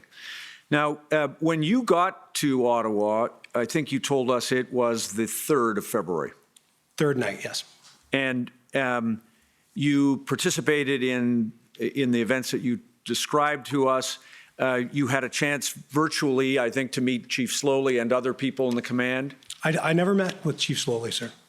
Were you present at meetings with Chief Slowly? So I was in this planning room, and so I was sitting off to the side, and then there was meetings happening, and I was off to the side. I see. So I never once saw him on screen. Like, I'm got it. Kind of like this. Okay. And so from the information that you have directly, your own direct knowledge, you would tell the commissioner that Chief Slowly didn't interfere with any of the OPP PLT operations. Is that fair? Nothing that I saw. Okay. And you wouldn't, were you told at any time by your team, or I suppose it would be the OPS PLT team, that Chief Slowly had included them those meetings that you're talking about, having attended when you got there, for example, starting February 1? Yeah, I was told that Chief Slowly had talked to the OPS PLT sergeant, or sergeants maybe, before I had arrived. Okay.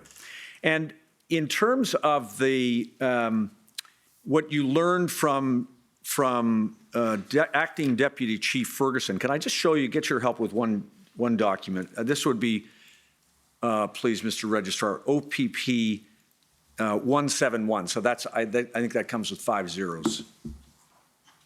Just get your help with one thing. I think you were asked, just while this is coming up, Superintendent, that I think you were asked by, that's the 12th. Just if we could just stop there for a sec. Just go down a little bit, sorry, please. And one more, scroll down, just to set the context. You reviewed some of this with us earlier, or is that the bottom? Then please, there we go.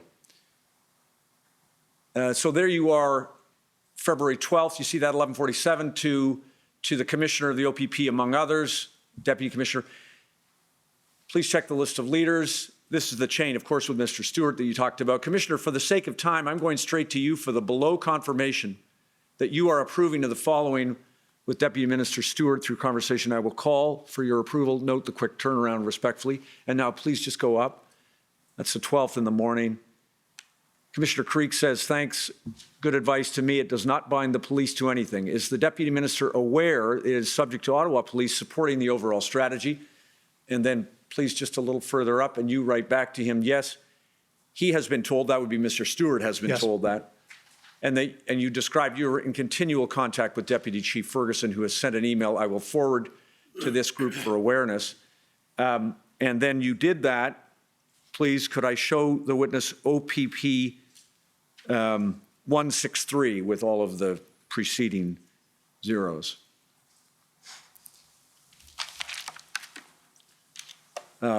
Just want to get your confirmation, Superintendent. What you did was you showed, you see that in the middle, right just there. Thank you. At 12:06, just after that conversation electronically that you had with the Commissioner, you said from OPS, and you forwarded Deputy Chief Ferguson's email of February 11th at 2:44. Do you see that? Yes. And that's what you were saying to the Commissioner. Yes, I've been in touch with OPS. Yes. It's covered. Yes. Scroll down, if you don't mind, please, just to confirm one thing.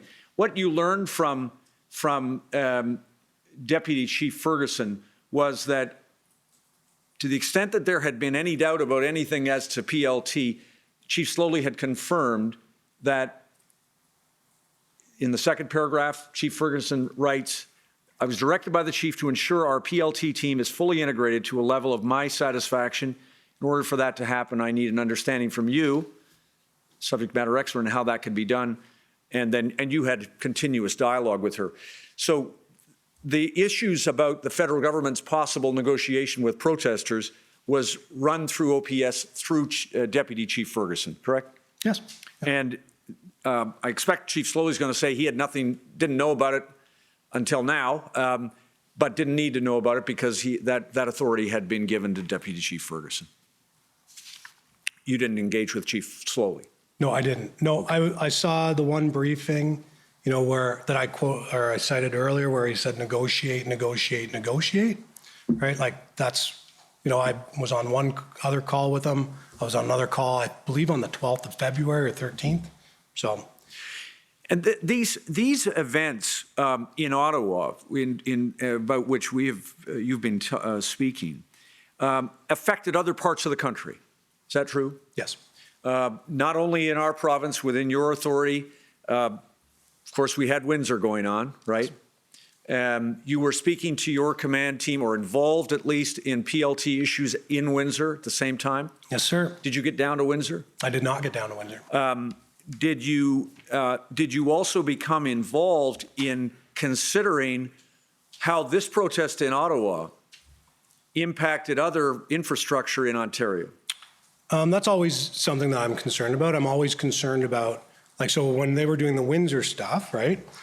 So I'm always concerned of creating a movement out of a movement, right? So like you look at certain settings. So say there's a protest in Ottawa, and then this protest goes up and they say, we're in support of Ottawa. And then you get another group that says, I'm supporting Windsor in support of Ottawa. And then you have all these mini movements. But I'll tell you, I had a conversation with Chief Superintendent John Brewer, and he was saying, you know, what some of the restrictions ending in some of the other provinces, and ours aren't ending in British Columbia. He had some serious concerns as a result of protests in relation to this. I was going to say, we had issues, the OPP was managing issues outside of Ottawa in Ontario. Yes. Bridges, highways, other installations, correct? Correct. Worried for one thing that perhaps if this convoy were to leave Ottawa, it might just settle in on another bridge, or it might settle on a highway. You had 1,000 trucks or however many you had to try to manage across the entire geographic area of the province. Is that fair? Yeah, for sure. And like, I guess that's the importance of making sure that you have had that great relationship with people and outlined, you know, this is the expectation, whatever, right? So that they agree that when they leave, they're not going to cause another obstruction. Yeah, and another really important thing too is really that off-gassing, right? So as you have the ability, when people identify that they want to leave, to immediately provide that opportunity for them to leave so that they're leaving in groups of 8 and not in 1,000. Right? Were you made aware, the commissioner heard evidence from Chief Superintendent Party that there were, I believe it was Chief Superintendent Party, that there were protesters within the group who wished to leave but could not leave because convoy captains or however they were organized were requiring that they hold the line. Did you become aware of that? I was aware of those conversations, yes. A significant problem. Yes. And beyond Ontario, I think you just told the commissioner, you became involved in assisting, or at least in discussing with RCMP officials, how this Ottawa protest was impacting British Columbia and other areas within our country that are patrolled by RCMP. Is that true? And the Ottawa protest wasn't impacting British Columbia, but the general grievances and support would have, you know, like obviously when this stuff starts happening, right, then people say, man, that's something I can get behind. Right. Significant drain on resources. Yeah, I would say so. Yeah. And in terms of this, back to this one, it was obvious to you when you got here into Ottawa that the Ottawa Police Service had no possibility of managing this event with its own resources. Is that fair?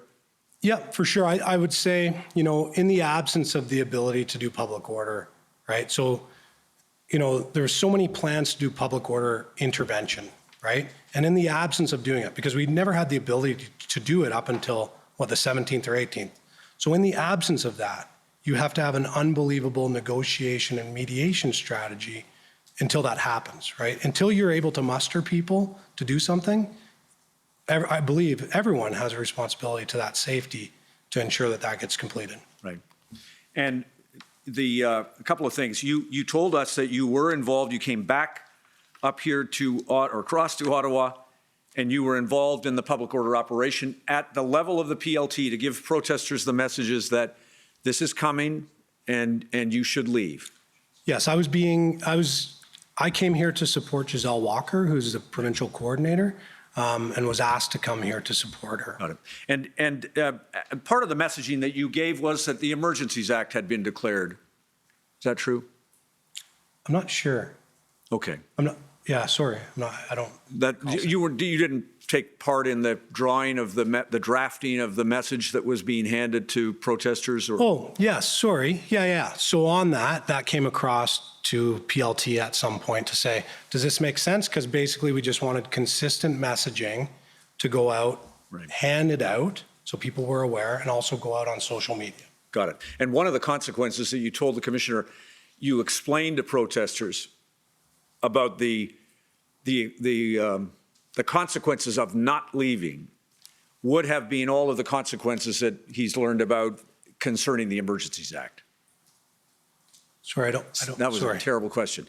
You told the protesters, and the worst part of that is it counts against my time. Oh, no, sorry. You told the protesters that the consequences of the Emergencies Act would be applied to those who did not leave voluntarily. Yeah, I believe that's in the messaging. Okay, got it. Yeah, there's a bunch of, sorry, go ahead. No, I didn't mean to interrupt you. Last question. Your interview summary refers to OPP Superintendent Dan, I hope I'm pronouncing it correctly, Alakis? Alakis, yes. Who advised you on the 8th of February that, words to the effect, you said, that the OPP would be taking over operations in Ottawa. Do you recall him telling you that? Yeah. And now, did you know anything about how that was meant to happen or anything more about it than that? No, like reflecting on it, like looking back, maybe it's Carson Party's team that went to assist or whatever. Got it. And you were part of those, and you did appear at some of the integrated planning cell meetings. I think there are minutes that show you. Yeah. I went in and I think I spoke at 2 of them. Yeah, okay. Superintendent, thanks very much. Thank you, sir. Thank you. Next, call on the Government of Canada.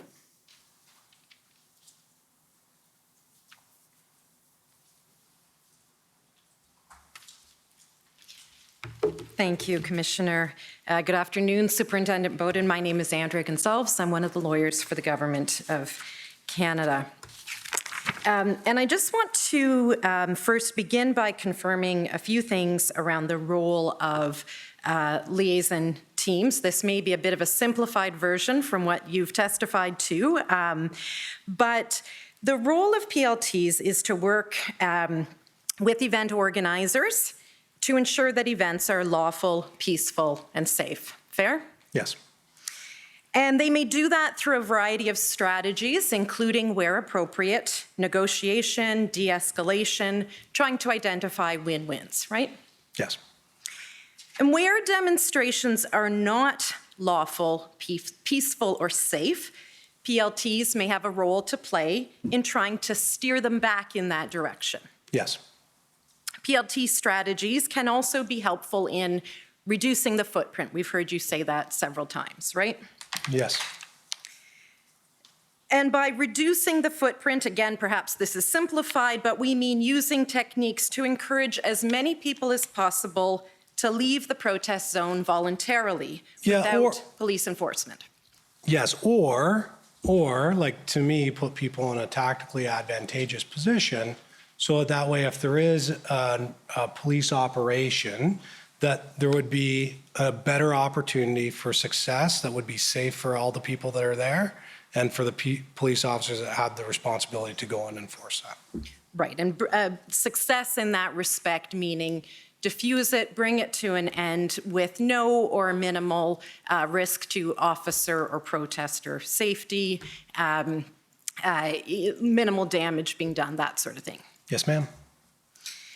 And reducing, I think we're agreeing here that reducing the footprint is especially important when public order units will be engaging in enforcement action to bring a demonstration to an end. Yes.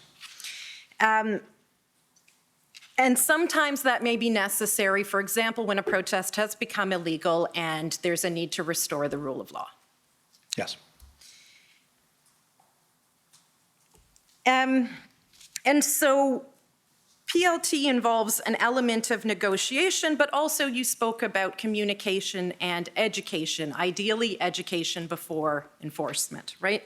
Yes. PLTs build messaging around the potential consequences if protesters don't leave voluntarily, because those consequences can act as an incentive to leave. Yeah, for sure. Like what I was talking about, like obviously the risk, you want to increase risk, right, to remove people from doing stuff. Right. The stronger the deterrent, the greater the effect it's likely to have in getting them to go home. Typically. And for those who might be thinking of joining an ongoing protest, messaging negative potential consequences can also act as a deterrent to joining, right? Yes, ma'am.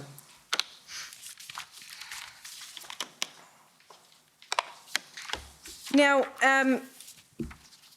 in questions from my friend, Mr. Curry, you spoke about the scope and scale of these protests being quite unique in our nation's history, right? Yes. Others, and I think you two have used the word unprecedented. Yeah, probably. Yeah. And there are several features of the Ottawa demonstrations that contributed to the unprecedented nature and presented challenges for the liaison teams. You've spoke about a few of them, but I'll try and summarize them all. It includes the size of the protest zone and the number of protesters. Sorry, like, is that something that would, what are you saying, sorry? One of the things that created challenges for the PLT teams and successfully going about their role in getting people to go home. I think there are a number of them that you spoke about. I want to take them one by one. Is it fair to say that the size of the protest zone and the number of protesters contributed challenges for the PLTs? It didn't, and I'll just qualify that for you. So when you look at it, really you're just trying, like, you have 35 block captains, I think, at one point, so you have a certain amount of leadership. You have the ability to manage that in individual pocket size groups, right?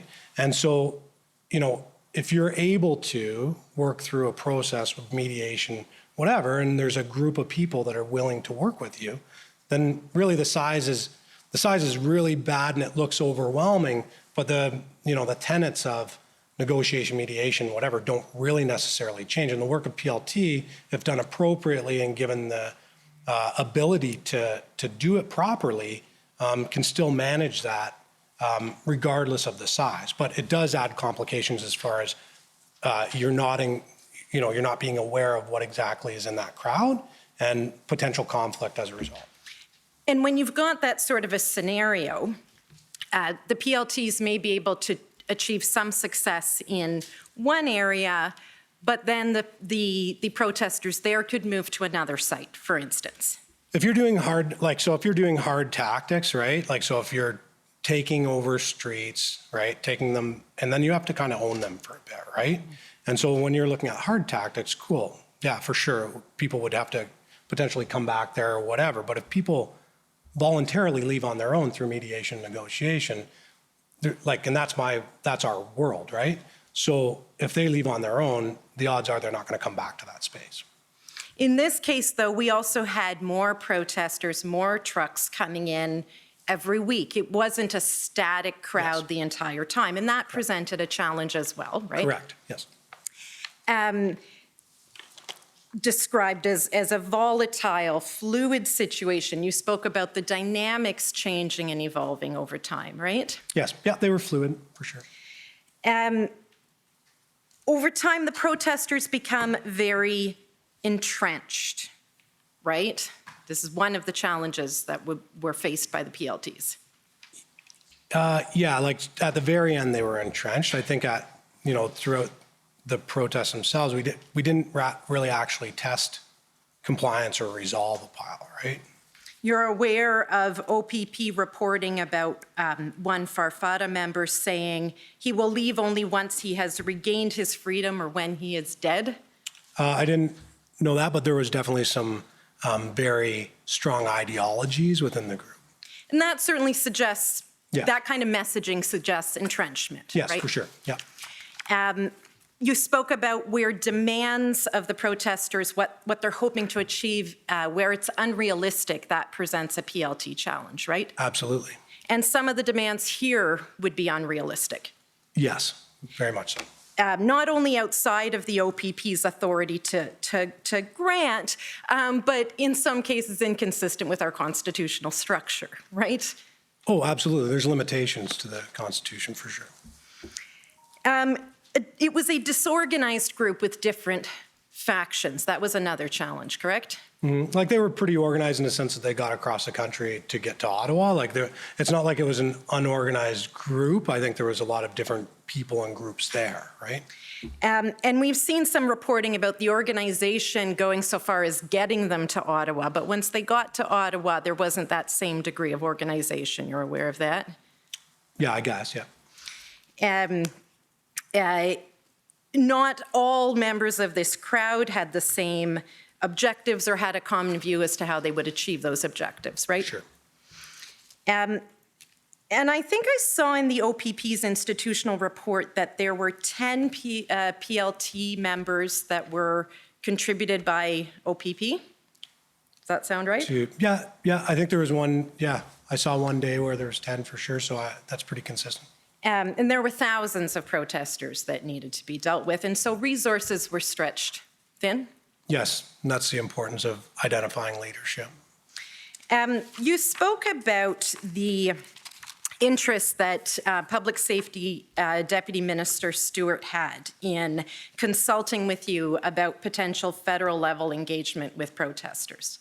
You recall that evidence? Yes. And you understood that he was looking to you for this consultation so he could provide informed advice to ministers, right? Yes. It wasn't his decision to make. You understood that? Yes. And in fact, no decision was made at the time he approached you about whether there would be this kind of engagement. Absolutely. And when you're looking at the idea of engagement or liaisoning with protesters, you're doing that from a police perspective. Yes, ma'am.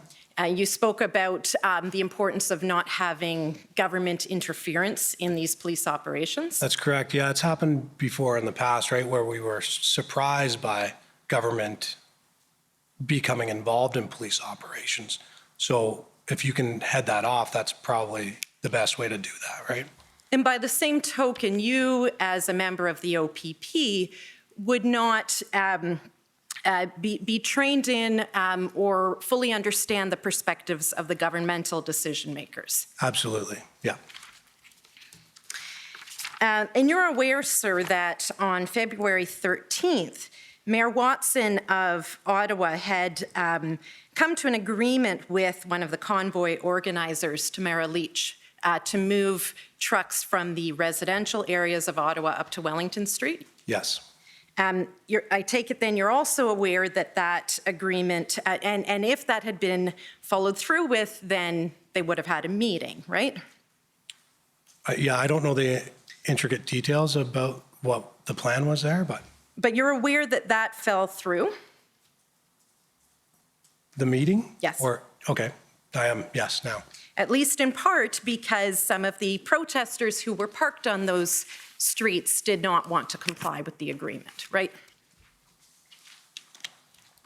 Sorry, I didn't hear your answer. You're aware of that? I'm aware of it now. I just, yeah. And that suggests that there was a problem of the purported leaders of the protests getting that buy-in, getting that compliance from the group, right? Yes.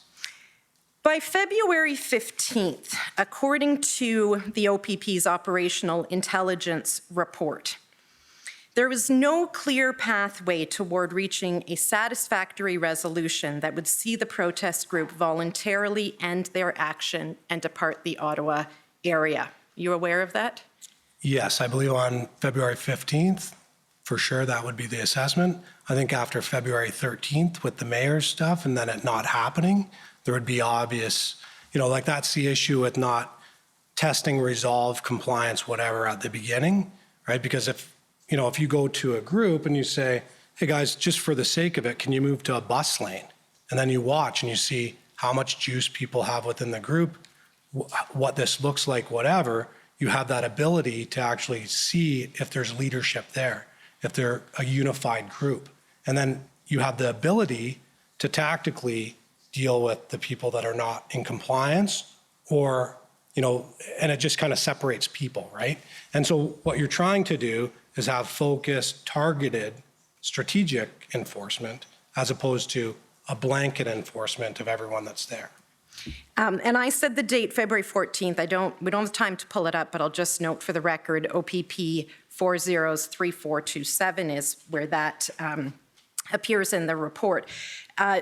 Chief Superintendent Party testified to the Commissioner on Friday that by February 13th, police had exhausted all negotiation, that negotiation with the protesters had reached the point where it was proving to be futile, and you wouldn't disagree with the chief superintendent on that? Well, him and I have different backgrounds when it comes to negotiation, mediation, whatever. Like I would say there was opportunities beforehand. I think those opportunities weren't, captured. But ultimately, yeah, at some point, there needed to be some sort of intervention outside of mediation negotiation.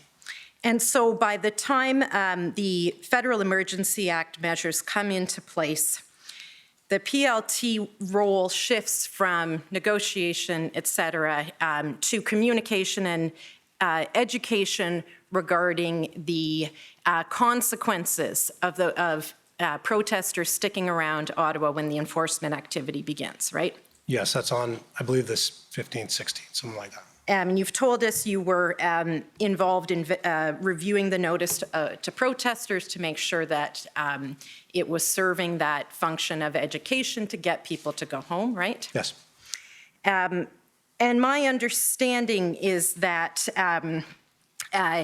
it was important not only to message the potential criminal offense consequences, but also measures that were specific under the Emergencies Act, like the prohibition on bringing children, for instance. That was part of the messaging. Yeah, I believe it was. I'm sure that it's, like, I don't have it in front of me, but it was tried to make it succinct, clear, so that people understood it. It wasn't like, this gives you this authority, this gives you this authority. It was a very broad, I believe, document.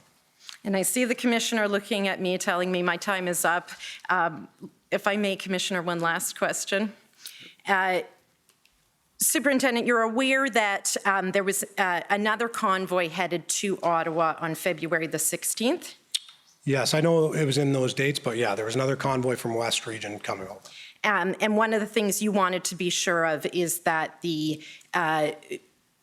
information was communicated to that convoy about the consequences under the Federal Emergencies Act if they were to travel to Ottawa at that point. Yeah, I wanted to make sure that they weren't coming. There's obviously tactical considerations for members on ground.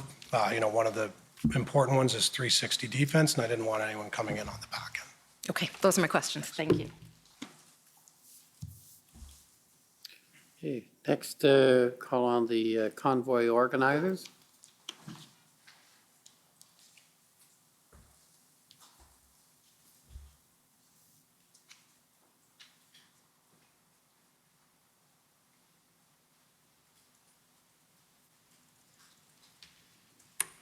Afternoon, sir. For the record, my name is Brendan Miller. I'm counsel for Freedom Corp, which is the organization representing the protesters that were in Ottawa on January and February of 2022. I just have a few questions for you, and thank you for your service. So, if I may, I'm just going to refer to the documents that the Commission has already brought up earlier. If I could have brought up OPP 0000151.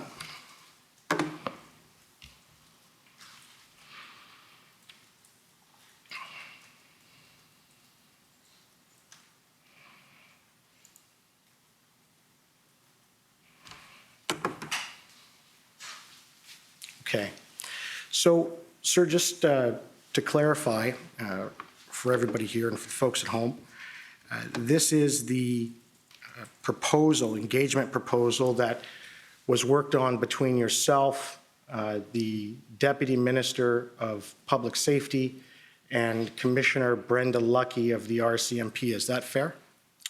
Yeah, yeah. Okay. And this engagement proposal was essentially approved by the Deputy Minister of Public Safety, but of course, it wasn't his decision whether it was going to be carried out, but he approved it. Is that fair?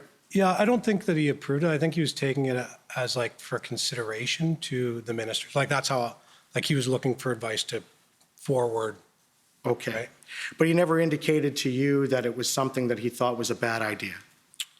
He never said that it was a bad idea. And he never indicated to you that anything but taking enforcement action was a bad idea.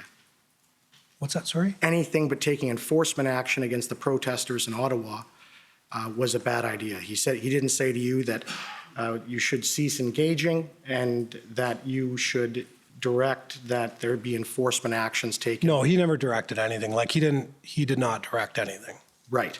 And Commissioner Lucky of the RCMP, she reviewed this proposal as well? Yeah, she had reached out to me. Right. And she thought it was a good proposal? She had some issues with it. Right. And those issues, though, weren't with respect to the engagement issue. It had nothing to do with that. Is that fair? Yeah, I think it was some verbiage. I think she talked about some people had some concerns, right? Right. And so in this proposal, of course, it says that upon an agreement to the proposal, you'd provide a police liaison in writing a commitment to government engagement at a later date. And that could be shared in a meeting with the protest leaders, right? I believe so. Right. So the plan was and the recommendation is that essentially the government of Canada, the political branch of the government of Canada, would agree to a meeting with the protesters, but there would be certain conditions to that, and they would have to denounce anything unlawful and get out of downtown Ottawa. Is that fair? Yep. Okay. And in your interactions with the Deputy Minister and Commissioner Lucky after February 12th, 2022, did they tell you anything about what happened with this proposal? I think the proposal was kind of like dead in the water after the 13th with, when the mayor provided his letter. Right. And then it allowed the ability to see the outcome of that. Right. Could we bring up another document that was referred to by the commission? It's OPP 00000172.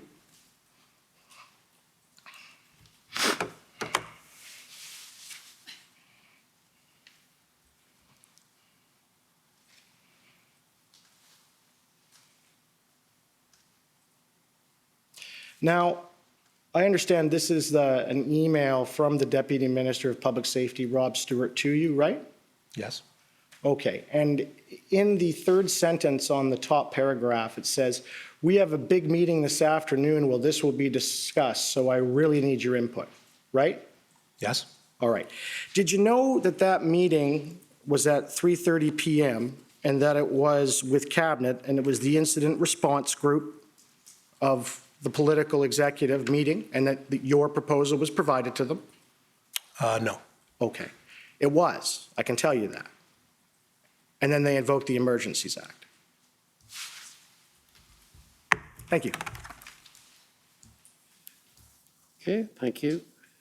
Next, the Ottawa Police Service.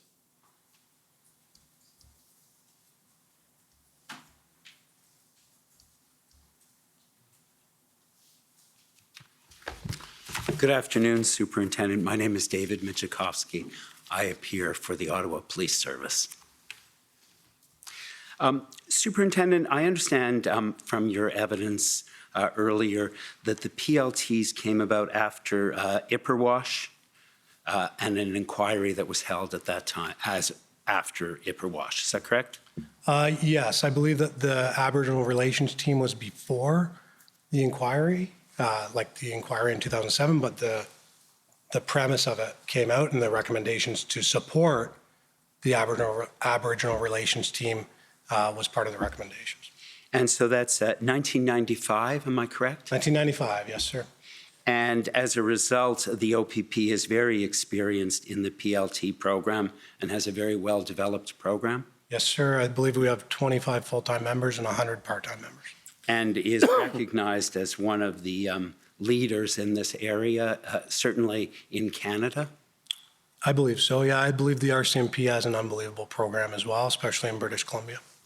And the OPP, as a result of its considerable expertise, provides support to other services as well as training?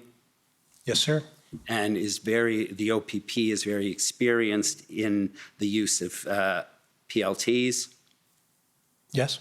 Yeah. And earlier, we don't need to call up the document, but I believe we looked at the OPP's policy.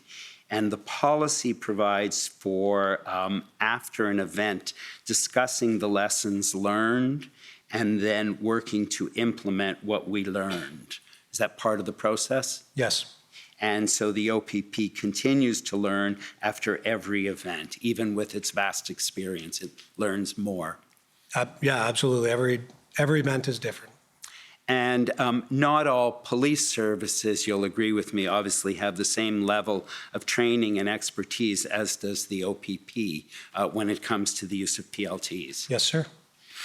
And you're aware that since this event, the OPS have augmented their commitment to PLTs? Sorry, say that again. That since this event in Ottawa, that the OPS have augmented their commitment to PLTs. I understand that. Yeah, someone had said that to me. Right. They have a lot more of them, more training. Yeah, I'm not exactly sure the intricate details, sir, but I had heard that. Okay.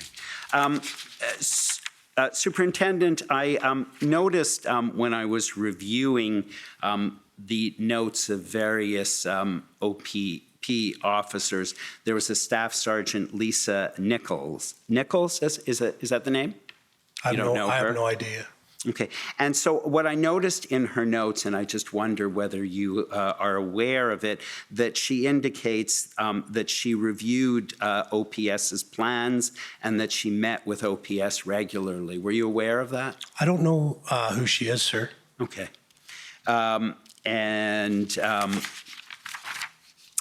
If I could ask you to turn up OPP 0556, please.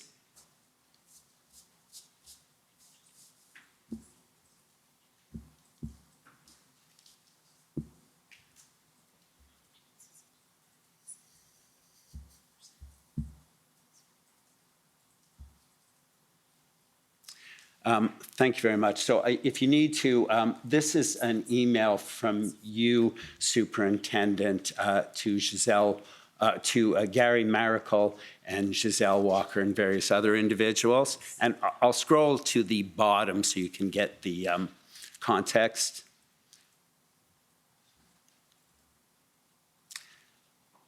So you'll see at the bottom, if you could keep scrolling, please. Yeah, sorry, if you could just go up to where Chief Slowly, sorry. Yeah, stop. Sorry, if you could go down. You'll see, this is an email from Chief Slowly, and he talks about the purpose of the command briefing that morning and what he wants to happen. And then if you scroll up above that email, you'll see Jason Unan sends an email to Superintendent Alakis and Abrams about the plans to address Chief Slowly's message below, and says, I'm very concerned at the scope and intensity of the chief's messaging and his impact on Ottawa police members and supporting agencies. And then if you go above that, you'll see you've indicated some potential concerns about that.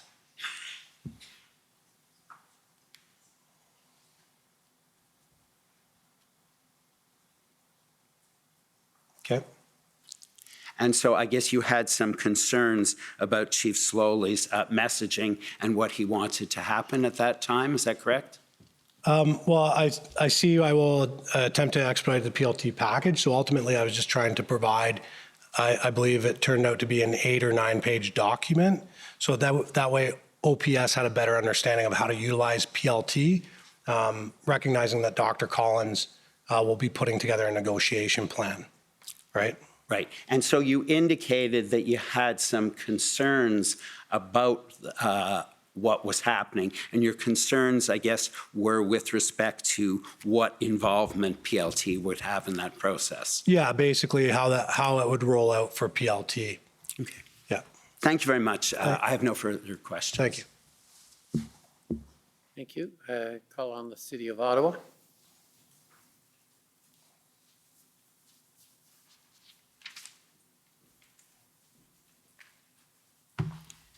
Good afternoon, Acting Superintendent Alyssa Tompkins for the City of Ottawa.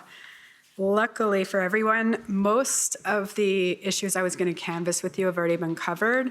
So I'm just going to take you to one document, and it's OPP, I think 50529.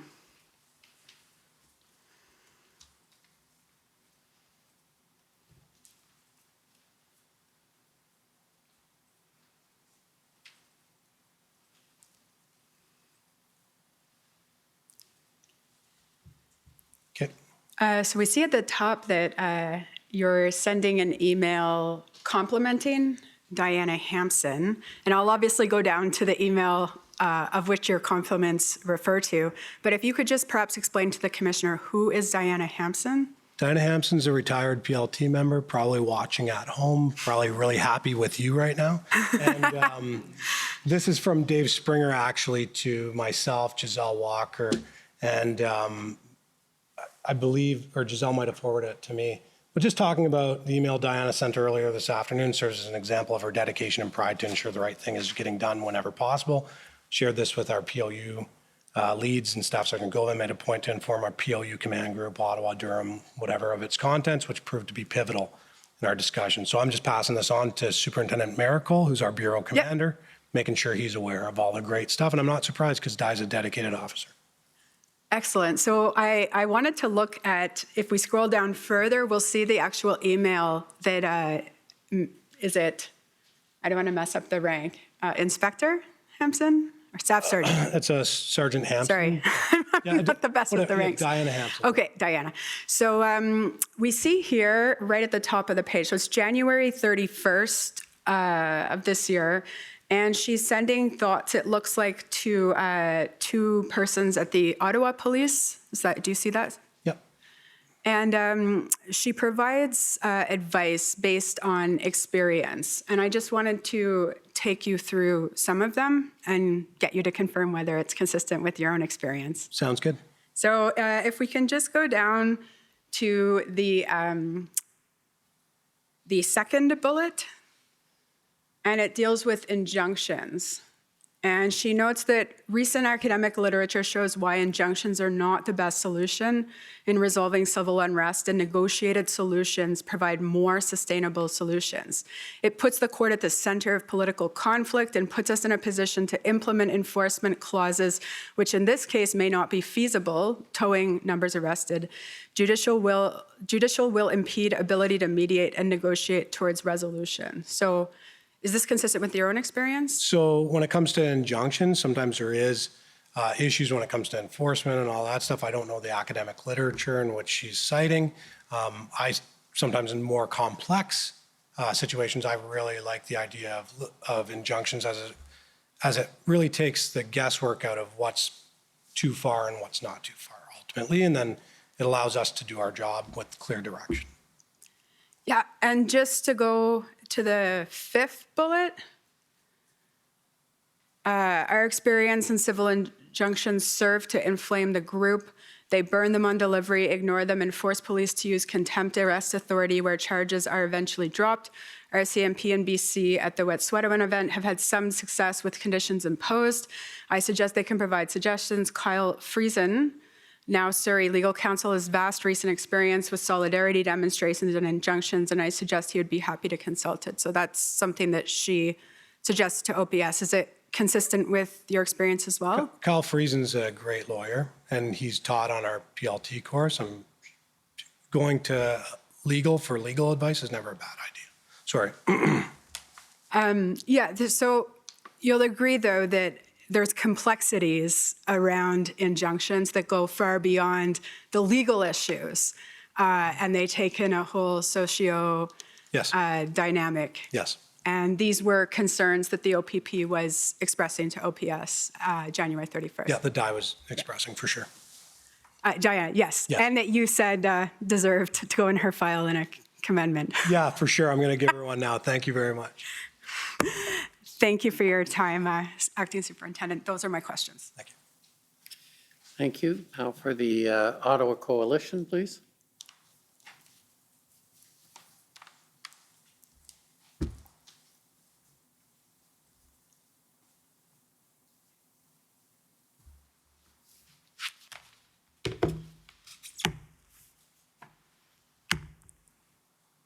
Merci, Monsieur le Commissaire. Good afternoon. My name is Emily Tamman. I represent the Coalition of Ottawa Residents and Businesses. I just have two areas that I'd like to go over with you this afternoon, if I may. And the first has to do with something we've heard a bit about over the course of this inquiry to date, and that has to do with the what occurred at Coventry Road on February the 6th. And you indicated that the PLT had negotiated an agreement with protesters at Coventry Road to remove fuel from that location, right? Yes, ma'am. And that you were frustrated or disappointed that the OPS POU undermined that trust that was being built by arresting protesters who had left Coventry with fuel in accordance with the agreement that had been negotiated. Is that accurate? Yeah, I thought it was a mistake that could potentially impact down the road, yeah. So what was your understanding of where the fuel would be going when that agreement was negotiated? I didn't have an understanding of where the fuel was going. The information that was relayed to me was that they needed to remove the fuel from the area or they would be arrested. But you didn't understand that the convoy participants would be taking that fuel from sort of the periphery of downtown and into the red zone, did you? No. In your view, would it have been consistent with the agreement to take the fuel from Coventry Road and essentially bring like literal fuel into a literal fire in the core of downtown Ottawa? Would it be consistent with what I thought the agreement was? Yeah. So I wasn't there for the agreement. My understanding of what the negotiated agreement was that they were asked to get them to remove the fuel, right? Mm-hmm. Or they would be arrested. Okay. And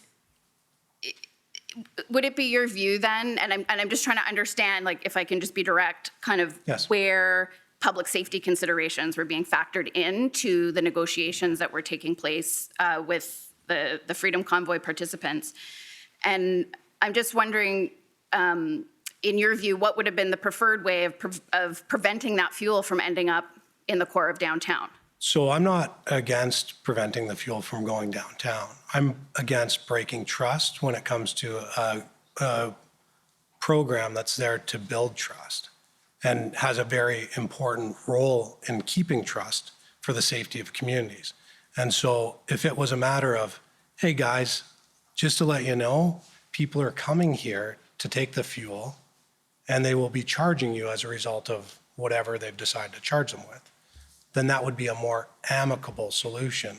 And we could have easily done that. What the issue was a miscommunication of, we're not going to arrest you if you leave with fuel, and then we're going to arrest you when you leave with fuel. That was the concern for me.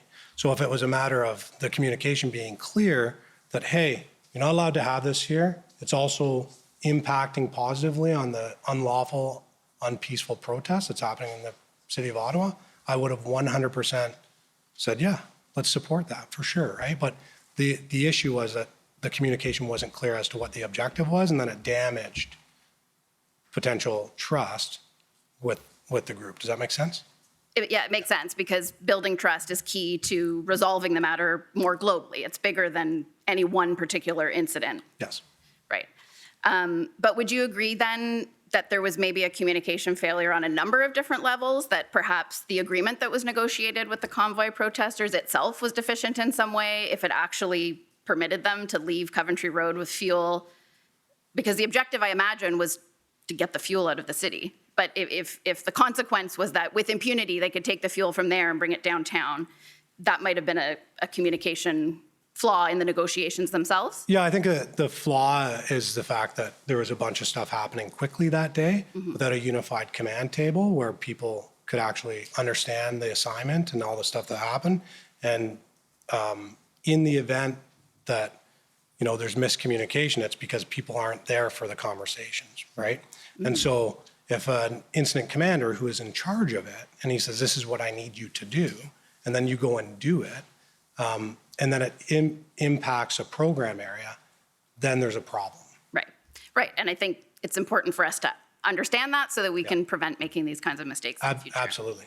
So I'd like to ask you a couple of questions about the framework that you discussed, the NACP framework, and it has an OPP kind of equivalent, I guess. Is that right? Yes. And you'd agree with me that that framework contemplates taking a flexible approach to demonstrations?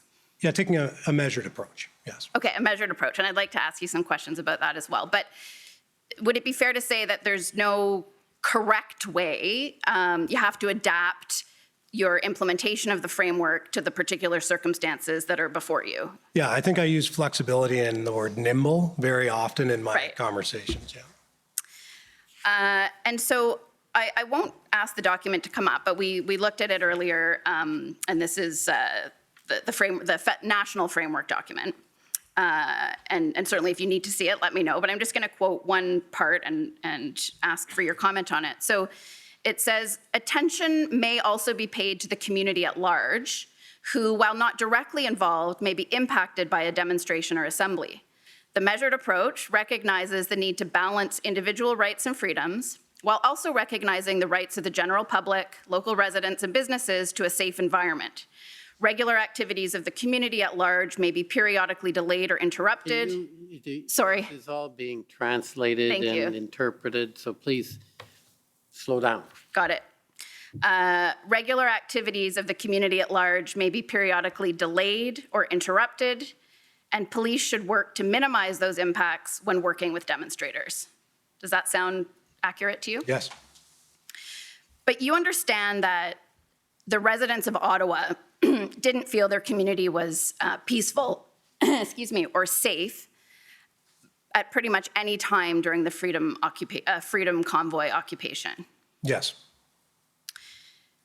And you may be aware that the former Ottawa Police Interim Chief Steve Bell testified yesterday about how the community was used as leverage, a leverage point with the Freedom Convoy to have their voices heard. Do you agree with that assessment? I don't understand. I didn't hear Deputy Chief Steve Bell, but So he talked about how, as I understood his evidence, and you can just tell me if you agree with this statement or not, okay. that the community was used, disruptions in the community were used as a leverage point with the government by the convoy to have their voices heard. In the sense that the more the community was inconvenienced or disturbed, the more leverage they felt they had with decision makers. Do you agree with that? Yeah, I'm not really too sure. I don't have an opinion on that, actually. Okay.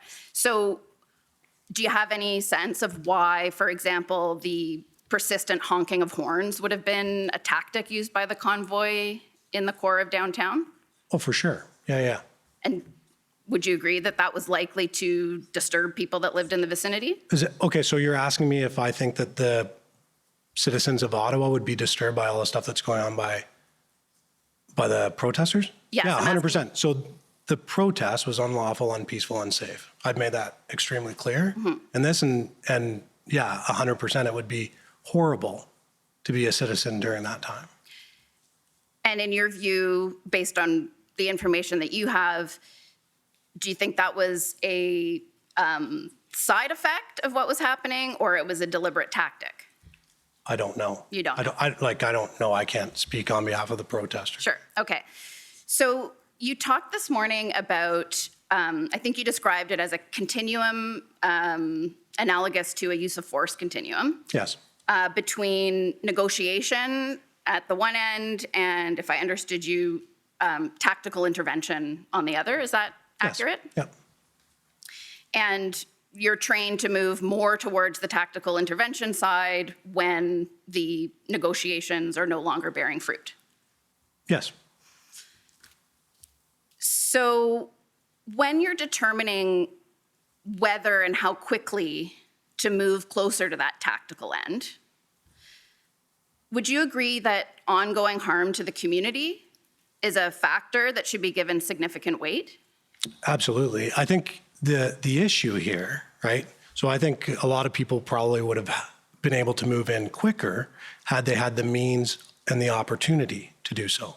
The issue is that in the absence of the ability to have public order intervention, we were left with options that would be minuscule in nature, whether it's charging people with jerry can offenses or trying to negotiate blocks of roads, negotiate different areas, so that way there could be a tactical intervention that we had the capacity to do. Right. And do you think it's fair to characterize fuel canisters downtown where there are open fires and fireworks being deployed as minor infractions? No, I'm saying in the grand scheme of things, I don't think charging someone with a jerry can offense is going to open roads or get people to leave. Right, and in this context, essentially, it's your view that for whatever reason, be it resources or otherwise, it was a bit of an either or.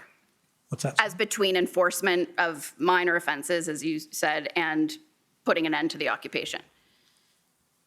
It was an either or? Let me No, rephrase no. my. Okay, go ahead, sorry.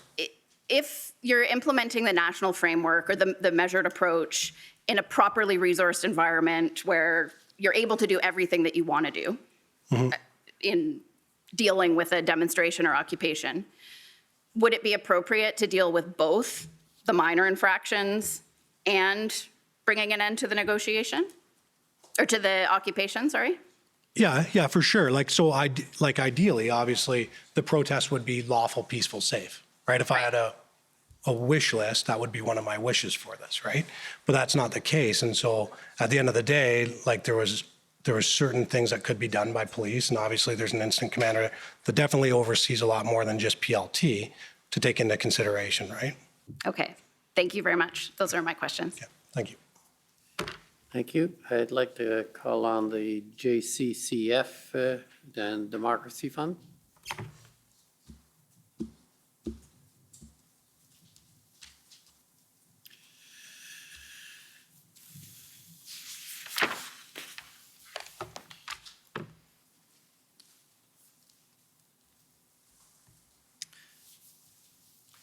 Good afternoon, Acting Superintendent Bowden. I'm Hatem Kir. I represent the Justice Center for Constitutional Freedoms.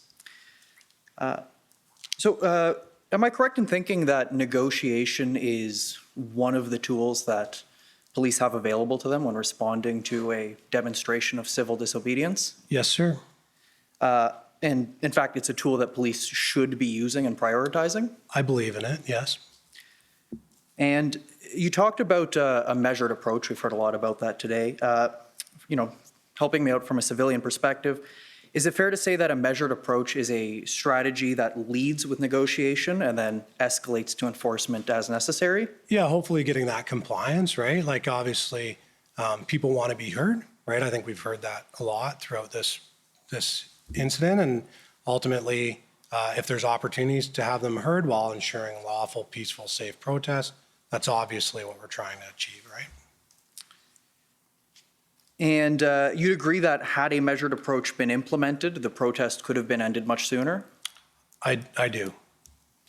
And so we heard earlier about a proposal where a meeting with federal politicians would be offered, and then in exchange, leaders would tell protesters to leave and denounce unlawful behavior, right? Yes, sir. And this plan, if implemented, do you think it could have reduced the footprint of the protest? I think so, yeah. I think people probably would have hopped in there. Like I said before, I talked to Mike Acton, who I believe and trust in his craft, and he had said with Tom Marazzo, he thought 60% of people would be following Tom Marazzo. And so placing that within the larger strategic goals, reducing the footprint would then reduce some of the challenges faced by officers undertaking enforcement efforts? Yes, sir. And so then therefore it would have reduced perhaps the need for the numbers of officers in engaging in enforcement efforts? Yes, sir. And would you also agree that it would have reduced the need for enforcement itself to the extent that each protester who leaves voluntarily is one less protester who has to be taken away by force? Yeah, the more people that end up leaving an unlawful, unpeaceful, unsafe event, the better off it is for a police intervention, for sure, right? And, looking back at what actually happened, would you agree that negotiation was a tool that was actually underutilized in the response? I thought there's missed opportunities there. When I walked into rooms and there was several PLT people sitting in a room, I felt they should, I think I said this earlier, right? They should probably be out speaking to people and trying to find the sentiment of on-ground conversations, what's going on, how do we manage people from moving, getting out of different areas. And to the extent that negotiations did actually take place, would you agree that they were undermined by misguided enforcement efforts? For example, the incident at Coventry Road? Coventry Road, we definitely had a miscommunication issue, and in my professional opinion, I think, you know, had we have had some sort of structure in place, that probably would have been avoided. But that being said, to talk about Confederation Park, you know, that was a negotiation that went extremely well, and people ended up leaving as a result of their respect for the Algonquin Nation. And within this this measured approach strategy, part of the idea is that smaller concessions are then the foundation to build up to larger concessions? Yeah, like hopefully, right? Like there's also the ability to ask for large concessions right away, right? Like, hey, time to move everyone here, or time for this to happen, or whatever. Like there's opportunities for wins along the way that are small for everyone. And then obviously it provides you an opportunity to look at the outcome and the leadership and the resolve of the group and who's willing to work and who's willing to not work, right? And who's defiant or whatever. But ultimately, yeah, like the more opportunities for engagement and testing that trust and building it, the better off at the end. And would you agree that the failure to properly engage with protesters, including some of the missed opportunities you talk about, led to an unnecessarily heavy-handed enforcement measures after the federal declaration of emergency? I think when you look at how professional the officers were that did public order, right? Like no one was running in. I think that it wasn't heavy-handed in any way. It was an ability to respond to the numbers in front of them that actually were overwhelming, right, as a result of the scope, the scale, size of the protest. And when you look at it, I don't think it was heavy-handed. I think it was very professionally done from a policing tactical perspective, where you have very clear messaging before, very clear messaging during. And I was a little bit disappointed in a sense that many people wanted to come out and intervene with police when they're trying to clear streets, knowing that that was the outcome. Commissioner, I see I'm out of time. If I could just ask one more question? Yes, go ahead. Thank you. But just in terms of those numbers of people that were still there and willing to then face the police, you'd agree that had negotiations up to that point been handled differently, that number could have been smaller? It could have been smaller, yes. And that situation could have been different? It could have been, yes. Okay, thank you. Thank you. Thank you. I'd like to now call on the CCLA.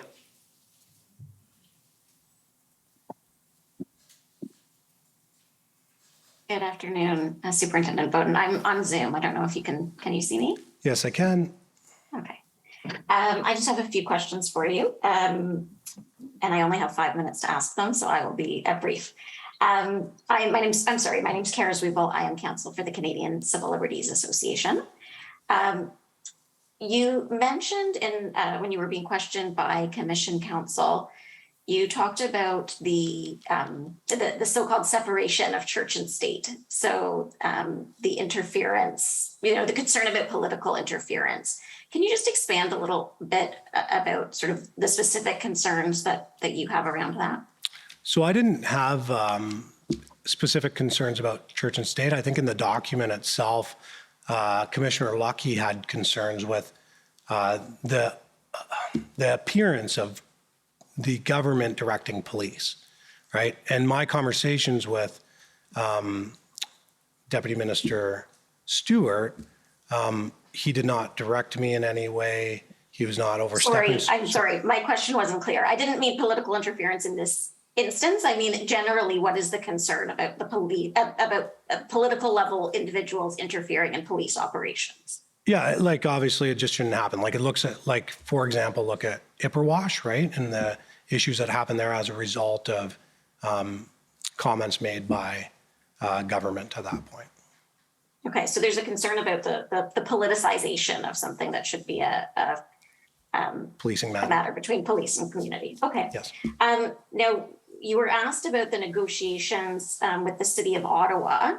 Did you have concerns there that there was, negotiations that the city of Ottawa was engaged in with protesters, that, there was this potential deal to try and move some cars out of the residential areas? Did you have concerns about political involvement at that level? I think they were asked by OPS PLT, I believe. Okay, so I it was an believe. I instance think it where was. the police, Yeah, I think it was like, okay, we aren't, like, we are in a stuck position here, or stalemate, and how do we get some traction with negotiation, right? okay. And so I know we've covered the correspondence that you had with the Deputy Minister Stewart at the federal level.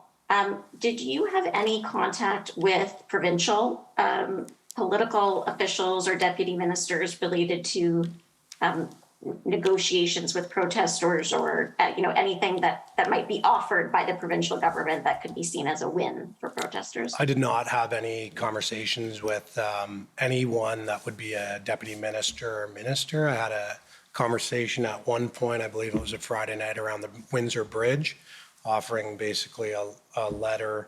I'm not exactly sure how that came to me, but I was invited to a meeting.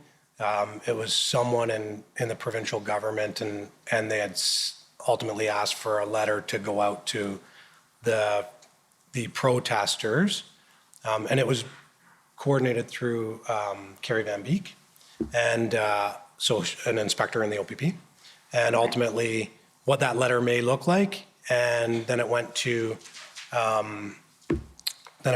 the protesters the day before, the night before, police action or intervention in Windsor. Okay, so there was some provincial involvement in terms of the Windsor Ambassador Bridge blockade, but nothing that you're aware of with respect to the situation in Ottawa? Nothing that I was aware of in the city of Ottawa, no. Okay, thank you so much. Those are all my questions. Thank you. Okay, thank you. Next is the OPP. Okay, any re-examination? None, Commissioner. Okay, I just have one question, and you may not be able to answer it, but you were involved in if I can call it the end piece, when they ended the protest and police involvement, and you were involved with the PLTs at that time? Yes, sir. Was there any option offered at that time for continued lawful demonstration? In other words, if people, and assuming there were demonstrators who wanted to continue a lawful demonstration because their aims had not been yet achieved, was there an option made available to them somewhere, some way to do that? I think during it, sir, like, there was opportunities every day for people to take part in lawful, peaceful, safe demonstrations. And throughout it, there was not people saying, okay, let's go and we're going to go here. And so when people were leaving, right? So not everyone got arrested, right? Like, you can go anywhere, but you just can't be on the street here, right? So if you'd like, walk that way, go over there, whatever. And if someone wanted to set up on wherever, I'm sure there would potentially be an intervention or whatever, or a conversation or whatever. But as long as it was lawful, peaceful, safe, I don't really know if anyone would have done anything about it. But that being said, I understand that there was such a dire need to clear and regain those streets that they need to return it to a state of normalcy. Yeah, I'm just trying to understand, and I appreciate what you say about the ongoing, but and you may not know the answer, but as I understand, there was a sort of an exclusion zone created. Yes. And people couldn't go in except certain individuals. Yes. And what was the final direction to people? Was it, you have to leave the zone? I'm talking about the final days when Yes. there was action. Was it at that point there would be action, you had to leave the zone, the protest was over, or was there an offer of something? Yeah, it was basically you had to leave the zone. So there were stronghold areas, right? Like areas where they were in defensible position, where there was a variety of different trucks, cars, whatever, parked, right? So the objective, I believe, for that day, and the public order guys will probably be able to tell you more, was to ensure that that was all cleared and take back that space and return the city to a state of normalcy. There was no, like, I don't know exactly where people were directed to go, but they just couldn't be in those areas that were being cleared, right? And so my concern for that day, it was minus 22, we were in a windstorm. And, you know, from a humanitarian perspective, I was hoping that we had a warm bus for people to go on to, so that way no one's freezing to death if they slip around the corner, right? And so outside of that, I don't exactly know what considerations were put into place other than providing an egress route for people to leave. Okay, thank you. That's very helpful. Thank you for your testimony and for coming to the commission, and thank you for your work. We're going to take the afternoon break. You're free to go. Thank you. And we'll take 15 minutes and come back with, I believe it's a new witness. Okay. The commission is in recess for 15 minutes. La commission est levée pour 15 minutes.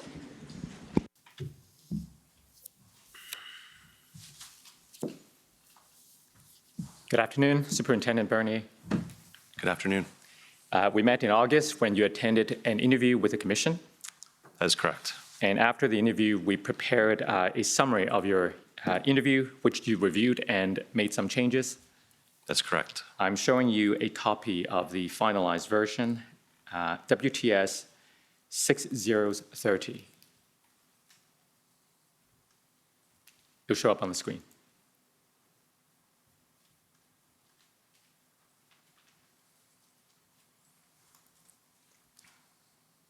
So this is the document that you've reviewed and approved. If you like, we can scroll down a little for you to confirm. Could you scroll down a bit, please? Yes.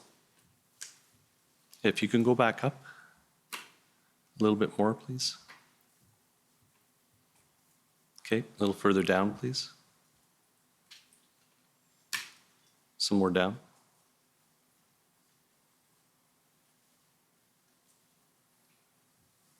That's fine. Is this the final version? Yes. And you adopted the contents of this summary? That is correct. All right. Now let's start with your policing background. I understand that you are a trained incident commander. That is correct. You've attended training of various levels of the incident command system. That is correct. Both in Canada and abroad. Correct. Tell us more about your training. My initial training from a commander standpoint started as a public order commander through the RCMP here in Canada, which further then I progressed into initial incident, critical incident response commander training. That was at the Canadian Police College. I furthered my command experience and training and certification in order management by going to the UK, where I was certified as a bronze and silver commander. Continuing on, I took the next level of incident command training with the OPP as a critical incident commander, and that was a 4-week course. And that would be, in a nutshell, the different levels of command training that I've received. All right. Now, you've served for over 28 years with the Ottawa Police. That is correct. And during that time, you have been responsible for many large-scale events. Could you tell us about some of those? I responded to the tragic death and shooting at the Cenotaph and subsequent shooting in the Parliament Hill. I responded as and took over as an ad hoc commander on the ground during that incident. It was protracted throughout the day and quite complex. I have also been involved with the North American Leadership Summit that took place in the mid-2016 time period, whereas the public order commander and planner for that event here in Ottawa. I've also, after being certified as a critical incident commander, I would be in a position of a duty inspector in charge of police operations, on-duty police operations on the road, which would result in me having to go take command of critical incidents. It could be armed barricaded person, hostage taking, those type of things. And I've over the period of 4 years that I was a duty inspector, respond to approximately 48 critical incidents as a commander. I subsequently as well upkeep my training by attending public order training, tactical training, negotiator training, scribe training on a yearly basis to stay current with all the best practices and that interoperability with all the assets that I would be commanding during those various events. Now, I understand that your role during the Freedom Convoy event evolved over time in January and February. Am I correct? That is correct. So in mid-January, you were the inspector in charge of the information unit at the OPS. At that time period, I was the inspector of the communications branch. Right. Was that part of the information directorate? That is correct. And then you became a commander in the Service Command Center? Into February, I was asked by Superintendent Drummond to go into the Service Command Center to support Inspector Debbie Palmer, who was overseeing the Service Command Center, and we jointly took that role of overseeing that center.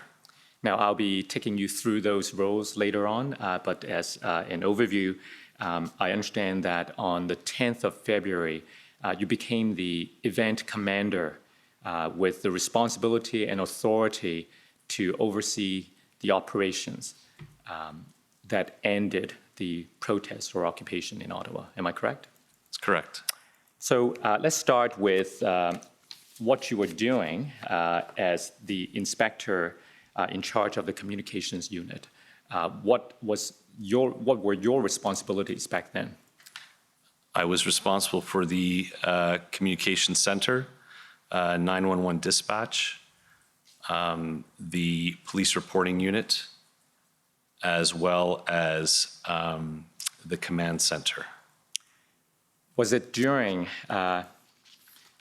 that time, around mid-January, that you first came to know about Freedom Convoy?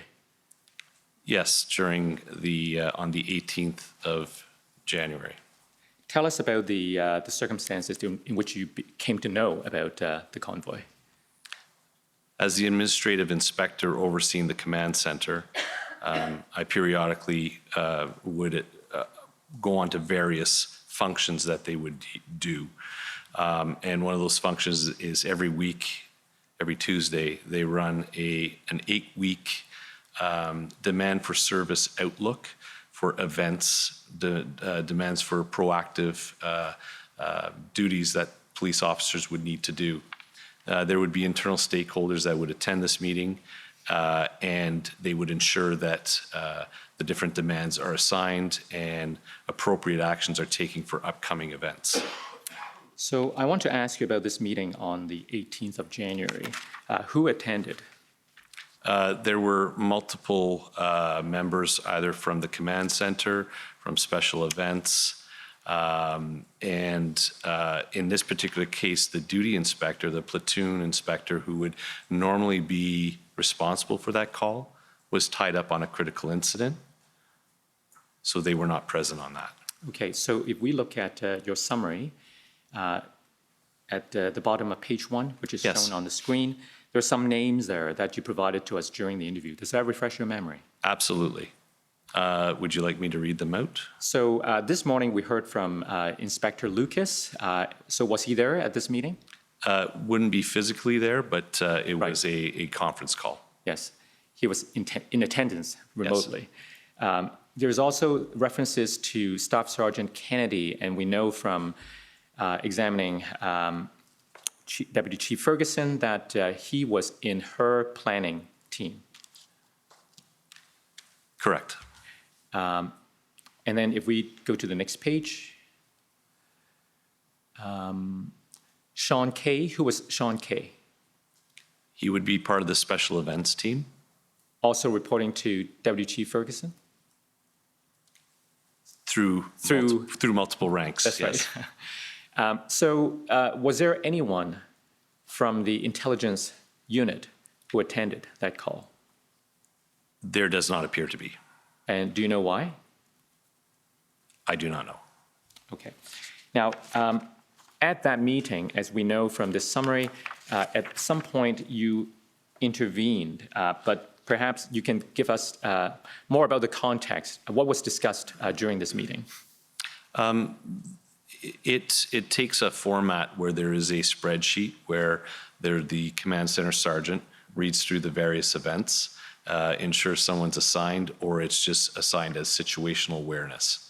There was one element that was read off by the command center sergeant, which indicated trucker convoys were planning to be coming into Ottawa to take over the capital.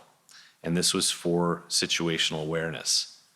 As the command center sergeant moved on to the next item, I requested that he go back to the previous item and asked a couple of questions. Now, you said that there was information that the truckers were coming to take over the capital. I want to show you a document, OPS 3014928.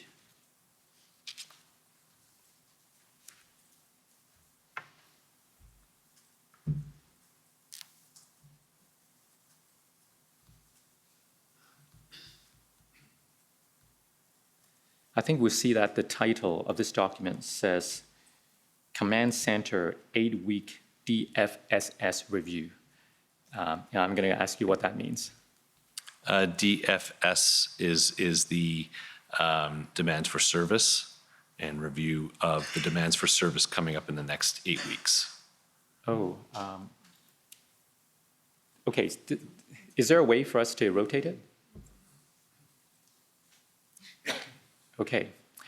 So, so that's what this document is. If we go to page 5, please.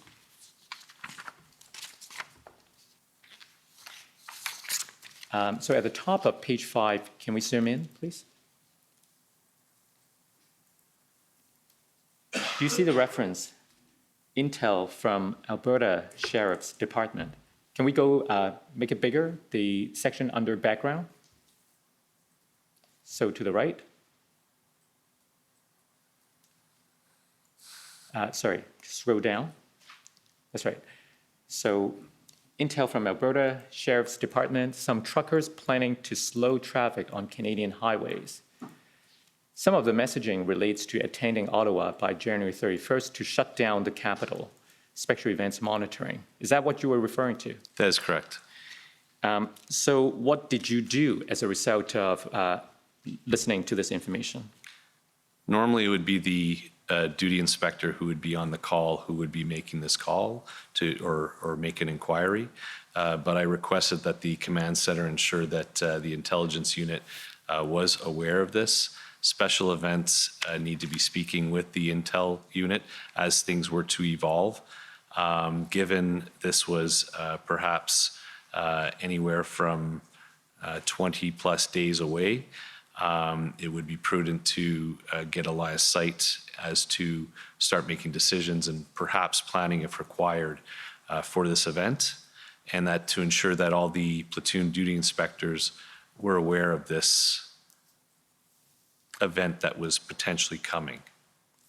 Now, if we go back to the your summary, WTS 6030. Did you talk to anyone else after this meeting? If I may refer to, Yes.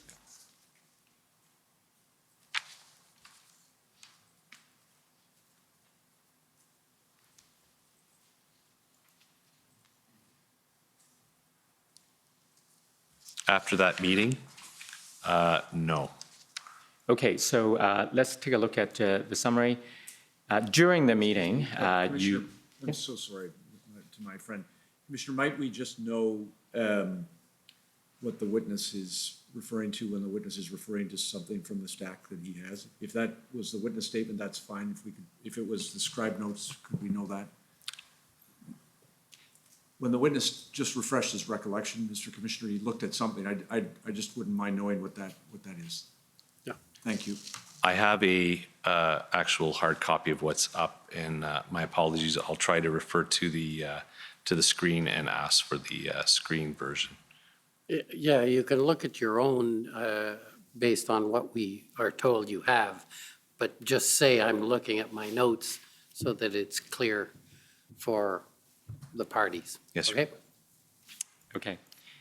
So if I could take you to this passage here, the second paragraph on page 2. During the call, the presenter stated that the Freedom Convoy was traveling across Canada. And then if we go to the fourth line, Bernier intervened and stressed that OPS needed to start preparing for the Freedom Convoy and making decisions now. He asked that the OPS Intelligence Directorate knew about what the OPS Intelligence Directorate knew about the Freedom Convoy, stated that the Intelligence Directorate and the Special Events Team needed to become engaged in planning for the Freedom Convoy. Does that refresh your memory? Yes. Now, we saw from an earlier document that Sergeant Kennedy was at this meeting. Are you aware of any actions that Kennedy took after this meeting? I would leave it in the hands of the people who were on the call and the command center to follow up with the direction as well. It would be now in the hands of the people who take care of those duties. Okay. Now, at some point, I understand that you came to learn about what's called Hendon reports. Yes, sir. When did you first learn about the Hendon reports? January 27th. And how did you come to know about them? For the first time, I attended a Hendon conference call and then further received the Hendon report. And did you read the report dated January 27th? I did. What was your reaction upon reading that report? It was the first time that I had seen such a report.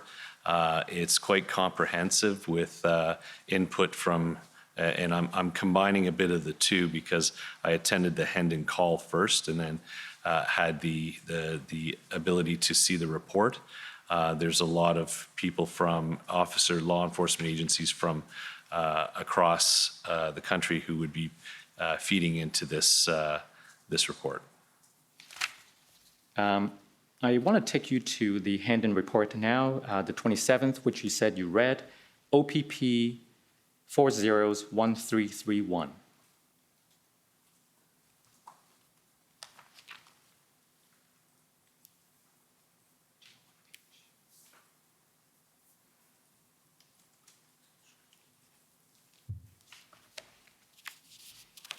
Was that the report you read?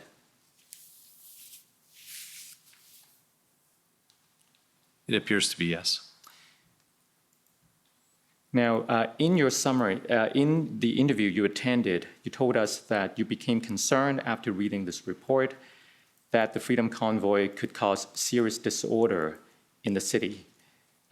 Specifically, you observed that the Hendon reports indicated that protesters were planning to stay in Ottawa until their demands were met. Was there anything else in this report that caused you concern? It's the totality of the report. There's various elements that it was very, like I mentioned, this is the first time that I ever saw such a thing as a Hendon report. And around demonstrations, usually we would not get such a comprehensive report regarding demonstrations. So the information that was contained in here was something that was relatively new to me and caused me to be concerned. Okay, if we go back now to your summary, WTS 6030. If we go to page 3, please.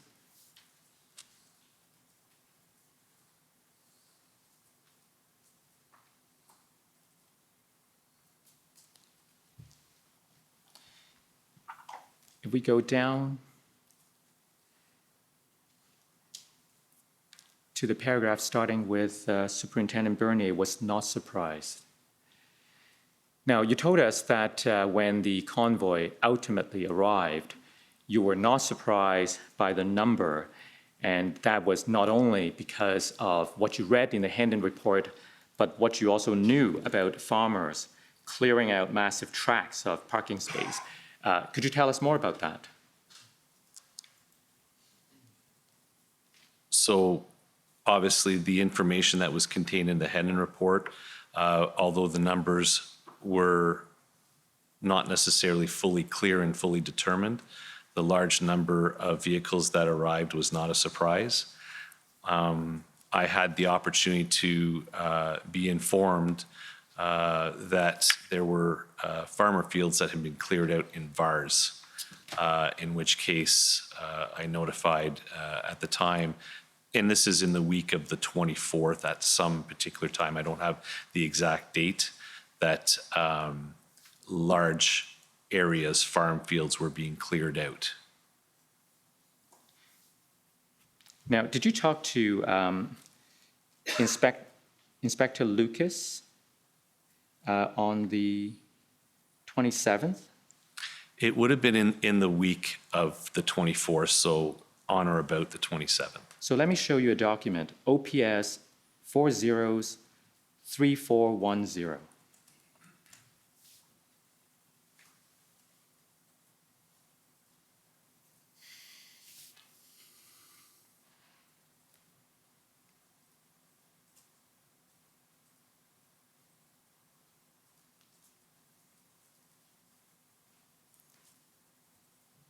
So this is a chain of email. If we go to the bottom. Okay, so maybe up a bit to the text. So it started as an email from Michael Kudrasov to Stephen Williams. Who is Stephen Williams? Stephen Williams is a officer that works in the command center. Okay, if we go up. Following a request, so this is an email now from Stephen Williams to Russ Lucas and you, as well as replying to Louis Cavallo, sorry, not replying, but included in the recipients.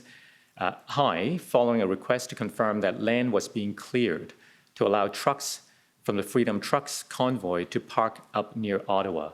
I asked Constable Eldon to check 37 zone for this, and he sent the below information and photographs.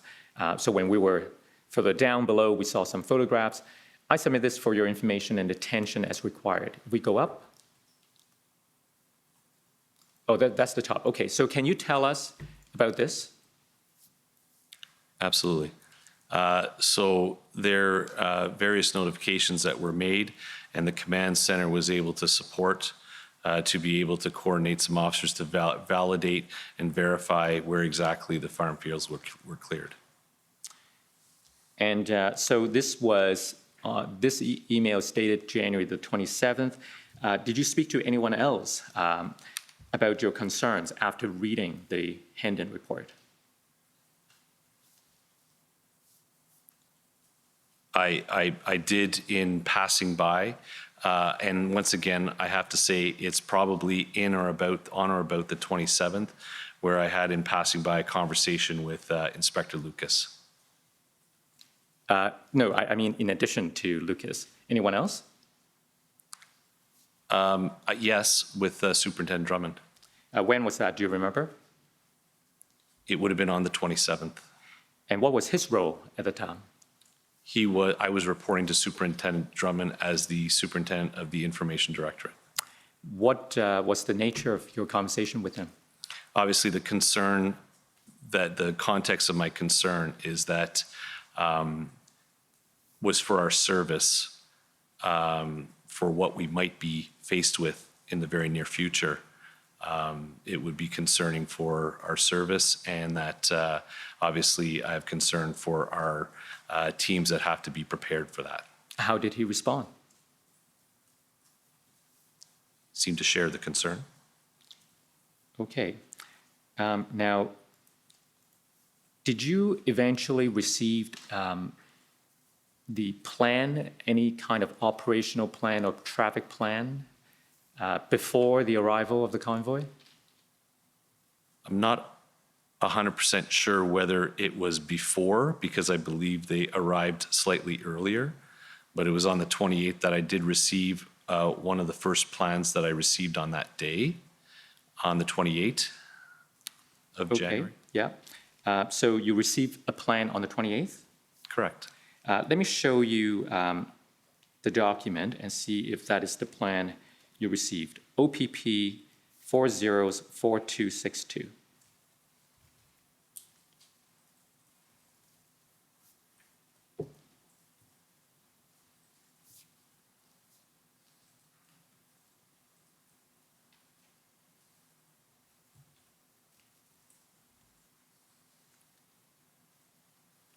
So that's the title page. If we go down, you see that it was prepared by Sergeant Sean Kay on the 28th of January. Was that the document you received? I don't believe this is the first document that I received. Okay. Let me show you another one then. But did you at some point receive this? I did. Do you remember when? It would have been into the evening hours of the 28th. I did not see it till I woke up in the morning. As the inspector for the communications branch, when they send me this document, I want to make sure that the units that I'm responsible for and may require it for operational reasons receive it. So that's the comm center, communication center, as well as the command center. So let me show you another document and see if that's the first document you received. OPP 404261.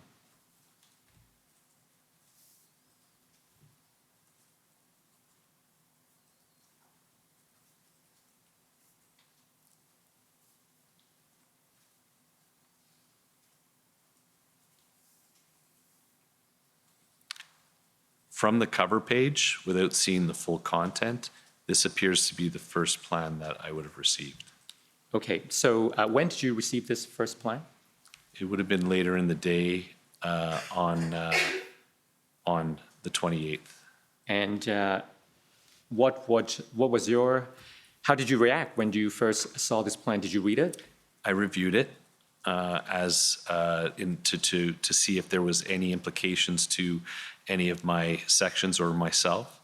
And it appeared to be a traffic plan, what I would refer to as a traffic plan. And were you expecting a traffic plan at that time? It is not uncommon that as part of various events that there would be a traffic plan that would be accompanying a more overarching plan. Okay, so that was the first plan you received, and it was a traffic plan. Were you expecting something else? I didn't know at that time. I did make an inquiry with Superintendent Drummond if there was another plan that would be coming. He did not know at that time. Then what happened? I forwarded this plan to the comm center and to the command center so that they have awareness of this plan. And how did you come to receive the the earlier document that we showed you? As I mentioned, that came later in the evening, which case I was asleep when it came in. But as soon as I woke up in the morning around 6 a.m., I realized that there was now another plan from the special events section, that it was more of an overarching plan for the event. Okay, so if I could take you to the second document that you received, the one that was dated January the 28th. The document number again is OPP 404262.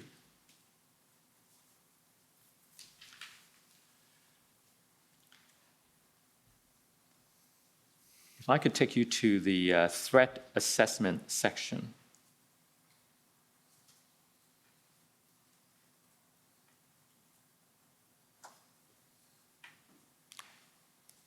So when you read the document, which I believe you said was the next morning after it was sent to you? That's correct. Did you have an opportunity to read this part? Yes. And what was your assessment of this? It is a standard section that we would find in one of our operational plans, consistent with what would be there as part of the threat assessment from our intelligence unit. And did you have any concern?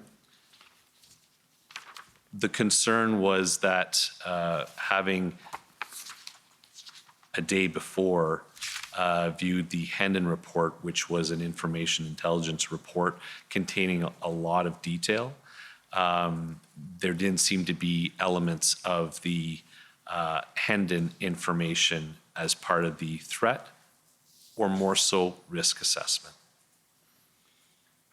Now, if I could take you back to your interview summary.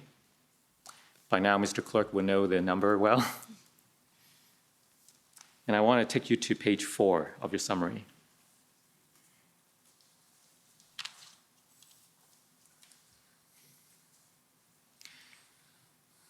So page 4, in the 2 paragraphs that we see here on the screen, you describe what you just told us about the sequence of events and how you came to receive these 2 plans, right?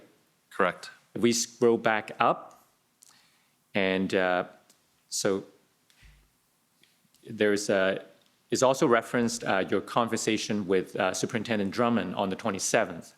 I want to ask you something that you told us during the interview. On the 27th, when you spoke to Superintendent Drummond, you told him that there seemed to be a bizarre disconnect between the intelligence contained in Project Hendon reports and the OPS preparations. What did you mean by that, the bizarre disconnect? So on the 27th, I participated in a conference call with the Hendon Group, which was something I've done for the first time. That has never been part of my experience in the years of policing. It was quite an interesting experience having the collaboration of intelligence to that magnitude and the sharing of that information. Second of all, having received the Hendon report, which was a comprehensive intel or information report specific to what we might be facing in Ottawa. And finally, there was a Teams meeting between Intelligence Special Events and the Information Directorate. Myself and Superintendent Drummond were invited to attend to listen to. So that all took place on the 27th. And that's an overwhelming amount of information for myself. There seemed to be a lot more than when we often get regarding these events. So that's where that notation of a bizarre disconnect is, that there seems to be so much of this intelligence going around. How is it going to tie into our planning? So if we scroll down the page to the last paragraph on this page, around the middle there, do you see Superintendent Bernier was concerned that the plan appeared to be planning for a 2-day event because the Project Hendon reports indicated that protesters were intending to stay until the demands were met. Correct. Could you explain your concerns? At the point, and not being privy to all the planning from the planning team, as that is not the section that I'm working in, and perhaps other plans that may exist, that was the sentiment that I had at that time as to the what if. When you read the plans, both documents that you've received on the 28th and that you read on the 29th, did you see any contingency planning? So I didn't actually see contingency plans, but there was indication that plans existed. What were those indications? Appendix plans that would be attached to the overarching plan. Were they actually attached? I did not see them. So when you said indications, do you mean that like the index or the table of contents referring to the existence of those plans? Correct. Okay. Let's move on to, well, so you got these on you read them on the 29th, and that would have been a Sunday, right? Sorry, a Saturday. Correct. And you said you were looking at the documents with a view to determining whether there was any references to you or your role? Correct. Why did you do that? It's good practice to do that, to make sure that there wasn't any requirements from either myself or any of our sections. And was there a role for you? No. Then what did you do? I was off for that weekend. I did have plans for the weekend. What were your plans? I was skiing. Okay. Did you go skiing? I did. I wouldn't ask you how the skiing went, but when did you come back? The Monday. And what did you find when you come back on Monday? At this point, the convoys that did arrive in town, although some may have left, there was a large quantity that had remained on the footprint, Wellington and the cross streets. So at this time, when you were the inspector, who were you reporting to? Superintendent Drummond. What, if anything, did you say to him when you came back on the 31st? I offered if there's anything I can do to help. And? There wasn't a need for me at that time. So not on the 31st. Did you ask again?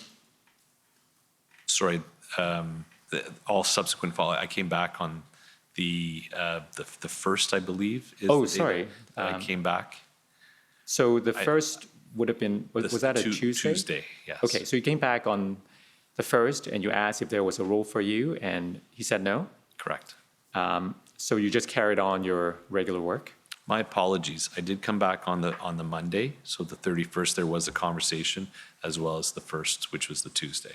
Okay, and did he give you the same answer on both times? That's correct. So you asked on the 31st and the 1st. What about the 2nd? Yes, same. You ask again? Yep. And you got the Because same I'm answer? reporting for duty. Right. Is there anything that you require me to do with the event that's going on? Were you eventually asked to do something? Yes, I was. When was that? On the 3rd. And what was the ask? The ask was for me to attend the Service Command Center to support Inspector Debbie Palmer, who was overseeing that center. So that's your new role during this convoy period that you told us a little bit about. But let's talk about the Service Command Center. What is it? Service Command Center is more so of a support center that supports the organization when we're dealing with extraordinary circumstances, such as a big event that has either become protracted, and that it supports the event, but also supports the rest of the business continuity of the organization to ensure that we maintain policing in the rest of Ottawa. So what was your role going to be now that you're assigned to the Service Command Center? Inspector Palmer had been working very long hours They had been having to, they were faced with challenges of staffing the continued event that protracted for days beyond the actual event. And she needed some relief. So at the start, we both worked together so that I would have some time to get familiar with what was happening in there. And my role was to support her at the onset with the expectation that we would be able to spell off and have a little bit better sustainability and able to get some rest. Right. Now, I understand through the interview we had with you before that while you were at the Service Command Center, you took a number of steps to try to improve the organizational response. And we can see those at the next page. But can you tell us what some of those steps were? So we can go back to the top of the page. Yeah. No, sorry, the top of page 6, yeah. You can also tell us from your memory what you did. Certainly. To put into context, though, the Service Command Center, the various functions that it takes care of, is it has a team of staffing officers, it'll have a team of logistics officers, a team of planners, a finance element, a team of briefers, briefing people who would brief resources going out on deployment. When I arrived, and this is by no fault of anybody, their main focus was staffing, trying to staff a relatively large-scale event that was continuing on a 24-hour basis. That was their biggest challenge. So I start to implement some, as a new, fresh person into to that position, adopted some structure into their staffing and start breaking off people to work specifically on logistics, people that specifically are going to be focusing on if there's plans that are going to be required, as well as bringing in a finance officer due to the magnitude of various expenditures that we were going to be facing. It was time to bring a finance officer in to support and track that element. All right, if we scroll down to the next paragraph, so at the end of the first sentence, it starts, when he arrived, there were numerous plans in circulation, but many of them were not signed, and it was unclear which had been approved. There were also delays in locating plans due to the lack of a filing system. Superintendent Bernier observed that the event commanders were not aware of what plans the SCC, is that Service Command Center, SCC? Service Command Center. Some lawyers would know that as the Supreme Court of Canada. So Bernier was not aware of what plans SCC had prepared.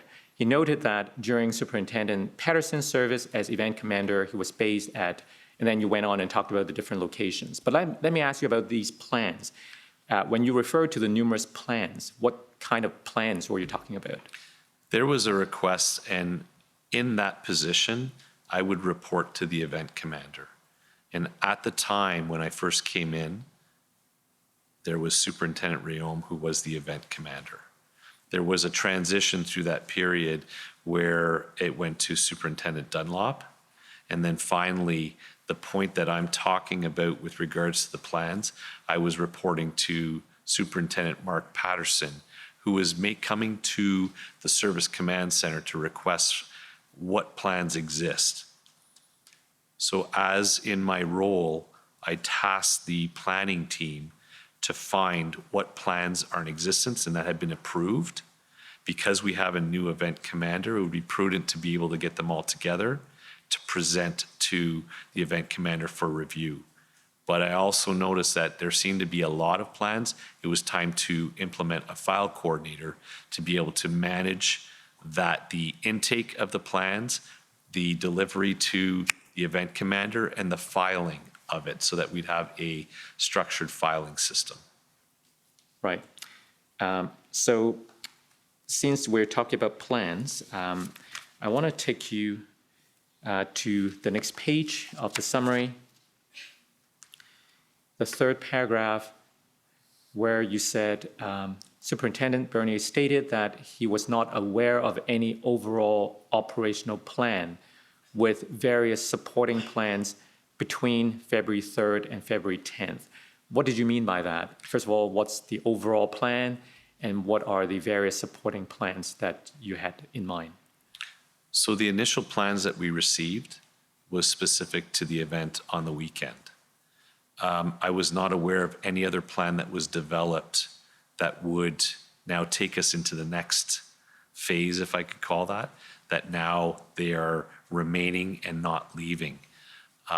There was no overall plan in place on, if I could use a term, end the occupation of the protesters in that area.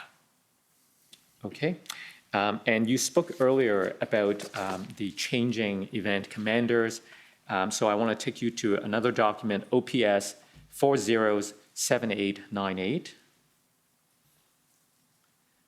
I believe these are scribe notes, your scribe notes, but you can confirm whether that is the case.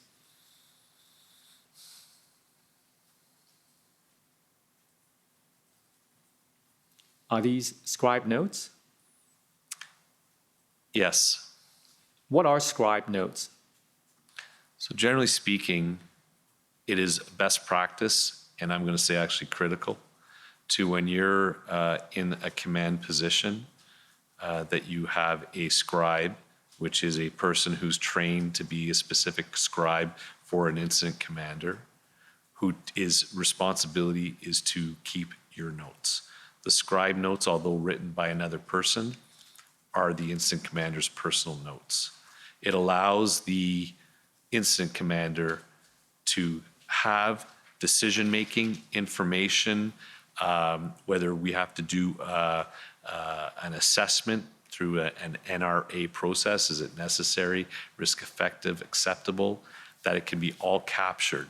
Very difficult as an incident commander to be doing all of that and being able to write it down.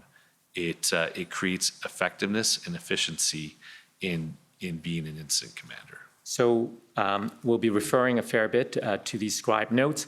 And just to understand the format, there are two columns recording names. And on the left is who gave the information, right? If it's a conversation, it's the one speaking, I assume. And then the next column is who was receiving the information. On this page, we see that the date is February 7th. By this time, who was the event commander? Superintendent Patterson. Okay, so we go to the next page. Do you see the reference at 10 o'clock, creating new command model? What is that about?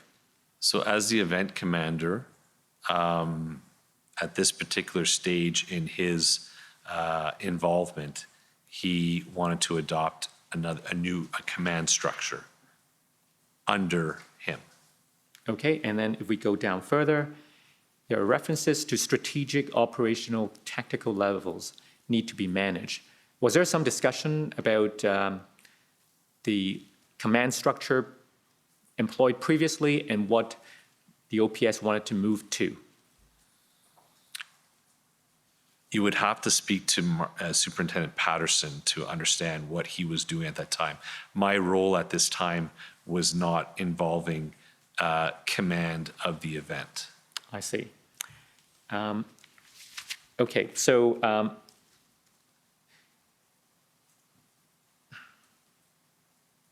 now we saw earlier your statement that between the period of February 3rd and February 10th, there was no overall operational plan.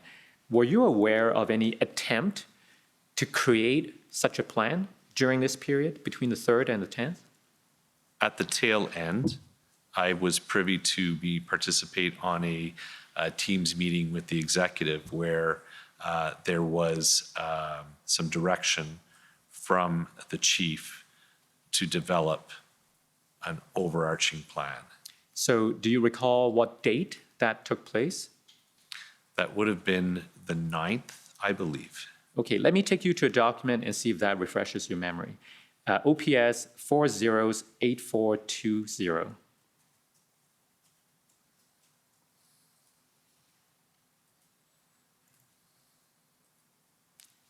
and I'm going to take you to page 6.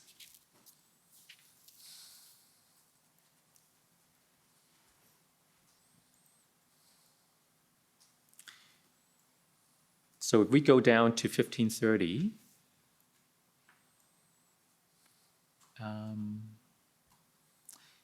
is this, okay, so do you see the reference? DC Ferguson expressed plans to create an 8-point plan and SMEAC based on chief's comments to media and comment and present this SMEAC tonight to outside agencies. So a couple of things. Sorry, did we look at the date? Maybe we scroll back up a bit to the 8th. So now when you refer to an attempt to create something like an overall plan, was this the date when the meeting took place? I would need to read through, if I could, a little bit further. But So before we it- do that, we yes. see a notation that Incident Commander IC stands for Bernier, right? These are standard incident command scribe sheets. Yeah. So I was not the incident commander for the event. Right. But just so we understand when we read the notation in these notes, when Correct. we read I/C, should we take that as a reference to things that you said? That's correct. Okay. So if we go back down to 1530, take a look at the contents. So this was a phone call between myself and Deputy Ferguson. Tell us about that phone call. If I can just review to refresh my...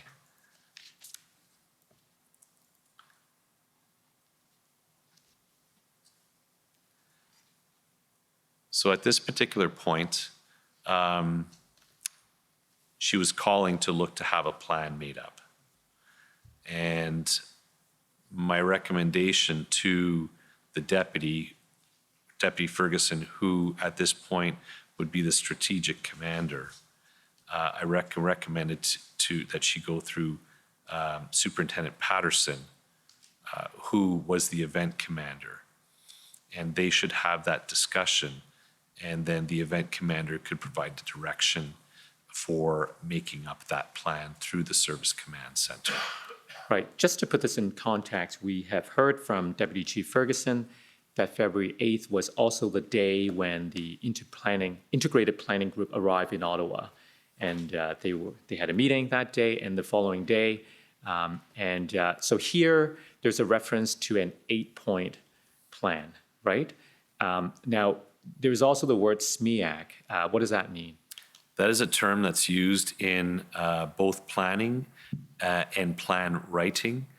SMEAC stands for Situation, Mission, Execution, Administration, Command and Control. So these notes suggest that Deputy Chief Ferguson wanted to create this 8-point plan, and it was based on the chief's comments, right? And with a view to presenting it tonight to the outside agencies. Why did you recommend something else?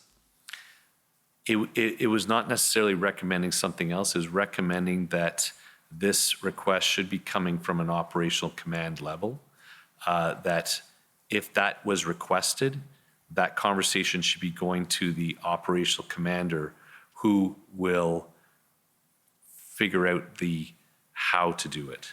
So just so we understand, was she asking you to do something at this time? That was the impression from the phone call, that she was going directly to me to attempt to get a plan written, with her comments that outside agencies that are wanting to come in and help us need to see this plan. And you redirected her to the event commander, who was Patterson at the time. Reason being, it's best if the strategic and the operational level are aligned. Why were you so concerned about who should be developing the plan? And I take it it's your view that Patterson, who was the operational commander, should be doing that? So the request for the plan should be coming from the event commander. all I was trying to do is ensure that the proper flow of discussion from the strategic level to the operational level takes place. And then from the event commander at the operational level will come to my support element to deliver what the event commander requires. Was that something you learned from all those incident command training, that this is what was supposed to happen? That is correct. And did they teach you as to why that would have been important? It's an understanding of what the difference is between strategic, operational, and tactical. Strategic establishes what needs, in simplest terms, what needs to be done. The operational level determines how it's done, and the tactical level does it. Right. Okay. Let's go to the next document. Actually, staying at the same document, let's go down a few pages to page 9. And if we go to the time 1903,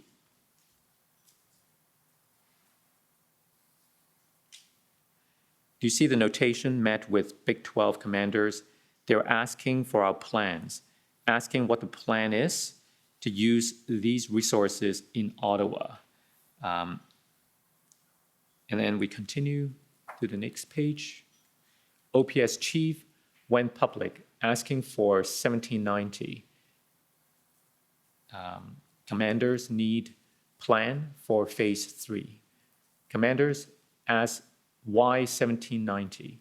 Where will they be deployed? What are they expected to do? Tell us your understanding, what this was referring to. This is very common, especially when you're dealing with large-scale events, multi-agency response. When the requests are made for services of another agency to come and support, whether it be the Ottawa Police Service, there should be a plan that outlines exactly how many of what type of resources you need to somewhat justify who is going to go and why they're going to be there. There are many questions here. Were these your questions or questions that other put to you? Like, where will they be deployed? What are they expected to do? Who's asking these questions? This was, could you scroll back up, please? So this is Superintendent Patterson that's speaking to me, or in the group, to the group of us, with what he's explained what he's learned. So I would imagine that following my conversation with Deputy Ferguson, she has had now a conversation with the event commander, and now the event commander's coming to make the ask. So they're asking for a plan. Was there a plan in existence at that time to show them? If we go back, this is what date again? This is the 8th? This is the 8th. There would not be one as that I would be familiar with, except for the original plan for the weekend event. Okay, now I'm going to take you to another plan, OPP 40-1889.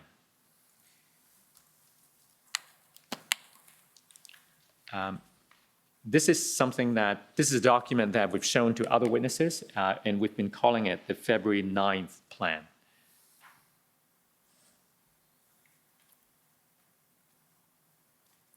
Let's zoom out and take a look at the cover. Go back up, the title.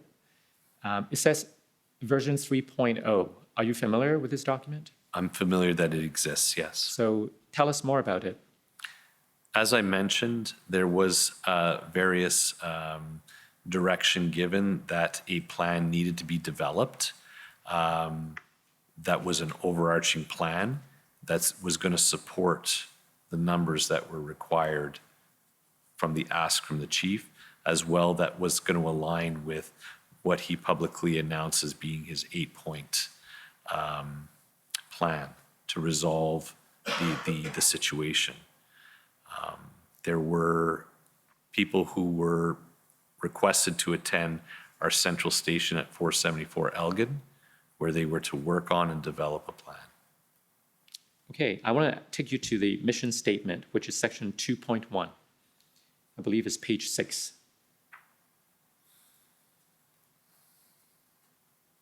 Take a look at the mission statement. To end the unlawful elements of the Ottawa truck demonstration and restore safe and open neighborhoods and businesses. When you eventually became the event commander on the 10th, I understand that you rewrote the mission statement. Am I right? That's correct. So what is your view about the adequacy of this mission statement? It is a mission statement, and the purpose of a mission statement is to give clear direction to everyone who is going to be engaged on this, and every activity or action that they do needs to align with the mission statement. It is supposed to be short and concise. It is short and concise. It would not be a mission statement that I would write. Why not? There would be elements in there that I would want to make sure that are very clear, as you will find in the mission statement that I wrote. Okay. Apart from the mission statement, what else, if anything, in your view, was missing from this plan? Could you please scroll down a bit so I can just kind of review again from? Yes. Can continue down, please? Continue down. Continue.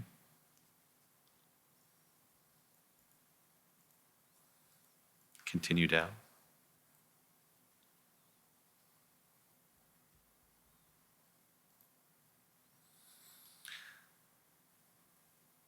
If I could please ask to go to the index. I believe there was an index on here. Let's go back up. The table of contents.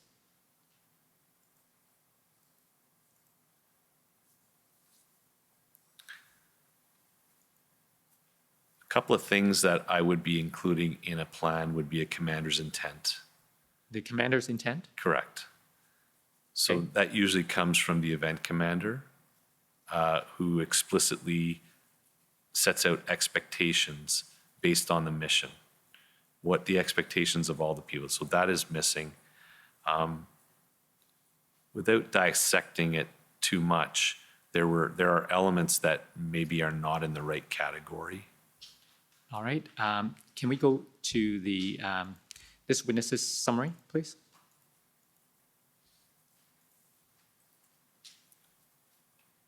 And if we go to page 8, that's right, the second paragraph.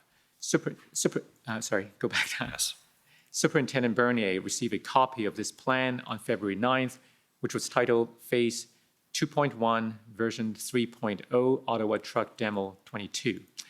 The February 9th plan incorporated the organizational chart that Superintendent Bernier prepared. Did you prepare an organizational chart that went into this plan? I did. Okay. It also included tables listing the numbers required for maintenance staffing, enhanced staffing, and interdiction and enforcement staffing.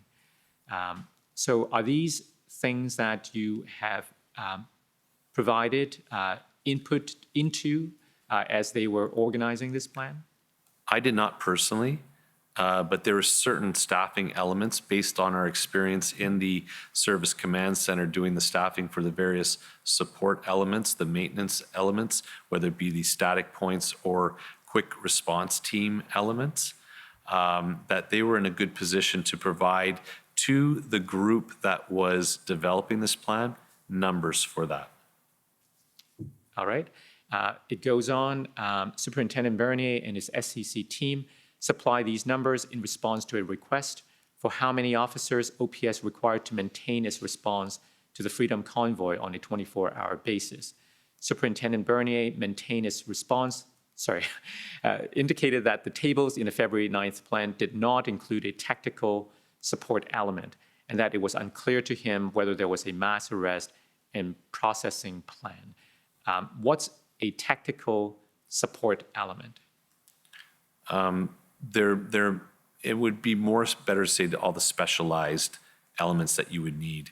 So in a public order operation, you need public order units, you need tactical team support, perhaps a CBRNE team, which CBRNE stands for Chemical, Biological, Radiological, Nuclear, Explosive Unit, which would make up all the true numbers that you would need for a significant operation of this magnitude.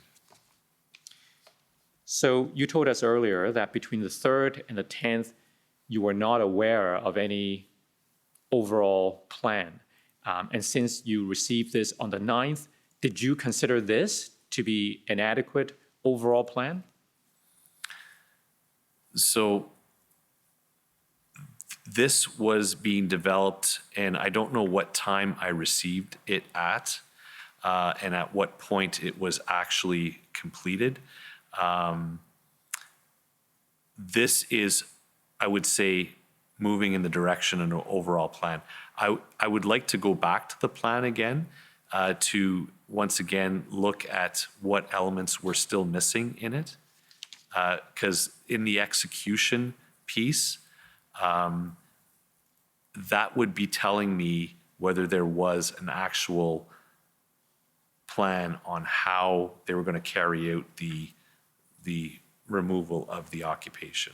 Did you not review this plan in preparation for this? I would like to, if I could, please review it. Let's do that. Mr. Clerk, do you still have the number? Thank you.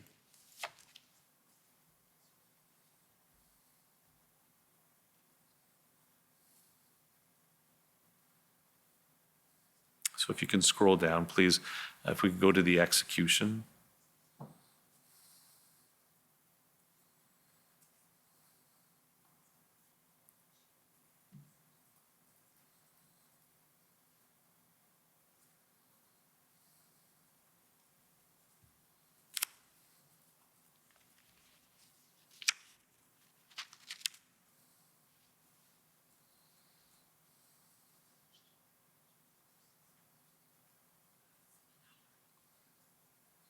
Please scroll down.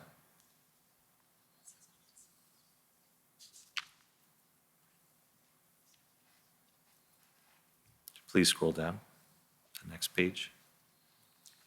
Again to 3.2.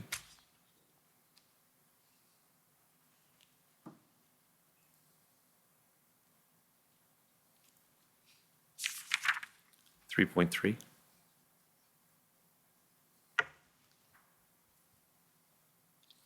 The next point, please.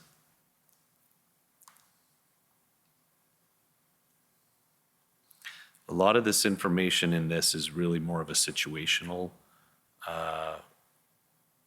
element versus how you were going to execute the plan. So if you were to ask me about whether this is an overall plan, there are missing elements. We talked about appendix plans or additional plans to support the overarching plan. At this point, there would be requirements for multiple public order plans, arrest, detention, processing plans. What's the PLT plan that's going to be? When I say PLT, police liaison team plan, there's a lot of elements that would be required to be, say, on the 9th, we're ready to go with something. Okay.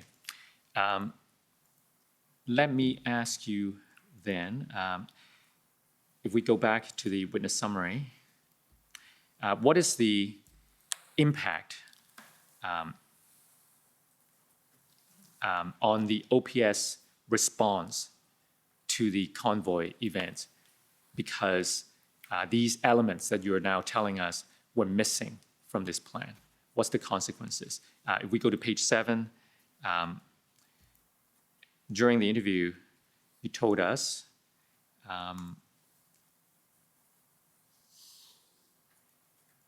So, sorry, go up a little bit.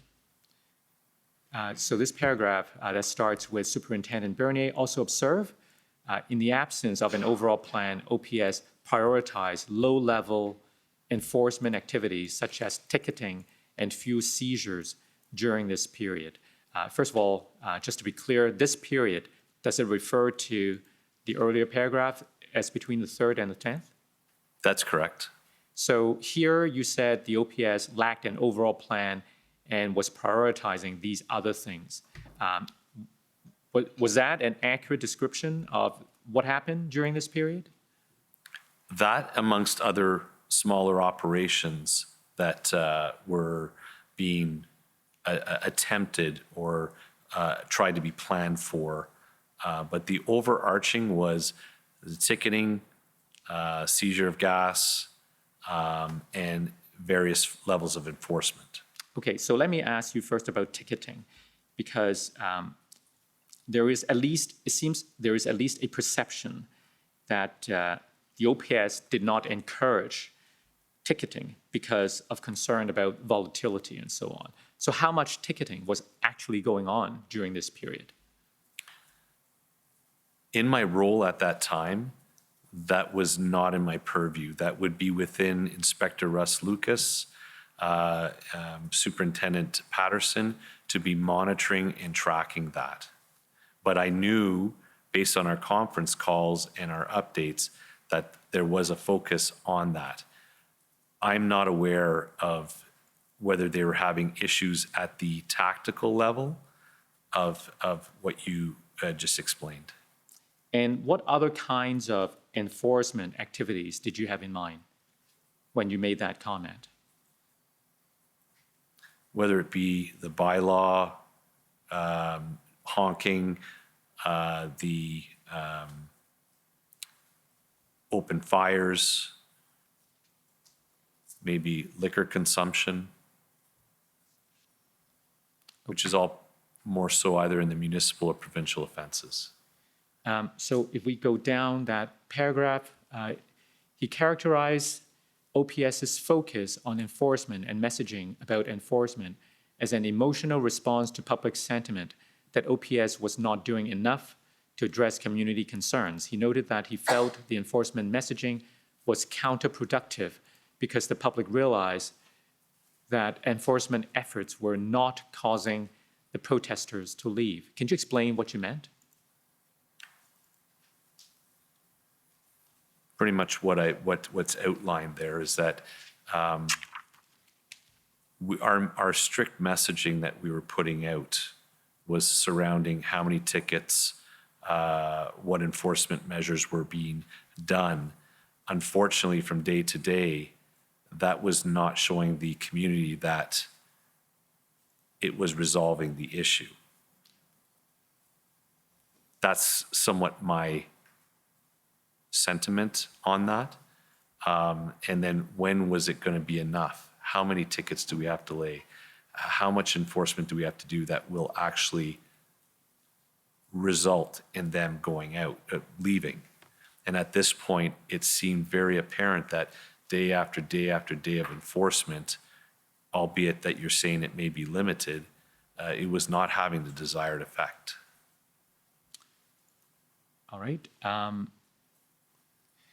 So if I can move now to a different document, OPS 408850.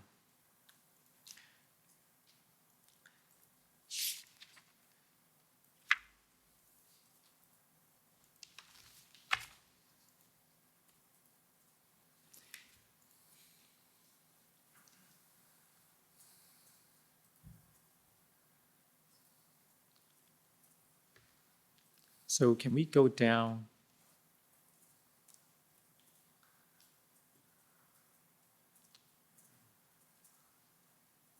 I'm not sure this is the right document. Let me check again.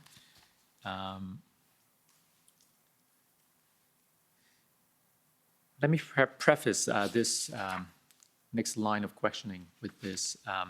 In terms of enforcement efforts. We've heard from other witnesses, including Deputy Chief Bell yesterday, that some of the things that happened during this period included what was done at Coventry Road. Are you familiar with what happened at Coventry around this time? Generally, in my role at that time, I was not involved in tactical level command, public order command, or event command. My role was still as that support element within the Service Command Center. So I believe this is your notes or the scribe notes, OPS 407898. I believe the date is February 7th at page 1.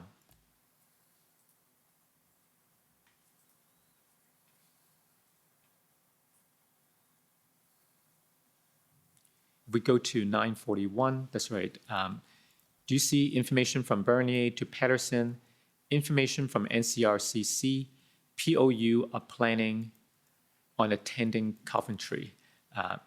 What was that about?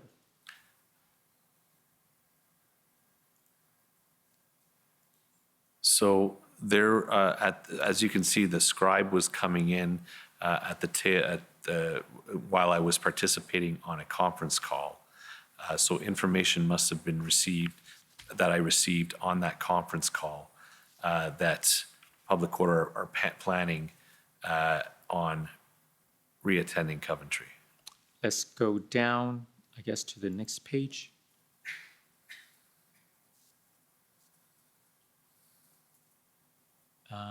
Can we go further down and see what's there at 1105?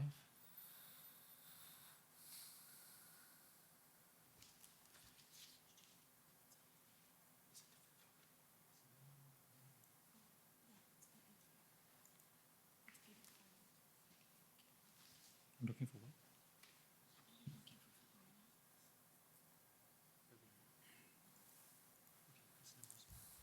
Moment's indulgence.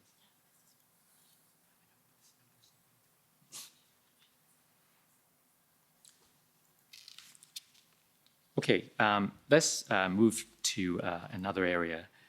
Can we go to your summary at page, sorry? It should be OPS 4088. Okay, let's try again. OPS 408858.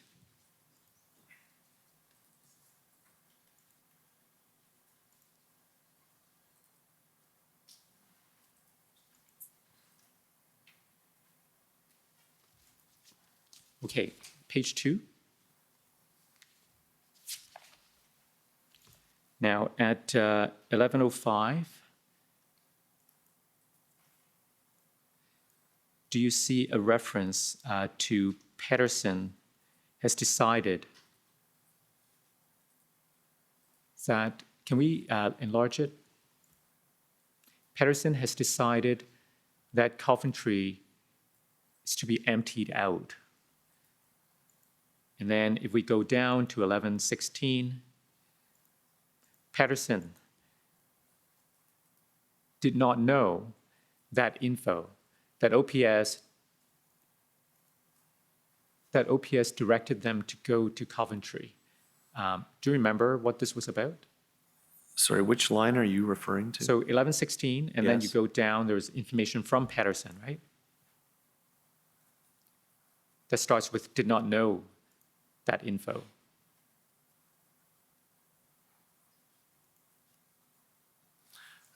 Not quite sure. Okay. Do you know something about Rideau Sussex operation? Yes, I'm familiar with that as well, of the similar nature, because at the time, my role was not at the tactical or operational level command. I was a support element in this fashion. Can we go to the witness summary at page 10, please?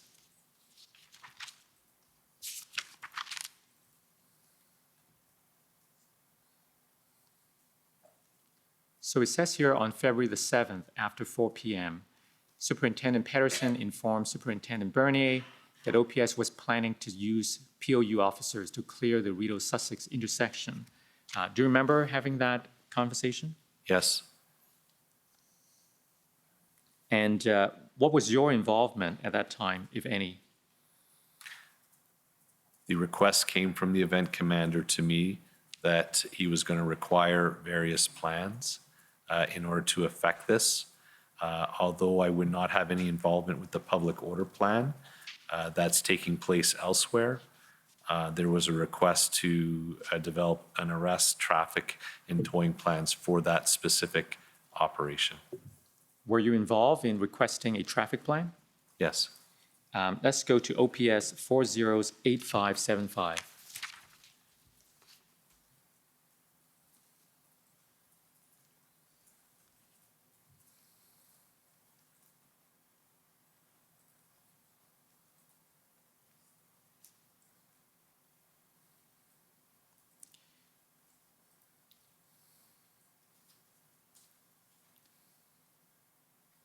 So if we go down, I believe this is an email you sent to Dennis Hall. Who is Dennis Hall?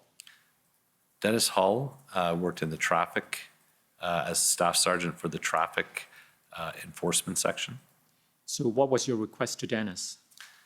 As per our discussion tonight, I have 2 requests in relation to potentially planned operations set for later this week. Could you please assign a sergeant to work with Andy Jasiak for a removal of vehicle plan? That would be similar to what we would refer to as a tow plan. This is time sensitive. Your team will need to liaise with Kevin Kenny, who has started something on this, but will be with the planners for POU. So what I'm trying to do is get all the different groups that are trying to make a plan for this operation at least talking to each other. Okay. And then the second request is to develop a traffic plan in order to, whether it be close down streets, to support the public order plan. What did you think of the Rideau Sussex operation at the time? At this point, I would not be fully privy to all the discussions from the strategic level and at the event commander level.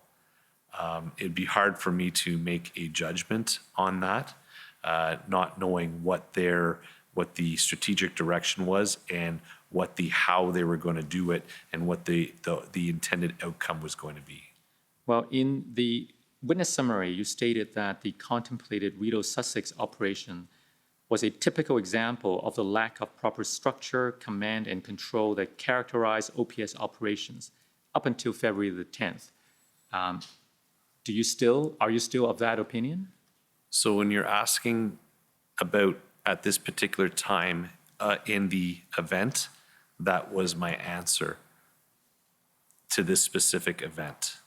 If you're talking about the various situations that we saw, whether it be the Coventry Road operation, the multiple attempts at Rideau Sussex, and somewhat not necessarily a wholesome approach with all key internal stakeholders for all these plans, that's what I was referring to in my statement. It was a totality of the circumstances, not the specific event. Explain the totality to us, please. I believe that's what I was talking about, how I was saying all the different events that were going on, whether it be we have to enforce, we have to ticket, on one level coming perhaps from executive level, and then various, and I cannot speak to where the direction's being given, where I would imagine from a strategic level that actions need to be taken either at Coventry or Rideau Sussex from either the strategic or the event commander, where they were not all aligning, and it did not appear as if it was going to have a successful overall resolution to having this end. There's risks with implementing various plans without knowing the cause and effect. Mm-hmm. I'd like to talk to you next about the kind of communication within the OPS at the time, as well as communications between OPS and its external partners. Starting first with internal communications. What do you remember of the kind of communications challenges or successes around this time? So communication happens on multiple levels. And if we're talking about communication at briefings to ensure that everyone is aware of what's going on and what's expected of them, we were working very hard at trying to get that right, because there was different groups of officers with getting different information.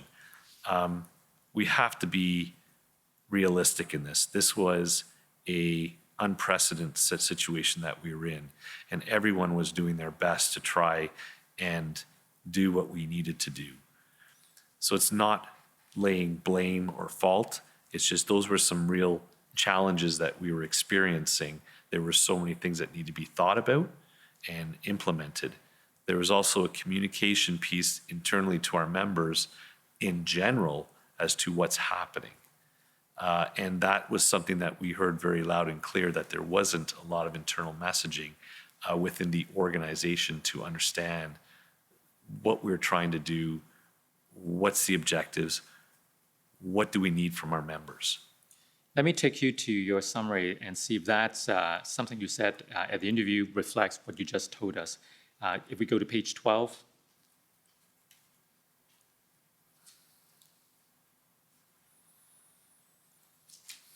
The very last sentence, he stated that they were demoralized because they were not informed.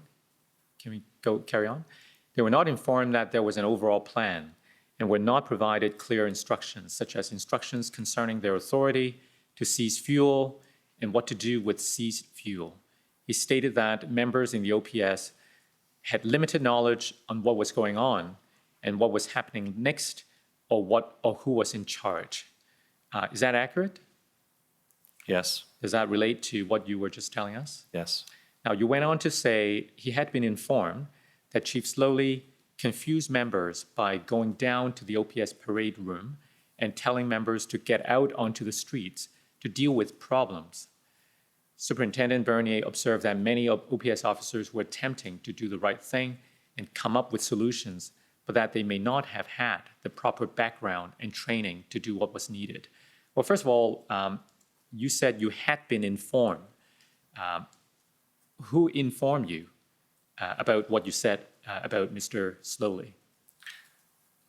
Word does get around in the organization, so that is something that I had heard that had transpired. You don't remember who was the person? Who was the source? I don't. And what was the context? Do you remember in which this, what's the parade room? So every division, we have 3 divisions with the Ottawa Police. Every division and station within a division has something called a parade room, where officers are briefed at the start of every shift and given their instructions for the shift, what unit they'll be assigned to, and any taskings that they have. What about communications between the OPS and its external partners? I cannot speak to that. I'm not I don't know what communication was happening externally. I don't have any particular access to that information. Can we go to page 6 of the interview summary?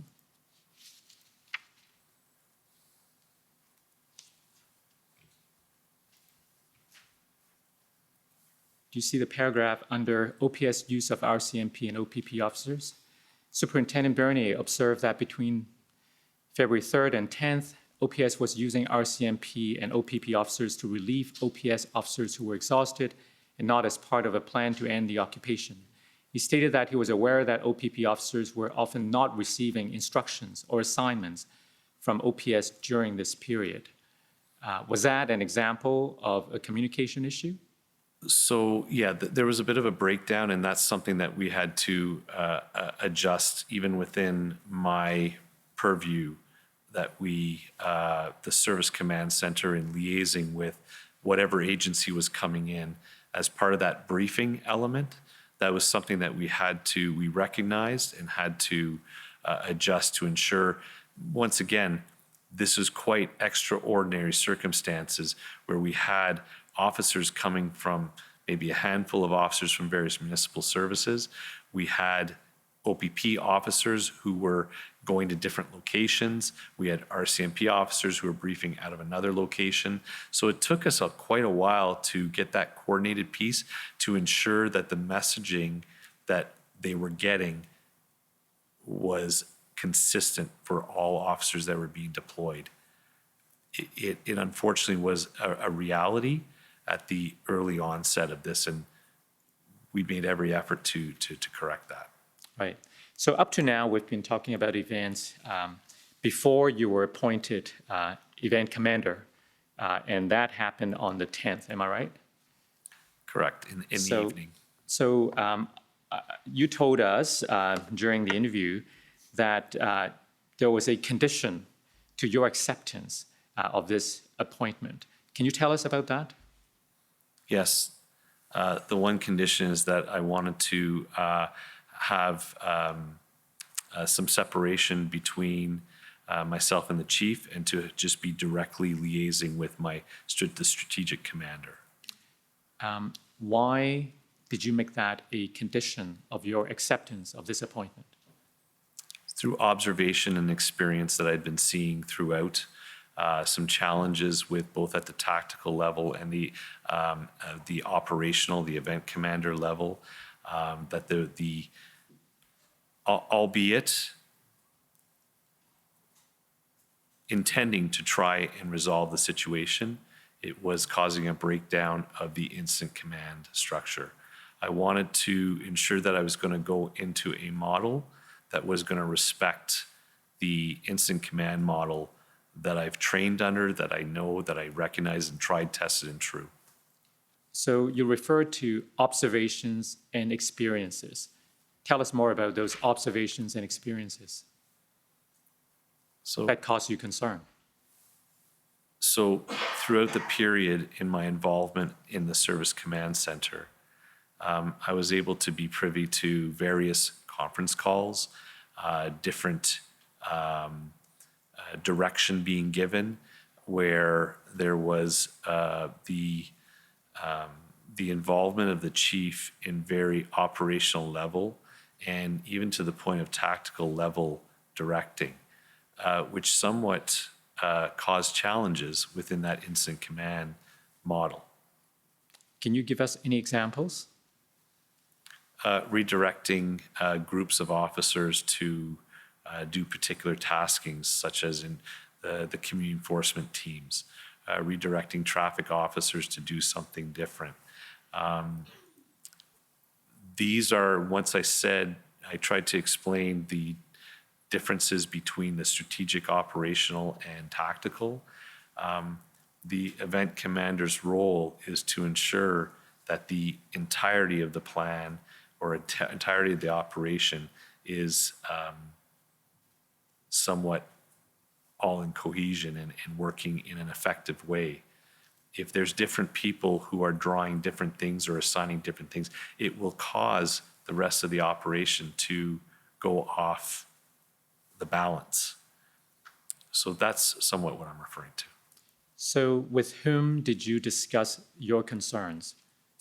Deputy Ferguson. Was she the one who approached you to be the event commander? She did. When did that conversation take place? In the afternoon of February 10th. Okay.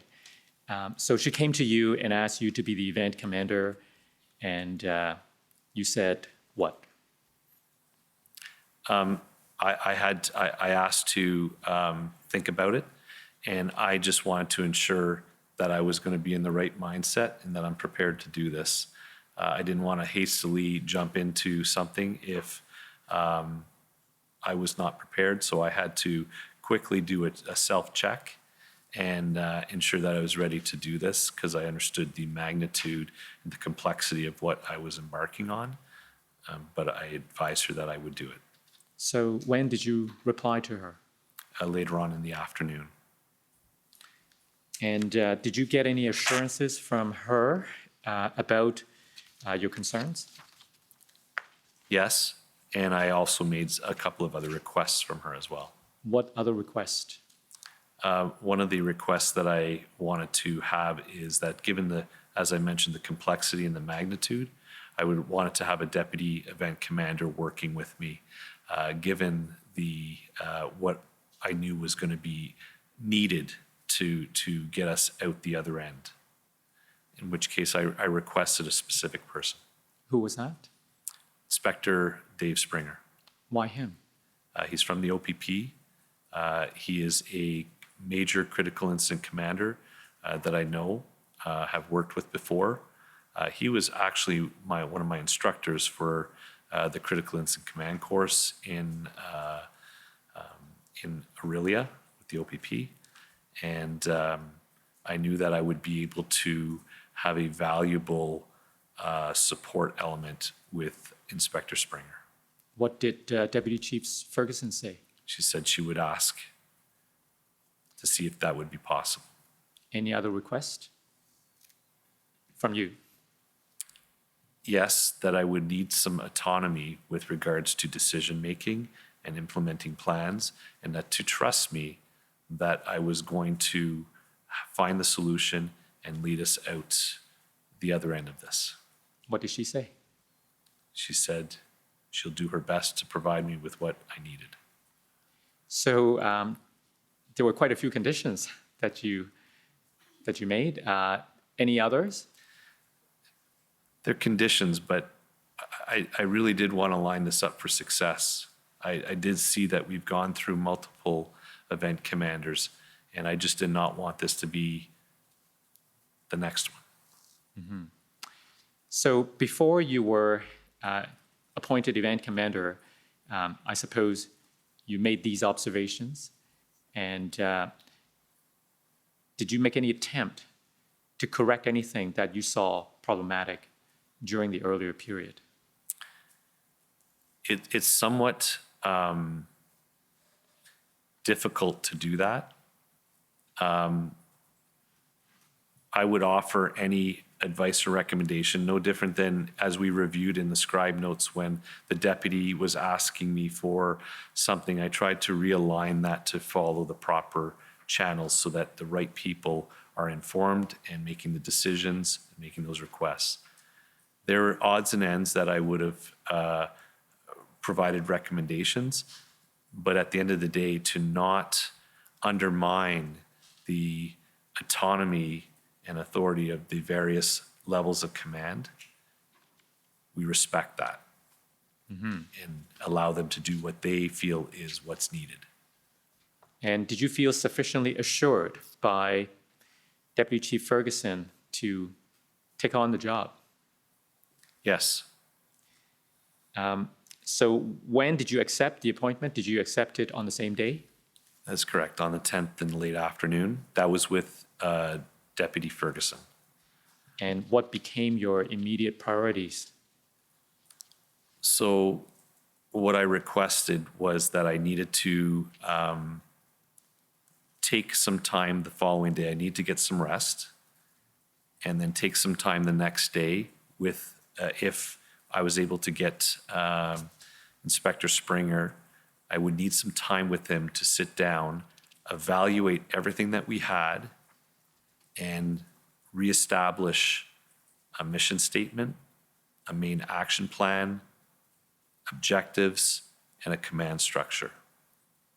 Okay, so let me take you to the scribe notes again.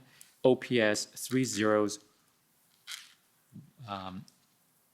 OPS 30s10050.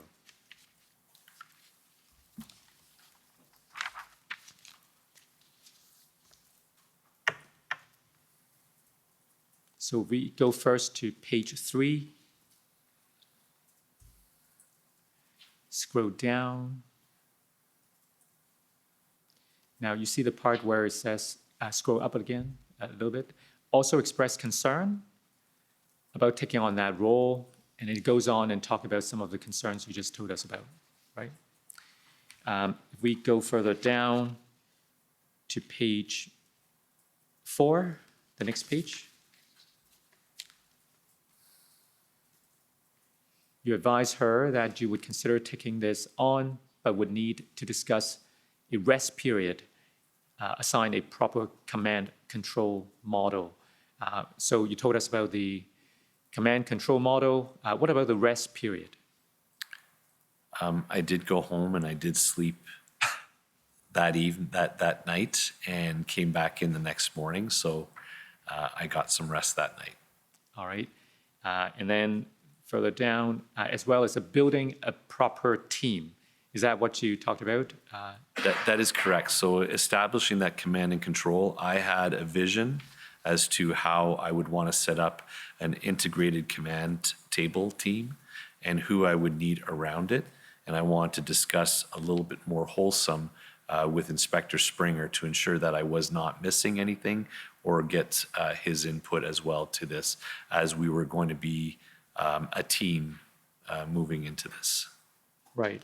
So it may be, I wonder if it's earlier on the page.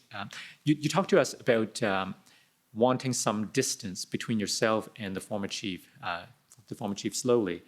How was that concern in particular addressed? I request, at this particular time, I requested that Deputy Chief Ferguson be the go-between. Okay. And that would be appropriate. If she's the strategic commander, the chief would be dealing with the strategic commander for any of his wishes or direction. And it's up to the strategic commander then to filter to the event command level, the operational level, as to what is needed to be done. And when I'm saying what is at a very high level. What are the high level objectives? And so you started by saying at this time that she was the go-between. Correct. Did that change at some point? Yes, as we built out, and once again, I talked to you about that structure, we incorporated an executive liaison person to, there was a lot of meetings and a lot of requests to attend meetings, which, as long as I have the strategic direction, I need a lot of time to get the job done, to do the work. And having an executive liaison as a go-between would create that efficiency and effectiveness that the executive would still be informed and have an avenue to be able to be in touch with me. And who was that person? Superintendent Drummond. When did that happen? Happened relatively quickly. Would be within probably somewhere between the 11th and the 12th. I would say maybe the 11th or the 12th. Okay. Let's see if this will help refresh your memory. OPS 3010371 at page 4.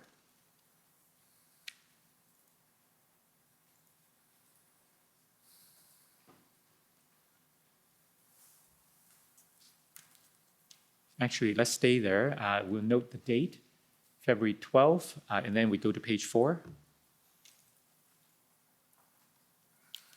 Do you see the first line? Yes. Drummond to keep the position of executive liaison. Is that what you told us just now? Correct.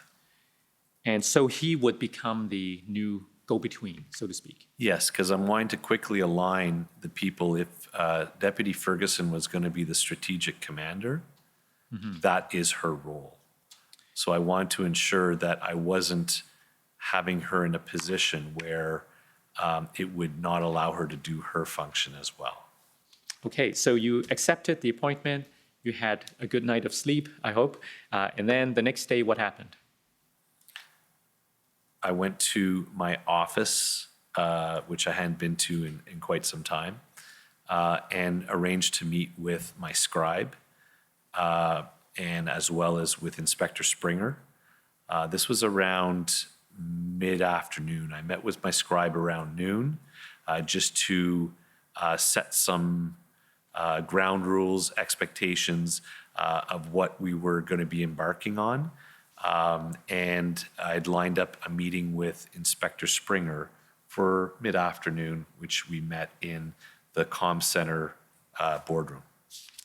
I want to take you to your notes where you set out a whole list of priorities.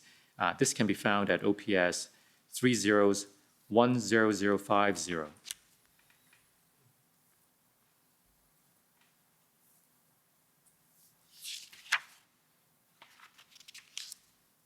At page 7, please.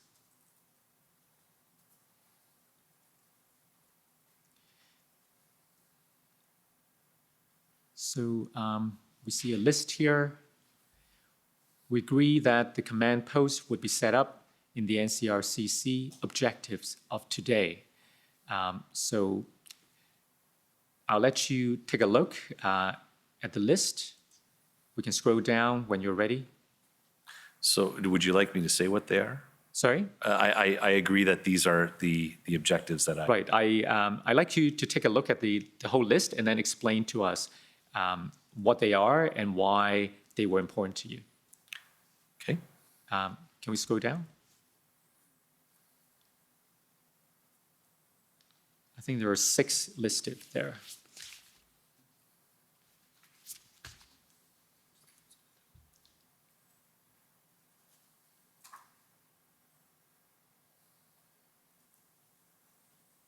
So, there's more than... There's quite a few there, yes. So tell us about these objectives. Why, and did the number suggest their importance? Level of importance, I'm going to say they were all very important.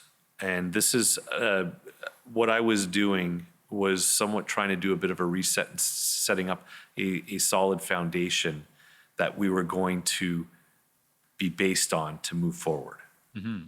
All these elements are key elements from an incident command standpoint that is required, that needs to be in place and formalized and adhered to promote success in your mission. Was this an attempt to course correct when you said reset? Yes. So why did you start with the mission statement, which was number 1? For any operation, a mission statement is that foundation piece that everything is built off of. Everything that you do, everything that you, when you're making a decision, whether to take action or not action, it needs to align with the mission statement. That's why it's a very important foundational piece. And what about the second one, the new command control structure? Correct. Can we go back up to the number 2? Yeah. So tell us about that. In order to have success, it is not one person that is going to bring you success. In an incident command model, you do have to surround yourself with some key subject matter experts that are going to be able to properly inform you and to make proper decision making. What was the third point? We can scroll down. We were going to pick who we needed at that table to have success. And then pick incident commanders because of the protractedness of this. We want to make sure that whoever was running the NCRCC from a operational to tactical level, that there's a rotation of people who will be effective in maintaining that level of operation day to day until we come up with our ultimate solution to end this. Okay, so let's talk about some of these priorities. First, with respect to the mission statement, it may be the same document.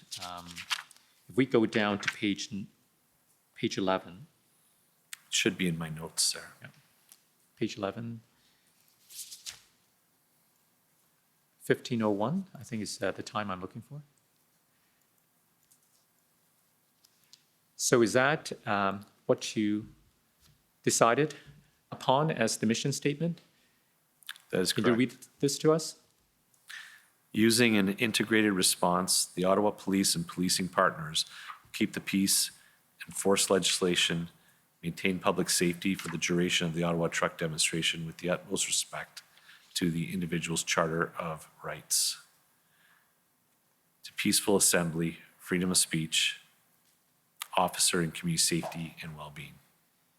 Now, we might have seen the same mission statement before on what we call the February 13th plan. Do you know the one I'm referring to?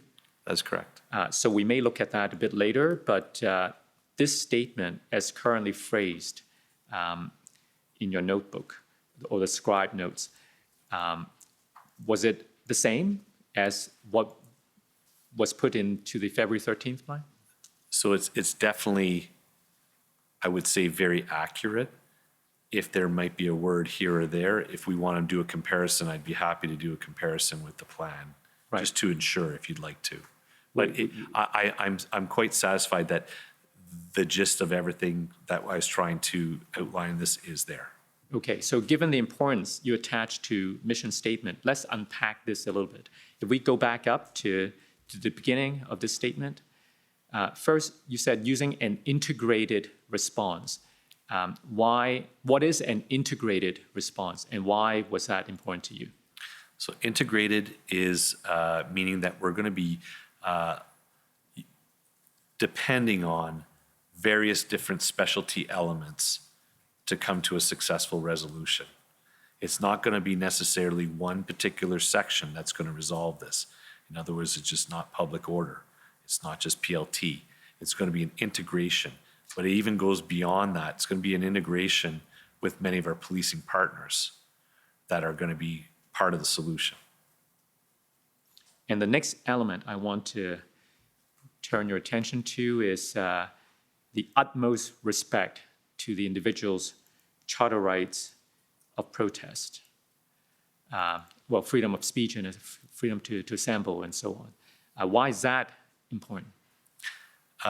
We can never lose sight as to lawful protests that may be part or lawful peaceful assemblies. And we have to respect everyone's Charter of Rights with everything that we do in the operation. So, and then the third element, I think if we scroll back up, there's a reference to enforce legislation, right? But Yes. to do so in a way that ensure to keep the peace and safety and so on. Tell us the importance about that. They're all high-level guiding principles, keeping the peace, enforcing legislation, and that comes at legislation at multiple levels, right up to the federal level, provincial and municipal. Maintaining public safety, so everything we should be doing should be moving towards ensuring public safety for the duration of this event that's taking place. Now, we know that you also developed a main action plan, right? Correct. What was that about? So the main action plan is a high-level statement of where do we want to get to. Now, in the interest of time, I won't take you to another document, but it's found in your witness summary, and it basically say to de-escalate and negotiate a peaceful resolution and demobilization of the Ottawa truck demonstration. Am I correct? Correct. Can you elaborate on that? Ideally, the best resolution is a peaceful resolution and have everyone leave peacefully. But in the event that that's not going to happen, it is going to be demobilized at the end of the day. Okay. Now, so that was your priority number one, to develop the main, the mission statement. You also mentioned the importance of clarifying command and control structure. So I want to take you to OPP 4020 2163.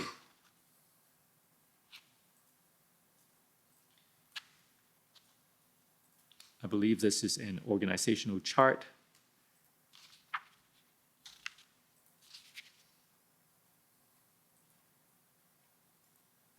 So if we go further to the right, now is this what you developed on the 11th?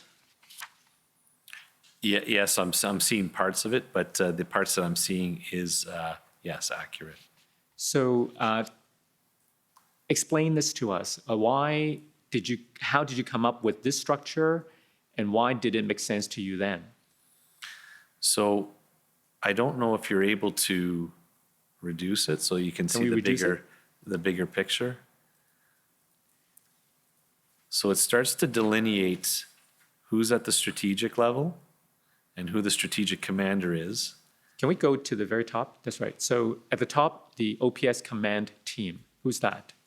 That would be your chief, deputies, CAO. So he'd be at the strategic level?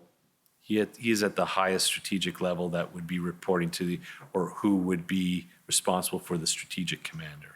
Between the former chief and the deputy chief Ferguson, there are these two boxes, the legal and the communications. What's the significance of putting them there?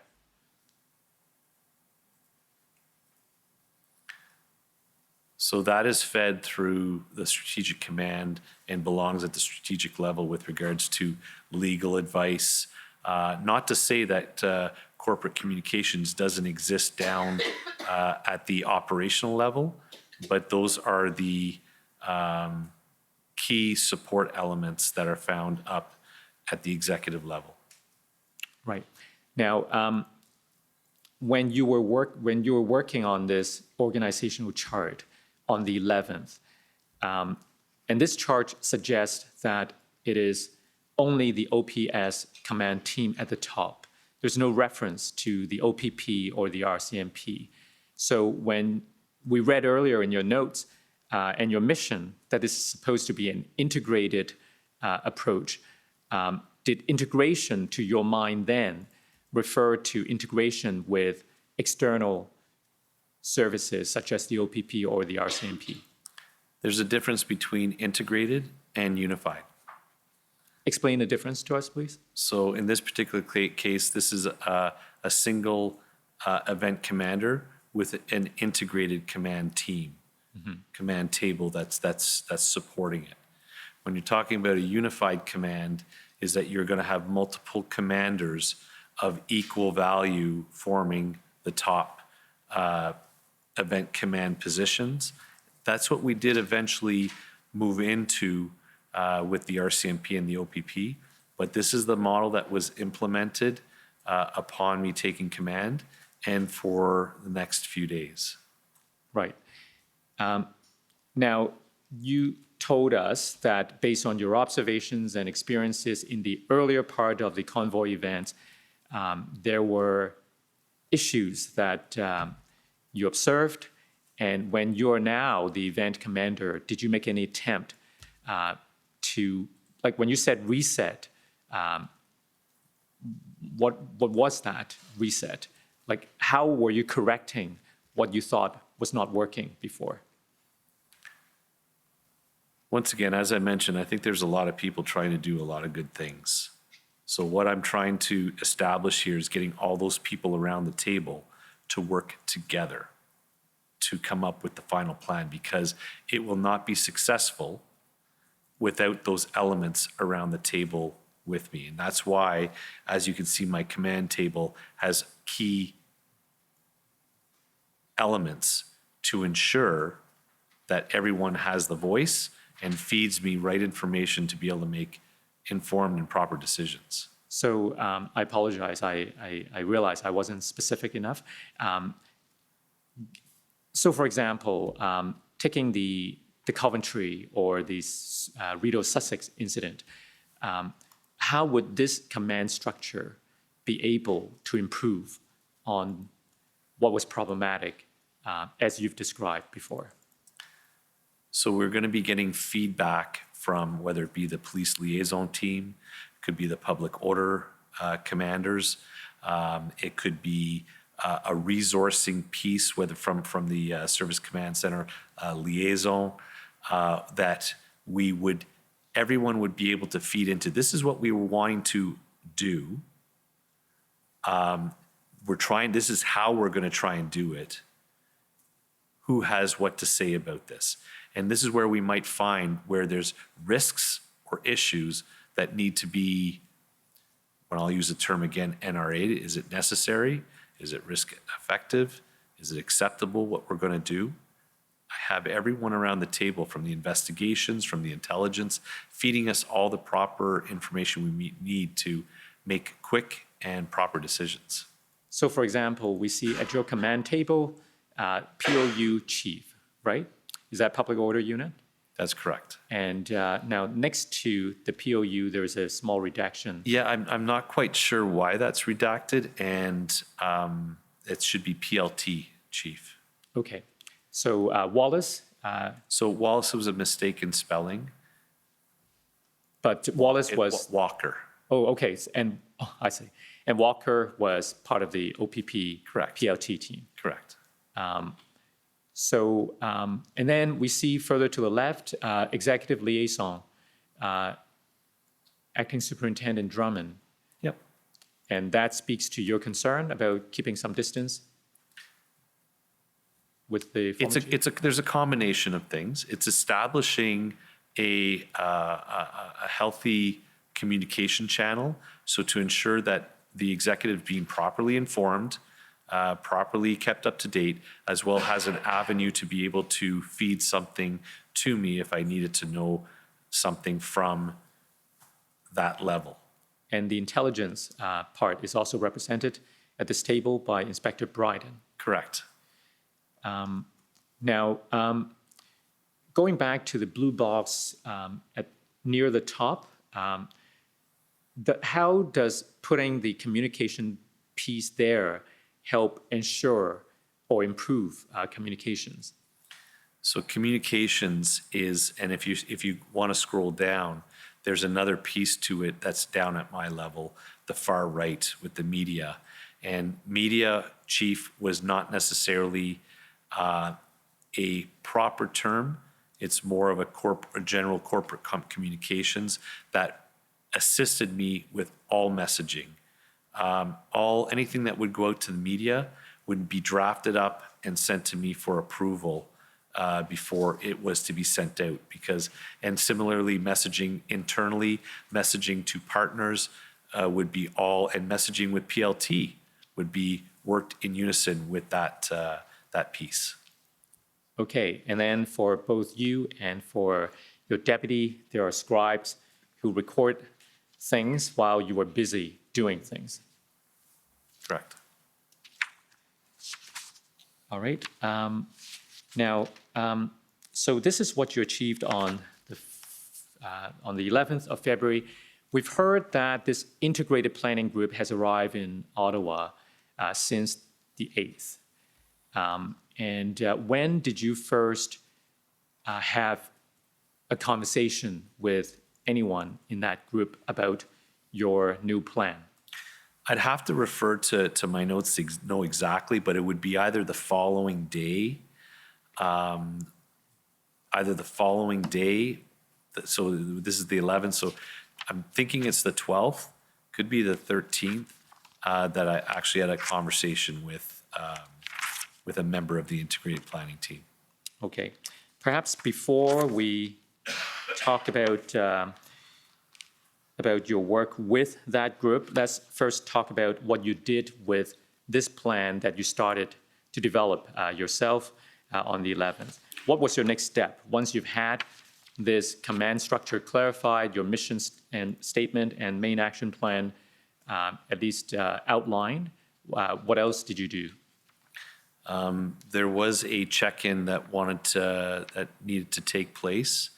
And it's my understanding that Deputy Ferguson was taking some time off and that Deputy Bell was taking over.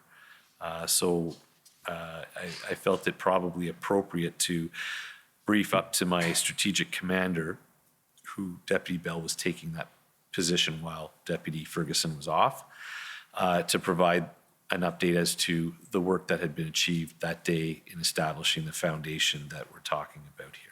So did you touch base with Deputy Chief Bell on the 11th? That is correct. Do you know what time? I would have to refer to my notes. If Did it you- was later in the afternoon, it was Right. around dinner time. Did you also meet or talk to the chief? My recollection says that there was a conversation with the chief. Okay, let me take you to your notes. OPS 3010050. I'm going to take you to page 17.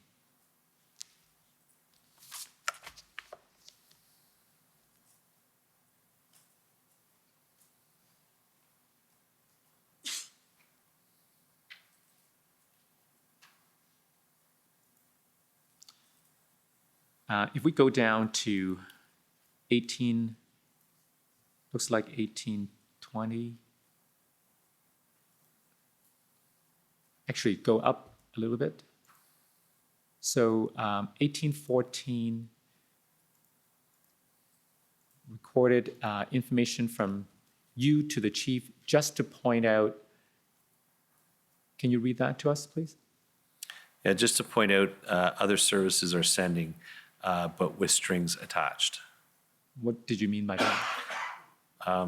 From what we were getting from the Service Command Center team is that there were requests for, if they were going to come, they would like to have static positions, not necessarily want to get into either quick response teams. And there was sometimes challenges with getting them to do enforcement pieces that would be required if that was the case. That was historically what we were seeing in my previous role. So during this discussion with the chief, were you talking about this new plan that you're trying to develop? Correct. And you see at, I'm not sure what time it is after 1814. What's the next entry? 1815. 1815. And there's a notation that the chief said to you, I'm okay with everything you said, requested, with your email at org chart and mission. Tell us your best recollection about that conversation. I presented the whole background and reasoning of what I was doing and why I was doing it. This affirmed to me that the chief was understanding what I was saying and that we were doing that reset, so to speak. Now, when you call it a reset, how much of what you were doing was based on or derived from the February 9th plan, the 3.0 plan? I'll have to be honest. I did not necessarily, at this particular point in time, know what portion of it is, what portion I perhaps would use or adopt. This is quite in the infancy, where there was going to be a bit of work to be done over the next few days, not discounting any good ideas that may be out there and analyze everything. Because at this point, I wasn't aware that there was an integrated planning team. I was preparing myself to have to put together a strong planning team to come up with an eventual final plan to get this done. So at this point, as I mentioned, I was going to be directing somebody to start, based on clear expectations, developing a plan, but perhaps not discounting some good elements that would have been in there. Now, let me take you to the next document, OPS 3014454.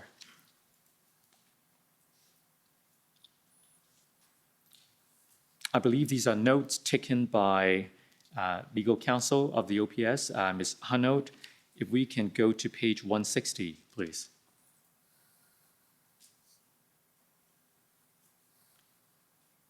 If we go down a bit. So we see a reference to the chief saying, want LS, is that legal services?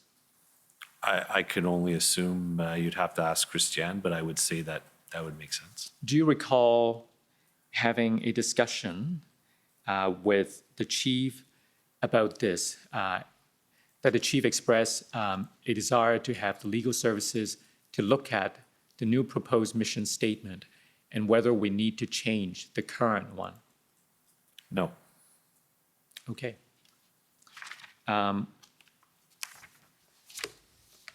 Can I take you to